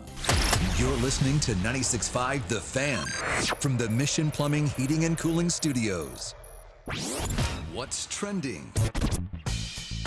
What's trending? Well, number one is that we are live at training camp thanks to Break Time, Missouri's homegrown convenience stores. Download their mobile app and find a location near you. Story out of camp on day number one, Josh Simmons, first-team reps, left tackle. Jalen Moore, first-team reps, right tackle. Of course, Juwan Taylor is on the PUP list. Christian Fulton also on the PUP list. So what did that mean for the secondary as well? It meant that, as we expected, Jalen Watson was the number 2 corner today. Now, they're not in pads. It is very, very early to make any rash judgment off of what we're seeing. But it's a great sign that Josh Simmons, on day one of camp, is actually out there getting the reps that they said he was going to get. Remember, on draft night, it was all about would he even be ready for camp? He's ready for camp at least when the pads aren't on. The question will be, when pads are on, does he go back-to-back days getting full reps with no setbacks? But it's a great sign so far. Next up on What's Trending, the Royals took Game 1 in Chicago last night against the Cubs. Salvador Perez, a pair of home runs. John Rave hit a homer. Cags with an opposite field jack as well. Royals will get Game 2, 7:05 tonight, right here on your home for Royals baseball. 96.5 The Fan. It'll be Dick Mountain on the mound tonight. Yes. For the Kansas City Royals, making his, 13, 14? I don't remember how many teams it is now. Yeah, a bunch. His appearance with his 14th or 15th or 27th different big league team. He'll go for the Royals tonight as they try to get Game 2 tonight here on The Fan. As a reminder, 96.5 The Fan is both your home for the Royals and your home for the Chiefs. It's your home for KC Sports, Where do you they need say, to go Cody. anywhere else, right? I mean, matter of fact, I'm kind of offended if you go anywhere else. I'm just going to make that clear now. No We're need not to. friends. No need to. If you go somewhere else. Yes, 96.5 The Fan is your The home. Wasp and I aren't friends. For KC Sports. The Wasp has been hovering all show long. I'm getting that salt gun, dude. I'm just going to go to Target. You're just going to take out the Wasp? Yeah. He's trying to take me out. Thing is flying around. Anyway, next up on What's Trending, the Bengals, the defensive end Trey Hendrickson will not be reporting to training camp today. No surprise there. There's also Terry McLaurin in D.C. trying to get a new deal with the Commanders. That is something to watch throughout the next couple of weeks. In addition to that, just saw this come across. Jimmy Graham, who a lot of you probably already thought was retired from the NFL, but Jimmy Graham is retired. I literally just saw a news story the other day of where he did he's running like an ultra marathon. Dude, at one point in time, Jimmy Graham was like in fantasy football world and stuff. Like, dude, that was the guy you wanted. I mean, it was there was a stretch where he was big time. But Jimmy Graham, 5-time Pro Bowl tight end, last played in 2023. He's just now retiring, but he hasn't played in 2 years. Next up on What's Trending, speaking of future retirements, Matt Stafford will be extremely limited in the first week of camp for the Los Angeles Rams. That according to Sean McVay, as he continues to deal with back issues. Their whole thing is Matt Stafford is still one of the best to do it when the man's not hurt. And his body's not holding up the way Tom Brady's held up into his mid-40s. So the question with the Rams is always, will Stafford stay healthy enough to do it? I think they baby him a lot. They're not a preseason team. They're happy to let Matt Stafford take as much time off as needed in order to keep him healthy. But back issues and quarterback, that always concerns me. As someone that's looking towards the Rams, that's kind of my team other than the Eagles and the NFC. I don't like seeing this news. I have the Rams going to the NFC title game. We'll have our official predictions later this summer. But, don't like that. Lastly, we mentioned it in the last segment, but if you're just joining us, Ozzy Osbourne, the Prince of Darkness, has passed away at the age of 76.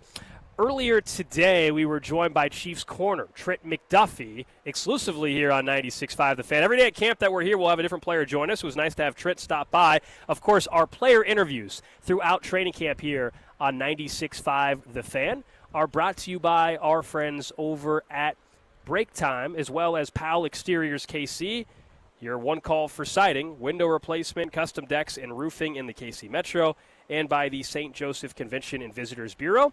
Plan your trip now at stjomo.com. We started our conversation talking with Trent about finally having a couple interceptions in the bag. Yeah, like you said, got those 2 picks under my belt. Excited, but it definitely puts you in the mind state where you want to go get more. You know, once you have that first feeling, got the second one against Houston, and now coming into training camp, even during OTAs, it's all about going to get that ball, and that was something we really specified and something that the DB group is really focusing on this year. We kind of look at it like I think it's kind of difficult because from the outside, as fans, we view it as you're either the kind of corner who stays in someone's hip pocket and that's the way you do your business, or you're the guy who baits into making a mistake. Oh, please. Is it hard to kind of turn into, like, not turn into, but, like, is it hard to want to risk that and risk the completion in order to, like, maybe try to tempt them a little bit more sometimes? I think definitely. I think there's a yin and a yang to it. Someone who is going to strap that receiver all game versus someone who's going to get 2 or 3 picks a game, man.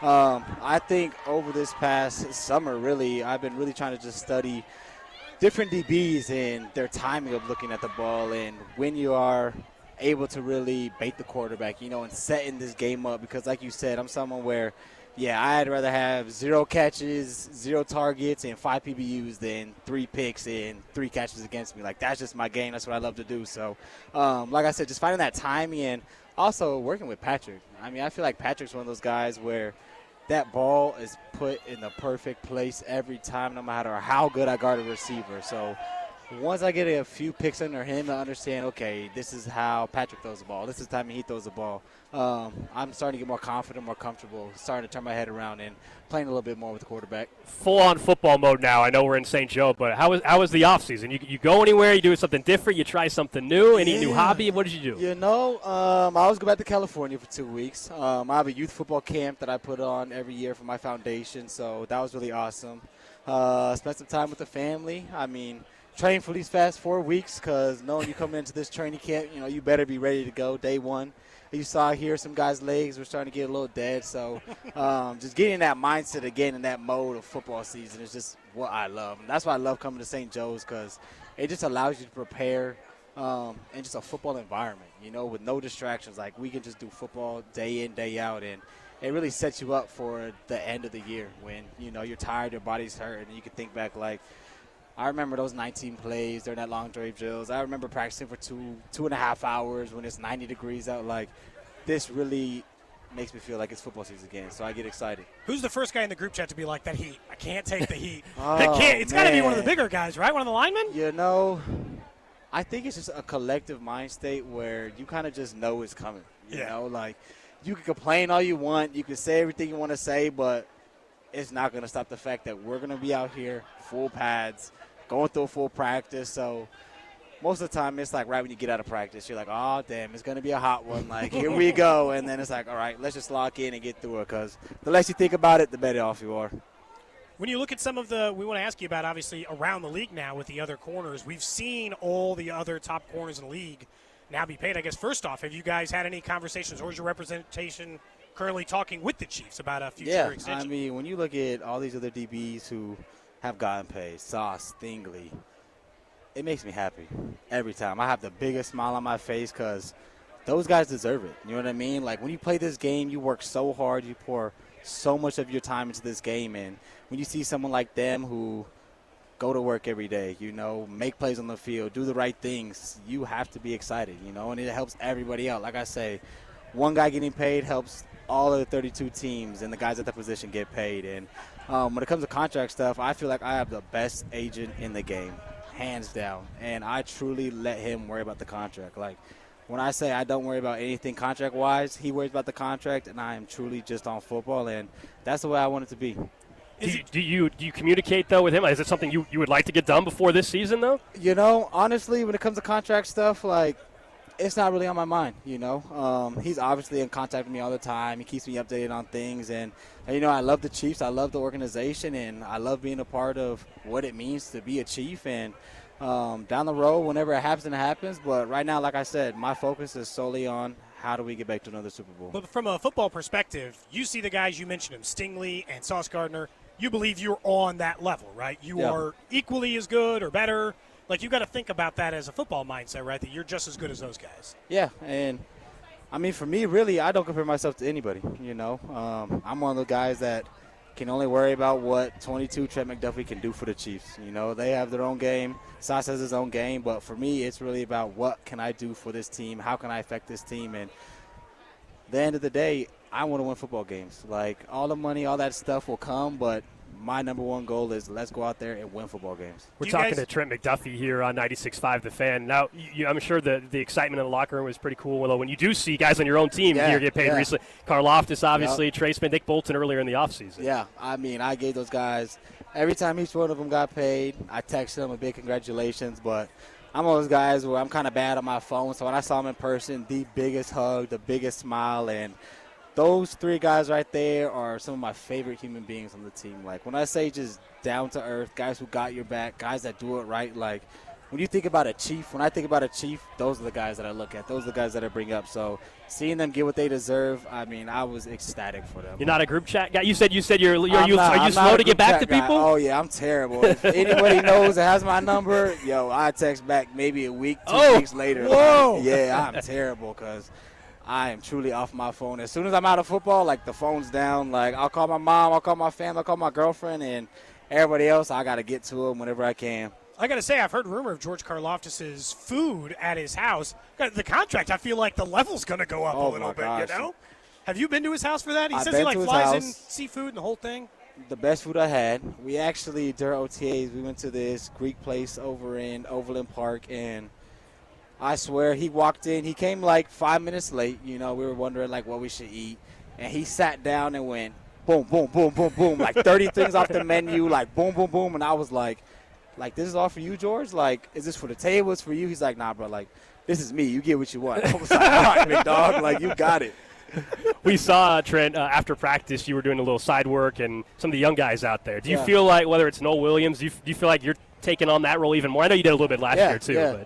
But 100%. And I think going into year 4, the comfortability with the playbook is a big thing for me. I feel like I can really simplify things, you know, because I'm one of those guys that overcomplicates the playbook. Like, I'm trying to learn what George is doing. I'm trying to learn what Nick's doing. Like, I didn't know the whole defense, so that when these young guys come in, even new guys, you know, like Christian Fulton come in and trying to learn the defense, I can kind of simplify it for them to be like, okay, worry about these 3 things when you go on the field, and then as you progress, like, you'll learn more. But they're all doing a great job. I mean, they're all really smart. Noel Williams came in. Actually, his defensive backs coach from college was my coach in college. Oh, wow, so okay. We kind of come from the same tree, speak the same language. So I'm really excited to see what they're going to do during this camp and throughout the season.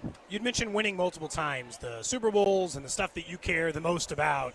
What's the difference day one in camp this year versus last year? Last year you come in, you're back-to-back champs, hungry for a third. This year you're coming off the disappointing Super Bowl loss. How do you feel like the attitude or the tenor of the camp is even just a day in? Yeah.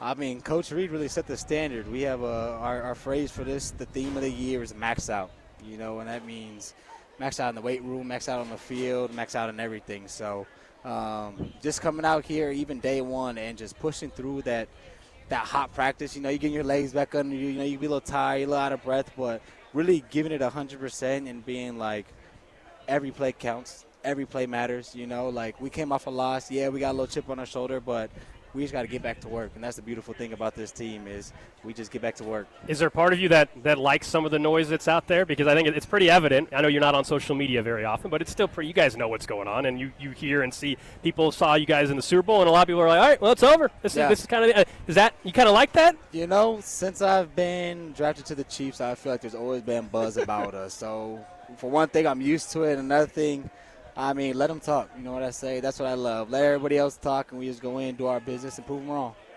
I mean, when you look back, because we mentioned the year 4 stuff and wanting to be here long term and the contract and stuff, when you look back, how fortunate, this sounds silly, but how fortunate you feel that you ended up here.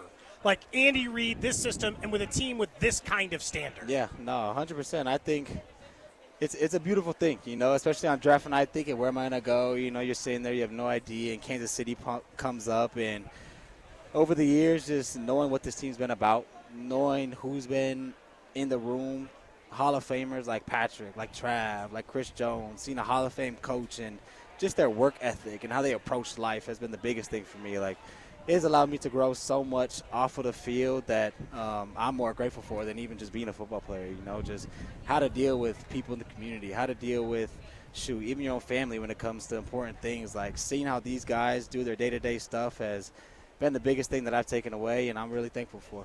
Chiefs corner, Trent McDuffie joining us here on 96.5 The Fan. Appreciate it, man. Good to talk to you as always.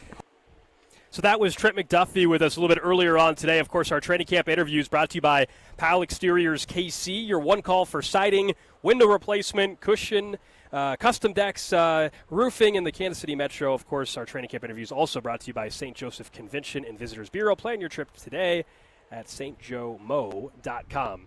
So a couple things from that. Number one, of course, the contract stuff. Everybody knows that was going to be part of the conversation. Yep. And he doesn't seem publicly too worried about it. Doesn't seem like it's something he needs to have happen now. Yeah. Look, he knows he's about to get paid, whether it's in 4 weeks or 8 months. He's going to wait out Patrick Surtain's deal? I don't know. He's going to eventually get a long-term deal in Kansas City. I will be shocked if he does. I really would. There's too many things that make sense. And I know people will always cite, they let Ward go, they let Snead go, they've let guys go in the past. He's just a completely different category of football player, and I think they recognize that. I view him as the guy that's on the poster 5+ years from now, the pillar you walk into Arrowhead and the concrete, where the fans walk in. Yeah, I agree. You know what I'm talking about. He's right they always there. got like the 4 posters. Yeah, he's there. 6 guys he's already there, I think. But he's going to be there in the pillar. He's going to stay there. Yeah. No, I absolutely agree on that. And look, at this point, he's one of the – I mean, you can make an argument he's the second best player on the team, but he's obviously one of the 5 best players on the team. And so, yeah, I want him to get a contract, but he's not in a rush. And the Chiefs don't have to be in a rush either and force the hand. You heard there was an article today about Trey Smith, and Matt Verderame had put out an article. Was talking about, like, how they offered him a pretty fair deal last year, and they decided to bet on themselves. Trent McDuffie, there's no betting on themselves. Everyone knows he's one of the best corners. And they have 2 years of control with him. So if he just wants to wait and see if his number goes up 100,000, 500,000, $1 million, he can wait. He doesn't have to make this deal done now, but also, like, you want the security still, right? Yeah. Knock on wood, he hasn't had problems with staying healthy, but that's always something you have to be cognizant of. Crazy things just happen. Takes one time, right? Look at the playoff. Look at, last year we talk about who was the wide receiver who was just doing work against Kansas City, and devastated injury. Ted Dell. Yeah, that's about as bad as it but gets. you know what I'm saying? Like it's football. Like sure, crazy things happen sometimes, and I get that. But he just doesn't seem like he's in a rush. Yeah, one of our favorite players to talk to every year at camp. This is the 4th straight year we've had him. Yeah, just one of the good guys on the team for sure, and one of those guys in the locker room after a loss or after a win is always willing to talk. Not every player is willing to do that, so we appreciate Trent McDuffie coming on the show. On Thursday, we'll have a different player join us, as each and every day at camp, we will have a one-on-one conversation exclusively here on 96.5 The Fan. Do you think we'll get any of our newly christened camp darlings? Maybe. Camp Island, if you missed earlier in the day, we've decided to get on board with all of your camp crushes and instead make them compete. One versus all. 9 contestants enter Camp Island. Only one will be declared the winner. Our guy Josh Klingerly said we could call it the Justin Ross Award. Yeah, you guys know last year if you texted in Justin Ross, you had to donate to the show fund. So we wanted to have some fun with this. We each drafted 3 players. Starting Thursday, one is getting kicked off the Camp Island. Everyone gets kicked up, one for each show until we declare the official Camp Crush of the year. Mine are Brashard Smith, Jared Wiley, and Elijah Mitchell.